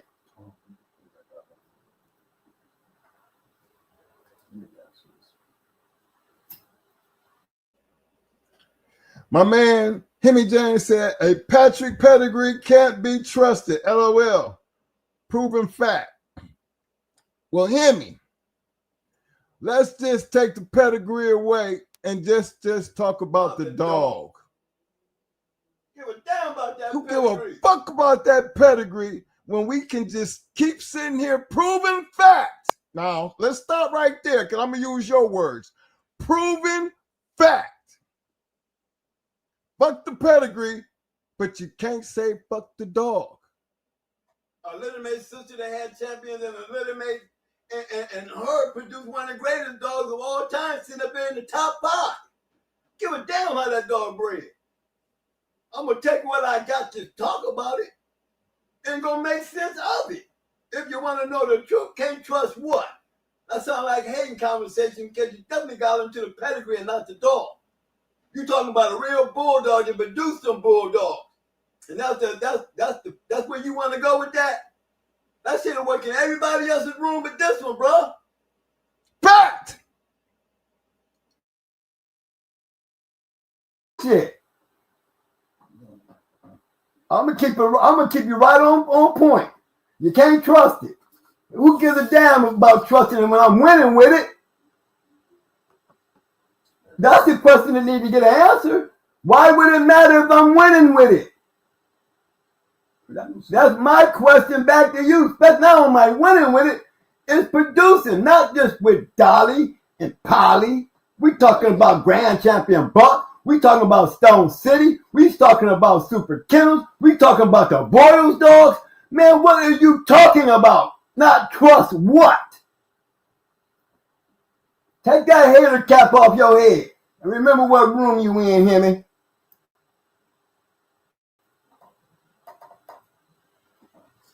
We talking to you up here with a real dog, man. You know, you gotta say we wouldn't fuck them papers. We wouldn't give a damn about them damn papers. We're gonna take what we got, like even when it comes to book.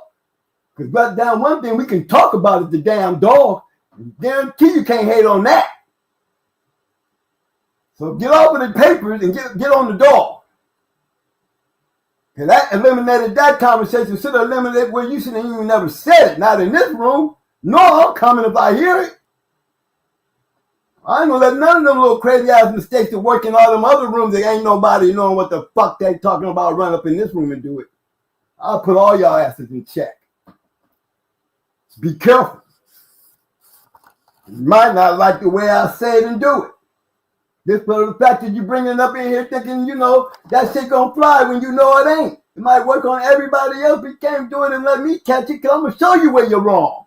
LOL that, bro.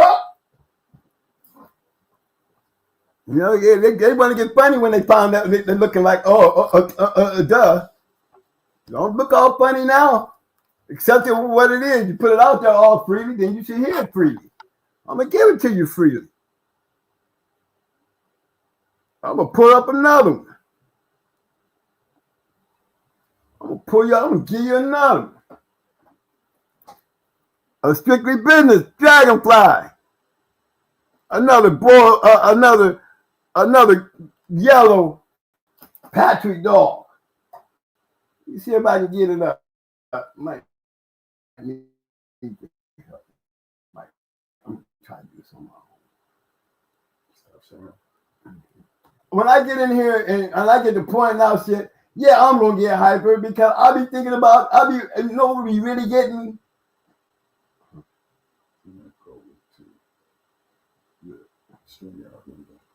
Oh yeah, you know we're gonna put it up. Yeah. I'm not gonna get it.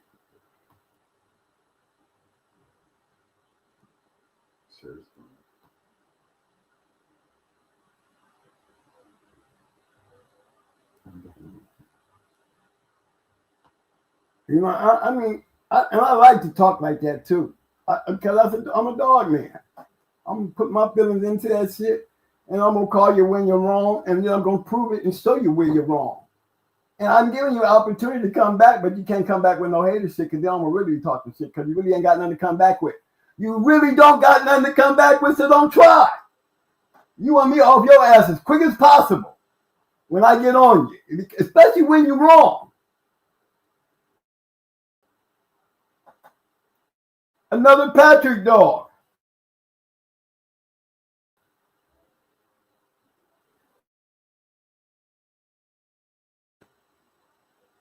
Strictly business.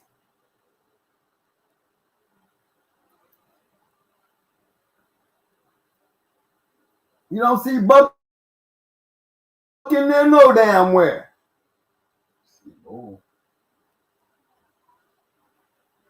You know what I'm saying? You don't see no Buck in there nowhere. You see Hollywood Bulldog.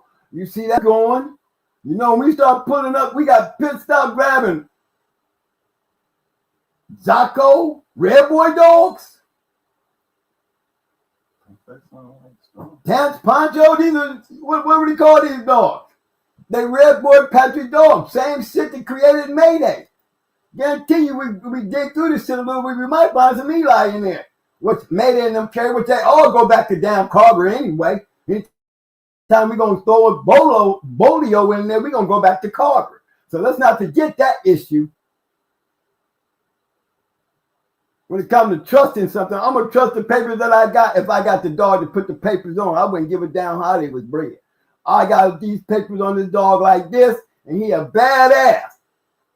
You can talk shit about these papers all you want, but one damn thing you ain't going to run your mouth about, and that's that living piece of creature called a dog.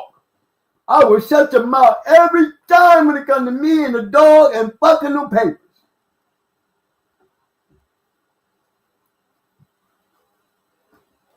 So that's what this is what I got to build up of. Guess what? Evidently something working. Evidently we can't trust the shit, but we can trust it enough to have Mayday up there in that top 5. I don't see y'all shit up in there. Why y'all got all these damn answers? I see y'all playing up in these top 5. I don't see no success out of what y'all did with y'all shit. I can show you a whole bunch of shit that I did with my top 5. I can go with the top 7. I ain't gonna forget Honey Bunch and Awesome Baby. Still, Red Boy Patrick. With my Klaus.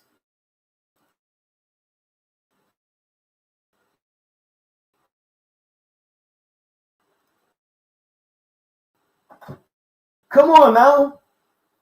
I'm going to teach y'all to read these things and understand here. Somebody else's room and say that little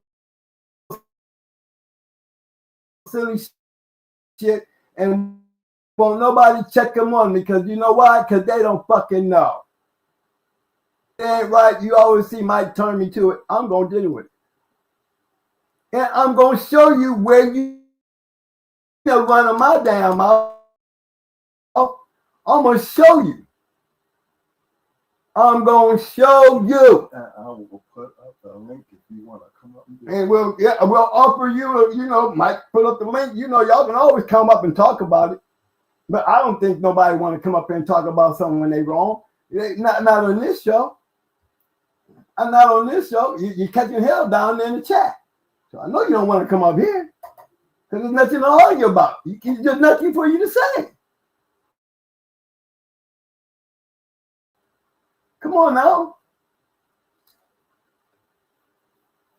Let it be for what it is and let it know. They take what you're saying and then they pass it around like a virus, acting like they know what the hell they're talking about just so they can go in there and try to what? Shake somebody's cage. Ain't nobody out here bad enough to shake my goddamn cage in this room.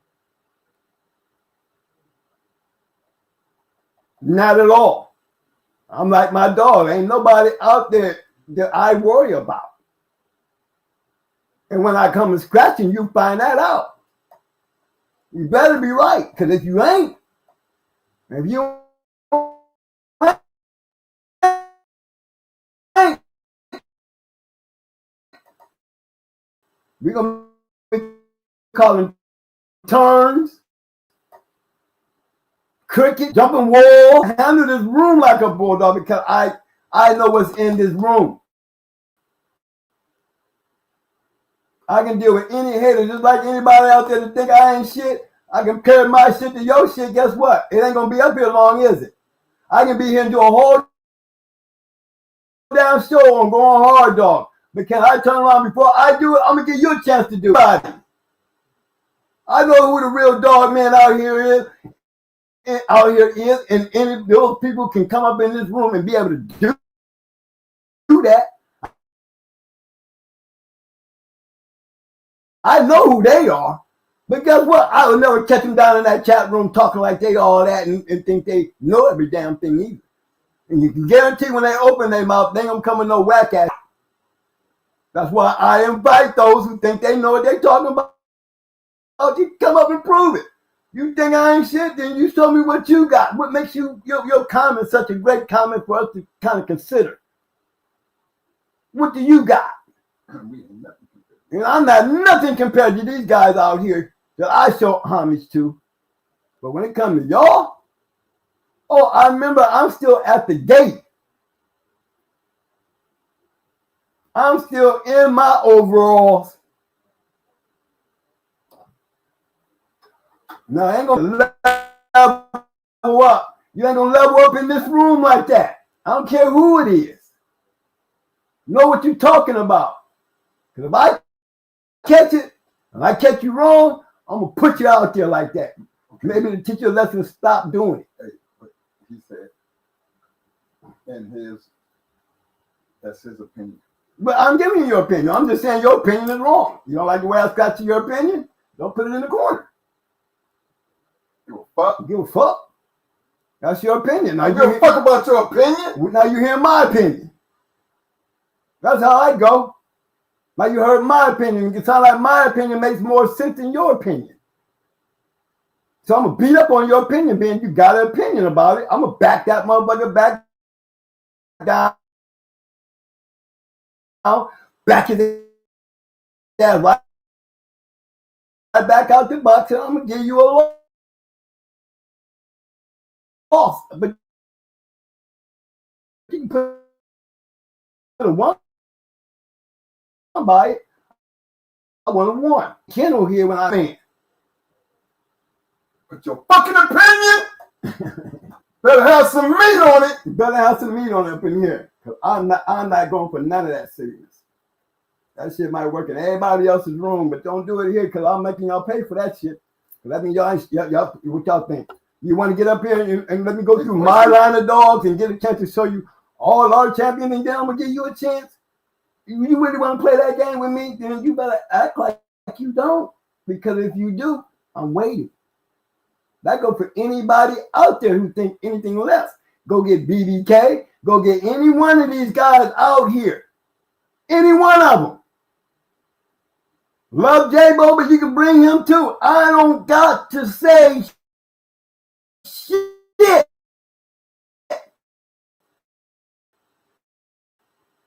I will sit here and do the whole show showing you. I guarantee you wouldn't be getting past 5 minutes because what you going to go get? I don't want to hear shit. Remember? That's how this is going to go. I don't want to hear shit. You're going to have to show us. Show us. Not talk about it. be about. You know how we roll. Woo! I mean it. I invite any one of you to do it. You know you can't. I know you can't. And I tell you, y'all don't scare me with all that slick shit, because I got a slick mouth my damn self, and I'm a dog man. So I know how my mouth can get. Especially when I'm writing, I'm scratching, I'm rough as goddamn a brat. I'm rough as Mayday. I'm rough as Pandy. I'm biting. I'm shaking. I'm trying to get your ass out of there.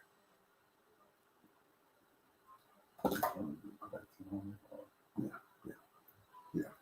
All right, guys. You know, that was enough excitement. Y'all know Twin got Mo. I got it in there. I was being nice. But when you say that and it doesn't even make no sense, where you can't even prove it when you see it right there in your face, and you want to call it an opinion, then that's your fault. You keep your opinion in, because your opinion got you called out today. That's all. I hope that teaches a lot of guys a lesson, because a lot of you guys go around and do that, and y'all more experienced dogmen, and y'all know better. Like that hip heel shit. I mean, and Klaus, compared to Klaus. That man, that down Bert Klaus, that stabber dog, have everything to do with the buck dogs. Everything to do with the Bulls dogs and that ability. Everything. And for Pat Patrick, you don't put his hands on. Pat Patrick didn't even have a hand on the shit. The Pat Patrick shit came down from him. Right. It got nothing to do with Pat Patrick. It's that connection. Tonka. Queenator. Look, that's a whole line by itself. Buck ain't nowhere in that shit. Look at the Boyles dog. Buck ain't nowhere in that shit. And we still talking about a dog that's sitting there in my top 5 that you will find all 7 of them dogs in going hard dogs. Now, if that don't mean shit, you know, I can spend another day showing you what going hard dogs look like. I done already showed you I'm in the journal. I done showed y'all more in the journal than y'all could ever show me. I'm willing to challenge that. I have shown me in this damn book, without all the books, that I can guarantee ain't none of y'all out there. Go get them. They can do what I do. Why y'all always trying to take shots at me? I'm going to teach all y'all lessons, because I'm going to give y'all the opportunity. You ain't got to get up here and cuss me out and get all out. Just shut your mouth and show us some shit. Get your paperwork together. Come up here and show us why you were like you are and why your opinions matter. Especially when it comes down to me. Because I'm going to take it like we in the box, and I'm going to treat you that way. I'm going to even let you get off the first one. And give you a chance. And watch how long it takes for me to stop you. Watch how long it takes me to bite your ass down. Because I know you ain't going to be there long. Because a real dog man don't do that type of shit to have to come up here and do it. I can sit from my desk and they can just rattle up. I know who the fuck they is and go right into their shit. But they wouldn't do it the way y'all doing it. It shows me y'all ain't got shit. But a lot of mouth. And yes, I'm going to say it. Stop doing it.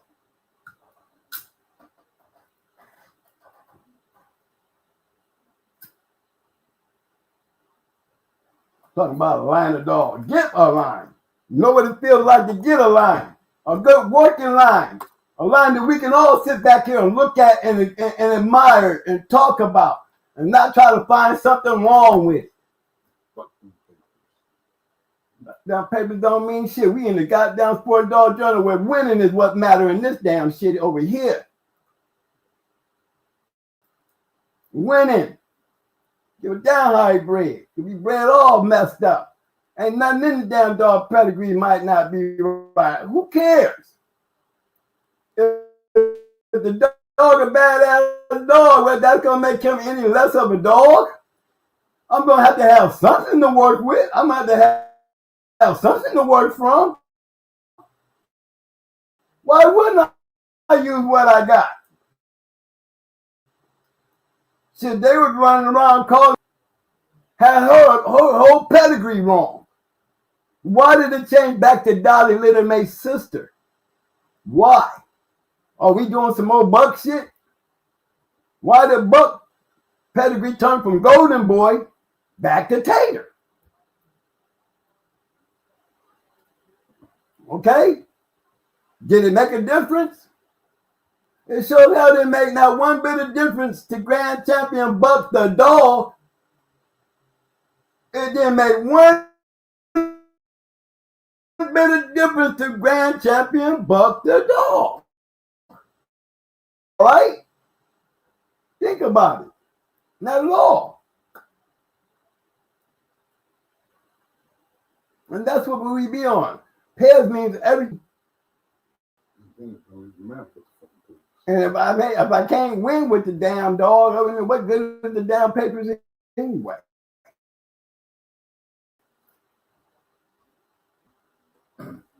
That's what I'm on. That's all I care about. That's what makes a great dog. Understanding that part right there. And if it wasn't right, a lot of people use it and it worked. I mean, yeah, it's not like one or two people using shit in their work. We got a bunch of people out here that got famous off of this shit. Right. I mean, and guess who's doing it? Working Kennels. I have to remind you guys, I mean, I still throwing up working. A lot of these kennels that you see me throwing up are working kennels. I mean, my goodness, what can we say? You can paper hang all you want. It don't matter to me. The paper don't mean shit if the dog don't mean shit. Now the dog means some shit. Okay, now the dog got hung papers. That's just like saying Little Mayday with running around there with Kunta name with like a Boyle's dog. Now when it comes down to breeding, that's a damn fact. You know something wrong because the dog ain't producing. I got the news flash because they wouldn't have a Grand Champion Kunta. They sure wouldn't have that if somebody didn't catch that one. Bring it back to a what? Bring it back to a what? A buck dog. What it produced, Mo? Grand Champion motherfucking King Kunta. And a bunch of other dogs that came along with after him. Because that dog produced. Can't win them all. And if you ain't breeding the right, after a while, you keep, it's like they come here and breed dogs, and have these good breedings with nothing behind it, and this is what I'm on. I'm on with nothing behind it. All I get behind it is he is a good dog. I got a good line. But all I ask, if I can show my good line, is to get working line. A good line of dogs that was working with my shit in it. That's what I call a good working line, like Ronnie Boyles, like Deep South, like Hardcore. Pat Patrick. I can keep on going back to all of them. Everybody. Fat Bill, all of them. Fat Bill got his name. And all goddamn kind of great dogs. You ain't that big. Why do we talk about Fat Bill being an all these great dogs with titles?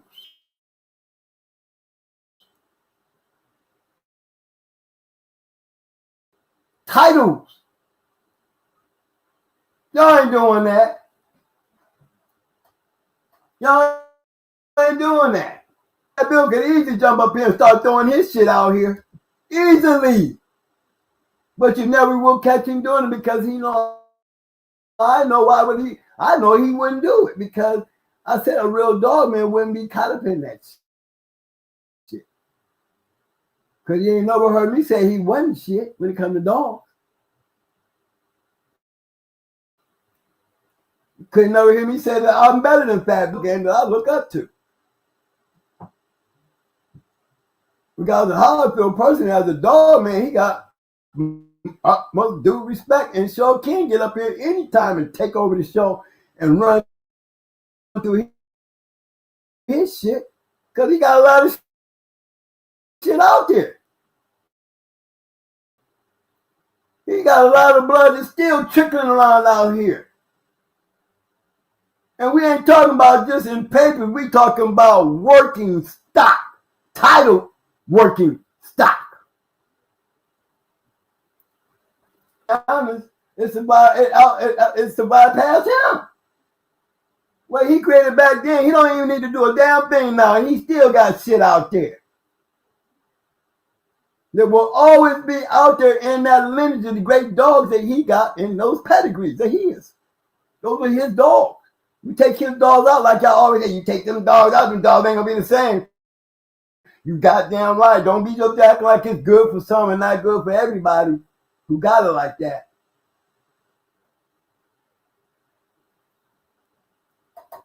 We don't need a dog.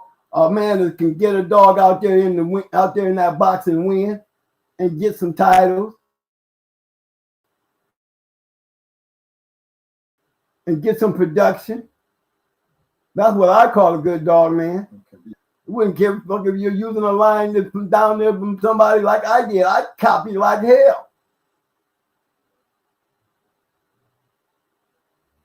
Why not? Why would that not be the right thing to do? If I want to play, what's more important, the pedigree or me copying and getting a chance to go out here and win like they win with the dog? I ain't back here talking shit like my pedigree is all that. I'm talking about the dog in the pedigree and the work they put in to even make it worth anything to me. Come on, y'all. Let's stop talking about all that other stuff that's totally irrelevant. Only people who don't have that talk that. That's why with all that. I'm done. Now, I'm going to deal with this one right here. I'm going to deal with this. Good point. He said Patrick, my favorite breeder, but he was a paper hanging He said Patrick, my favorite breeder, but as seen in Buck and two cans tumbleweed. Well, So was goddamn Rich Carter. we already know, based on just Patrick and the whole Buck situation. All right, got that. Just as bad when it came down to Carver. This is not something that was supposed to be a motherfucking secret, first of all.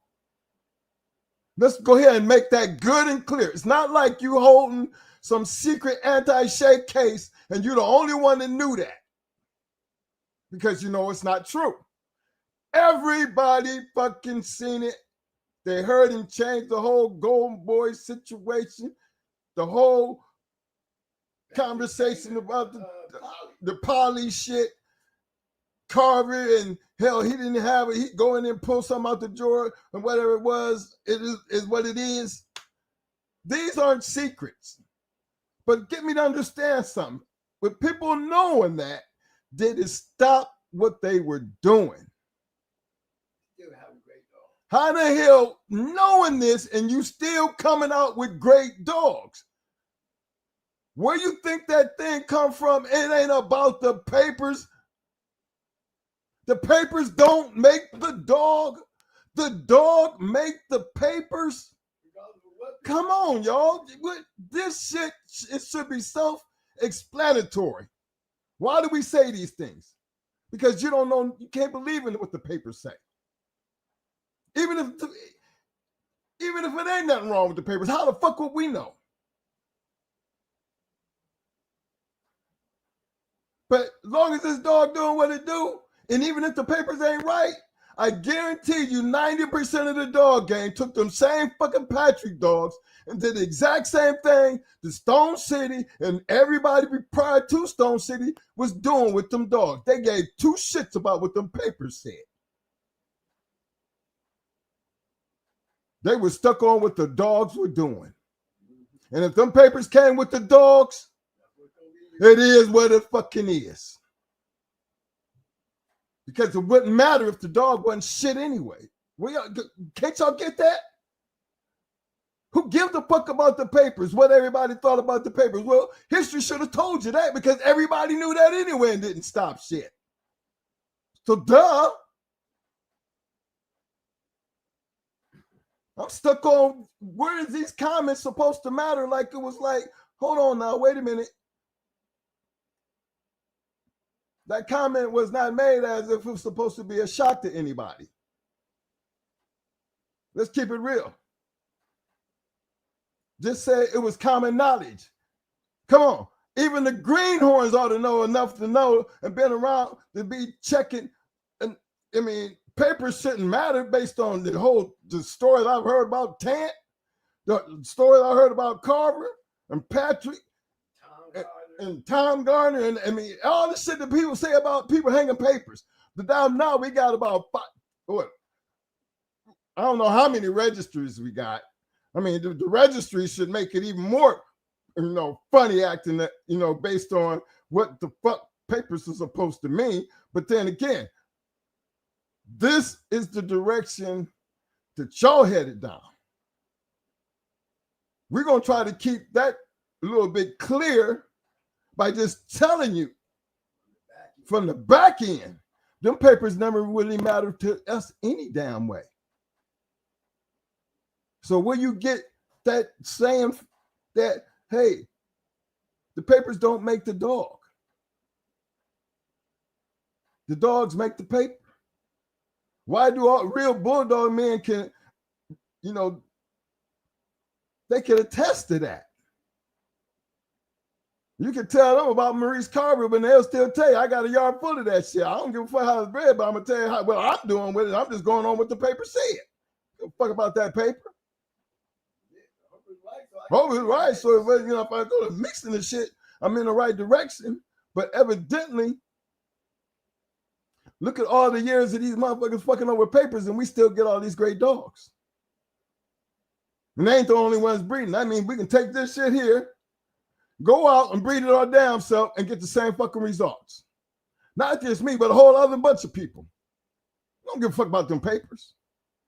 I'm going to do exactly what they did, regardless of what their papers said they was doing or what was on their papers, y'all. When we look at them damn dogs and we like what we see, the next thing we're going to say is how that dog bred. And whatever they say that dog is bred like, then that's what we stuck with.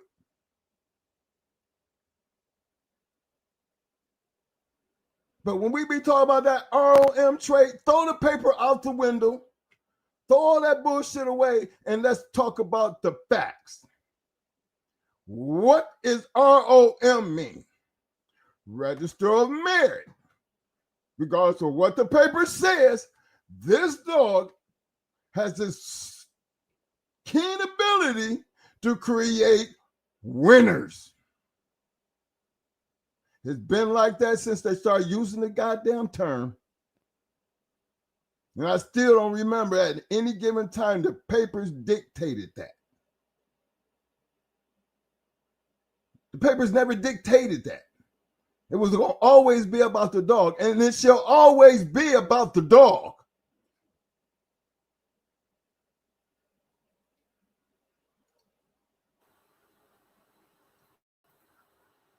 Back on you, Mom. I'm not. I'm going to put everybody back on the bus. It's 2:21, Cole. Okay. All right, fellas. 2:21. All right, fellas. I mean to be here that long, but we in this Christmas holiday, now holiday spirit. And man, we was just trying to get, wait. Y'all know I was talking about this earlier. These last couple shows been just going to the straight heart of things. Because maybe that's where we need to be at going into the new year, trying to turn over a new leaf. Not try to keep repeating shit, but try to, get an understanding of some direction. Because right now it seems like everything's all over the place. We go back to the past because we experienced that. There's a lot of guys who have that experience, but not a lot of guys willing to share it. Okay? That don't make us bigger and better than anybody. There's a whole lot of people bigger than us. So I swear, like I said, I would love to have Joe on this show. Only because the things that he could say, because he experienced the shit. Hear from his mouth. Don't have to read it from a book. Don't have to let me be the ones to tell you, even though I was there. But no, don't fuck what I'm saying. I want him to tell you. I want him to tell you how he was able to get 8 motherfuckers, how Queen was able to have 4 more people cover, he could run in, go get their ass, because I could never understand how fast she's beating them. Motherfuckers is still stepping up to the plate. What is you saying? How is you doing that? I mean, he cleaning skulls. See, I respect things that I've experienced. This game wasn't built on talking. And when I say that, yeah, it's like getting ready for a pre-fight. That Jake Paul shit should give you a great example. You know what I mean? Yeah, you get in there with a real bulldog. You get in there with a real bulldog. Fuck the claws. Fuck the claws. The fact that you think that you can stay in here with me? That's what that shit be looking like. It's almost like it shouldn't have took that fight to happen for anybody to realize and understand what was fixing to happen. You know what I'm saying? Even though we know Anthony Joshua got a goddamn glass jaw, we know this we know going in, but we know that man, he was fitting to get in there where as big as he is, it is no way he gonna stand up to that fighter. And I think if Wilder had been standing there, Paul would have got the same damn thing. Or any other big heavyweight fighter. There's just some things you have to understand. You got to be able to just stay in your lane. This game, talking shit, yeah, it's always, it's good production shit. It works great for YouTube. I mean, if I was to get in here and start talking about calling people raggedy motherfuckers and all kind of just get straight raw and raggedy with it and all that shit ain't shit and all that, I'd probably have over a goddamn 3,000 views.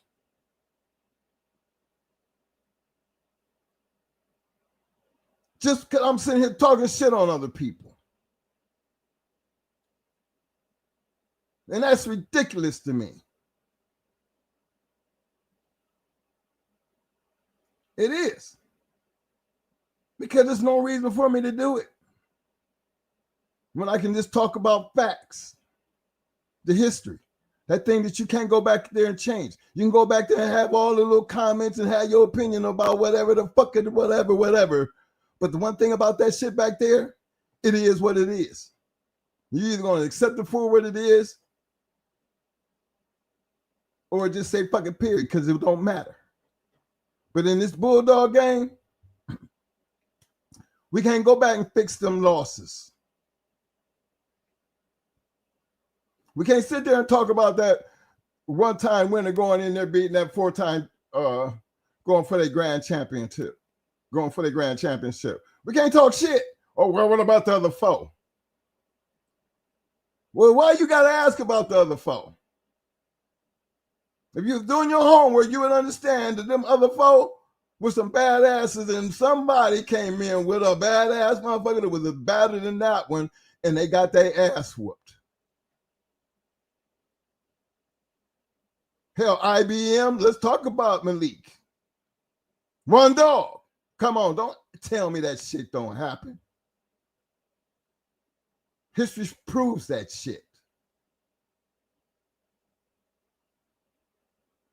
Let's talk about Noriega when the Green go take a 4-time winner going for a grand champion going into the biggest fight of the goddamn history of the century, coming in with a goddamn greenhorn.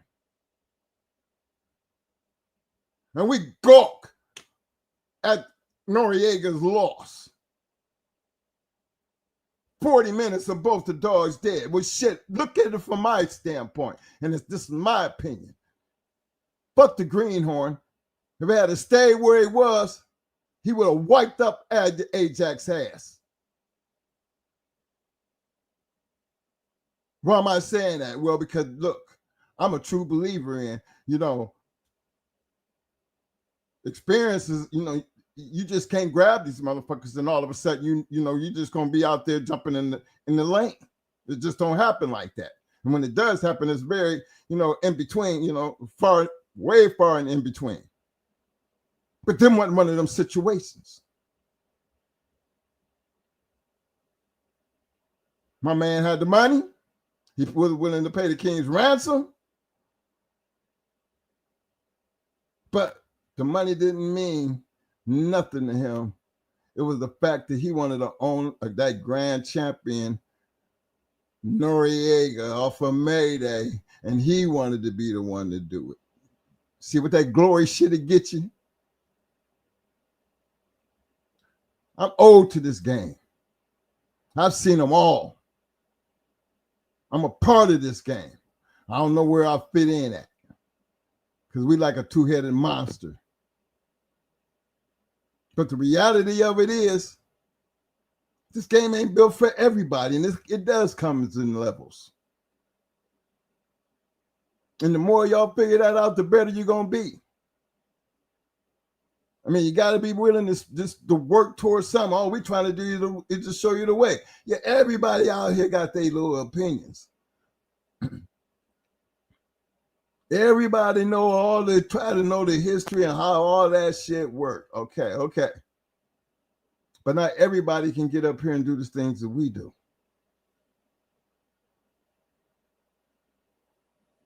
And that's not putting them down. That's just hopefully making it clear that our ambition of what we were trying to do was at a different level compared to maybe what y'all was doing. And I ain't hating on y'all. I'm just saying, look at the people we running around with. Why the fuck money ain't the issue? I need the dogs. I'm supposed to be doing exactly what the fuck they doing and having the same kind of success they doing if that's what I'm trying to do. And that means by all means necessary. That ain't just take some of that and try to be like that. That's taking everything that made them successful. Take all the shit that you see working, apply it to yourself. You're supposed to get the same results, especially if you got the integrity and the heart to get it done. To what it really needs to be to get it done. Not everybody's like that, because if it was, we would have a whole lot of the people like that. But that's what made the game different. That's what made it competitive. Because you just can't walk up to a man and classify him and say, you this or you that. But one damn thing for sure, regardless of what you think about that man and his dog, the minute you climb over that damn wall, all your questions is going to be answered. Fact. And that's what we stand by. That's what we stand on. That's what this whole community used to be built on. That's why we can talk about certain dogs after all these years. It ain't just us. There's a whole lot of people talk about, like I see Mad Dog there, he gives Doucette much pub and respect. He's always representing the D.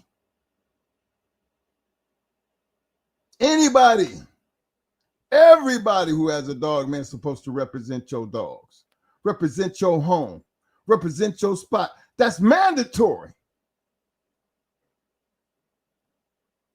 But in the same conversation, know your levels. And I ain't me telling him to know your place, because as grown men, it's hard to tell a grown man to stay in his place. That's why it was always easy when you bulldogging to go get a dog. I wouldn't give a fuck if you got to go borrow him.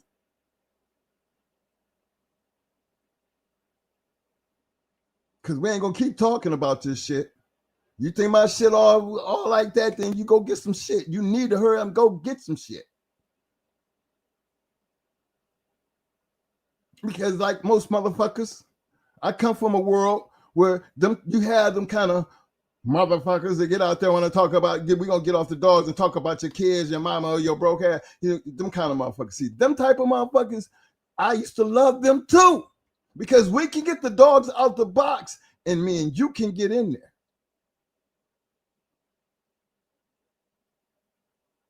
See, one thing about bulldogging, there's a time and place to be bulldogging, and then there's a time and place to just represent yourself as a man. And I have integrity about what I do and how I treat people. I know I'm not no badass, but I don't go around talking about people. We're going to talk about dogs. We're going to talk about dogs. You ain't going to never hear me talk about your mama, your kids, your family, your financial stability, your record. Fuck all that. We're going to be bulldogging. That's enough. That kind of shit get clicks out of the bulldog community. You know, I just look at it and say that's the kind of community we have. That's what this kind of shit looks like on Facebook. This is what this kind of shit looks like on YouTube.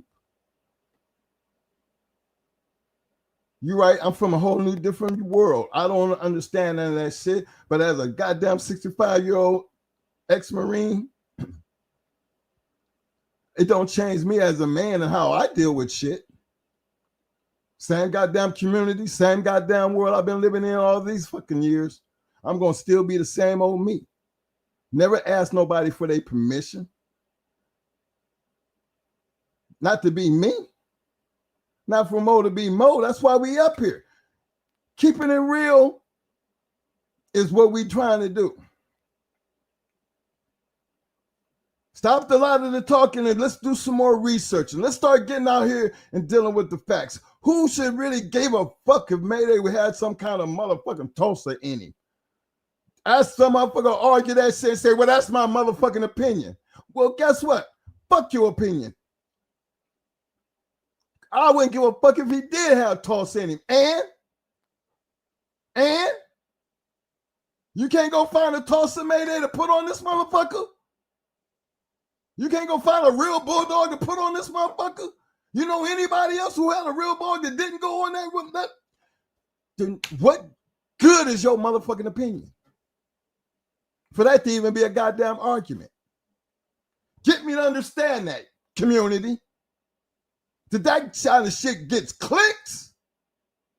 Come on, y'all got to be kidding me. And think I'm going to have that same conversation over some motherfucking papers? When we're always telling you the papers don't make the dog make the papers. But that's that kind of fuck shit that gets over. Everybody gets into that shit. This is what Facebook, YouTube, that's that thing, that's that thing to get you clicks and shit, right? Okay. We're good. Because over here we get on the bus. Over here we're going back here and we're going to be bulldogging. I don't mean to hurt nobody's feeling. I ain't trying to hurt nobody's feeling. I ain't trying to be bigger or better than anybody. But what we're going to do, we're going to be real bulldoggers. We're going to have some integrity about this shit over here because we ain't got no reason to lie. We're going to bring receipts, as much receipts as I possibly can, so y'all can get it through your heads and understand and see what we're talking about. But guess what? We didn't create this shit. This shit was already here. We just telling you how we're using, how we applied it, how everybody else is using, how everybody else is applying, and this is what they got. Fact. Here go the results. That's all I'm saying. You know what I'm saying? But y'all got, feel me on this. We're going into a new year. And I wanted to make sure that when we go out this year, that we're going to come in with a better new year, especially dealing with these dogs. Because I don't know how long I'm looking to do this or even wanting to do this, but it's still until I decide I don't want to do it no more. We're going to keep trying to do the best we can do and trying to make this situation more profitable as far as helping and being a part of whatever's new. Because that's a game, and still give the homage and respect to the people of the past. Because without them, y'all wouldn't have never had no future. You wouldn't have nothing to talk about because it wouldn't be nothing there. And if it hasn't survived all these years, it's going to keep on surviving. So that's the way I'm rolling with it. And again, for all you, just my opinions, y'all sit here a whole lot of Facebook and YouTube and TikTok. I mean, this social media period. That's the driving force. Everybody's got an opinion. So that goes to opinions is like assholes. Everybody got one. That is a old ass saying, and I'm pretty sure it is older than me. But I understand that clearly. That's why we don't talk based on opinions. We try to speak on fact, the reality. Here's the receipts. Let me show you. Hear from the horse's mouth. Let them tell you. See, a whole lot of that, we don't get enough of. But we got a whole lot of opinions. Opinions ain't never got shit done. That's all I'm saying. And you know what assholes are used for, right? Shit gotta come out somewhere. You know, it just happens to come out your mouth. You know what I mean? Diarrhea of the mouth. Shit just run it because you can run your mouth. All right. But I'm gonna let y'all have that. But please, don't take our attitude and think we bad people. If we get anything out of our attitudes, just remember we old ass motherfuckers. We ain't no young kids. Ain't nothing really to be playing with. But then why will we have to change who we are to satisfy our audience? Why can't our audiences accept us for who we are? And y'all know who we are. We get on the goddamn bus. We go back here and talk about what they don't want to talk about. And I think that's what bulldogging consists of. I think Floyd Boudreaux, you know, seeing him through his, just almost watching that day, you know, everything up to seeing him at South Bonners and seeing all the guys, you know, coming out taking pictures with that guy. And then you look back into all the older pictures and you see, you could almost follow that man's history all the way up to the day he died. And to me, that's what I call a legacy. I got a chance. The great Floyd Boudreaux. I wasn't around for the Maurice Carvers or the Earl Tudors. I was around for the James Edwards, the Kinsey Woods, the Atlas Brewers, the Mr. Triplets. Man, I can keep running them names, but the thing is, that's going to be y'all one day. And if you don't keep it real now, and I'm just saying, keeping it real is where it's at. And if I was a Mr. Boudreaux still being recognized for dogs after all them many years, I wouldn't have given a damn if his papers wasn't even right. Because after all these years, that man didn't become who he was with that being the issue. And I would think that would have told y'all something. But sometimes I think the older you get, you know, the smarter you get. I just don't know how old this community is, especially when it comes to dogs. But hey, just take my word.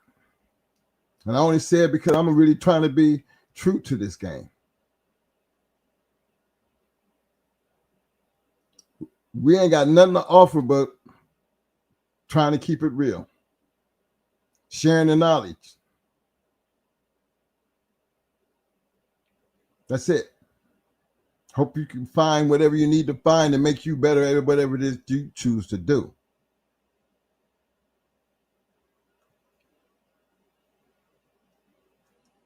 It's not about being bigger, better, selling shit. I mean, it don't have nothing to do with that. because none of that matter if you're not good at what you're doing. You might be able to talk a good game. I mean, I wouldn't even mind being a Jake Paul getting paid $92 million to get my head knocked off. That's what you call talking a good game. But the reality of it was, I'm still looking at the fact of shit. Mike Tyson should have did that, but for $20 million, I could see Mike doing what he did. It was in the clause.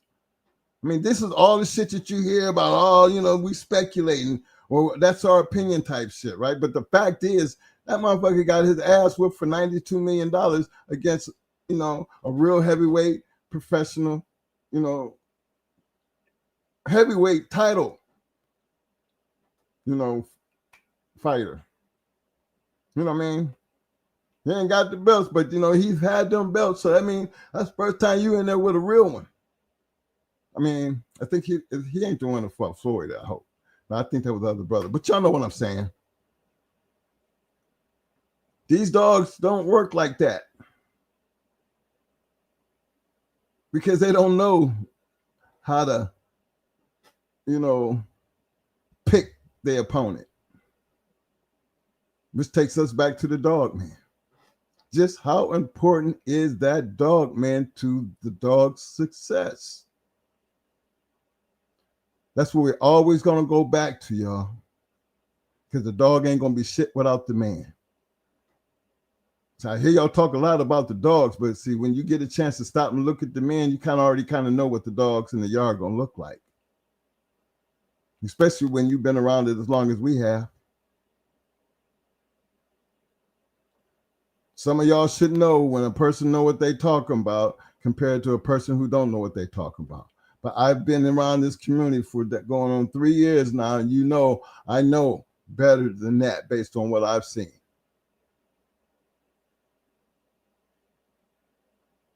But we live in a different world, in a different time. So as far as I'm concerned, what I talk about shouldn't matter. So let me have my space. Let me have my space. Everybody can create whatever they want to create, and I ride with you. But let me have my space. So y'all show me some love as we get out of here, because we went long tonight. We was in our feelings. That fake versus real. And y'all just got to understand. It's hard to look at somebody, you know what I'm saying, and have to pass judgment when you don't really want to. And the only time you ever have to pass judgment because evidently, there's either we're going to be doing some business together or we ain't, or there's something that's bringing us together where I got to know, my decision based on what I do with you is going to be on me. I don't have to do that. I mean, that's the part that trips me out about this community. But hold it down, and show me some love.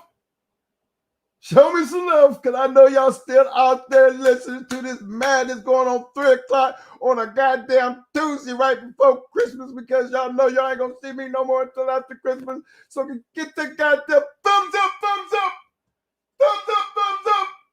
Muscles, muscles, muscles.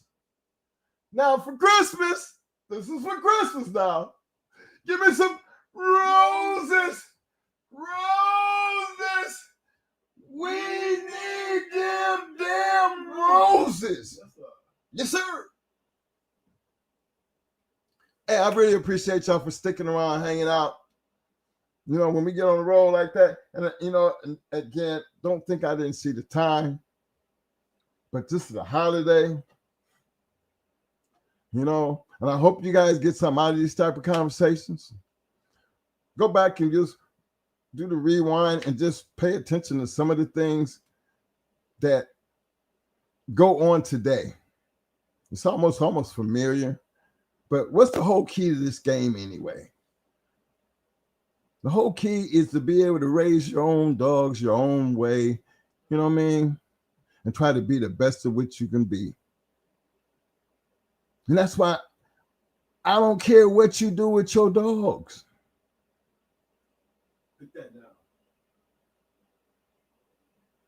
I don't care what you do with your dog. I'm more concerned about what you're fixing to do in the future pertaining to the dogs.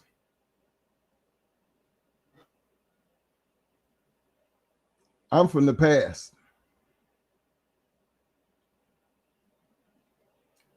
No, just keep that thought in mind. I'm from the past. So the only thing I can help you do is be motivated to try to be the best you can be.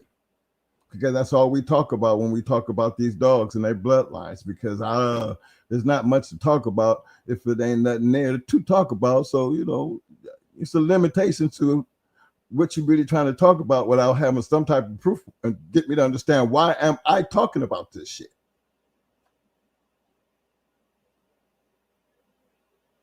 That's what makes it more exciting to stick around and just want to at least be a part of when the things do change.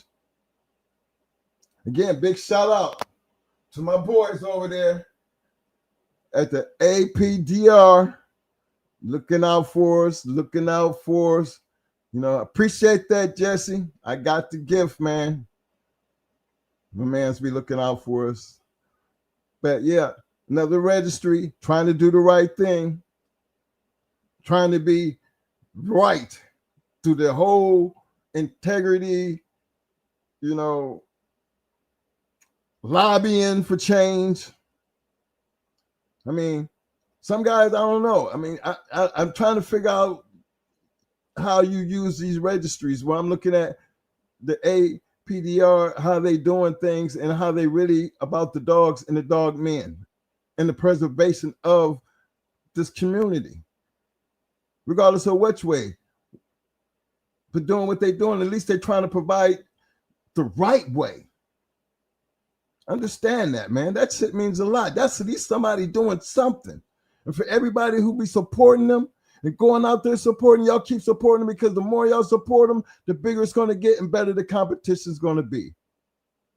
And you got to love it when you at least seeing that much done, when you're trying to see what the future is going to look like. Because at least I got an idea of what it looks like when they're trying to do it, and at least what it looks like when it's being done. That you know it's going to get better. Now, y'all need to stop that bullshit and let's get back to bulldogging. You know what I'm saying?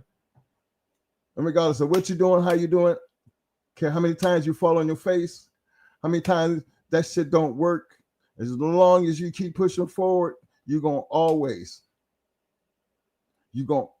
have that thing that's going to drive you to be the best that you're going to be. You're going to have that in your heart to always scratch the win. When I say that, man, I say that with ambition, dedication, and the responsibility of taking all that on to know I am going to be the baddest motherfucker, whatever I'm doing, even if I ain't. You ain't gonna tell me nothing no different until you prove it. I'm out. I'm throwing punches now. No, I should have ended it right there, because I know I had y'all like, that motherfucker just knew he didn't say that shit. Yeah, he did. Yeah, he did. But no, I just be wilding a little bit. See, Mo done clocked out on me. He done left me. He ready to go. I'm ready to go. Hey, look, man, y'all have a Merry Christmas. Y'all have a very, very Merry Christmas. You know what I'm saying? I'm going to see you the day afterwards. But take advantage of this time, man. You know? Don't waste this time. Take advantage of it. Use it to joy and happiness. Because this year, my joy is not having a bunch of damn kids running around. Papa, Grandma, Grandpa, yeah. Oh my gosh. Y'all know I miss that shit.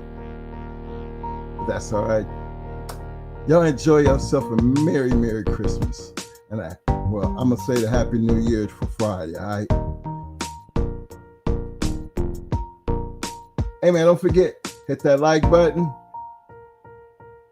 Big shout out again to all my people on the back street. Y'all see that little ticker down there? Cash App information. It's all good. It's not a matter of what you give or how much you give. It's the fact that you give.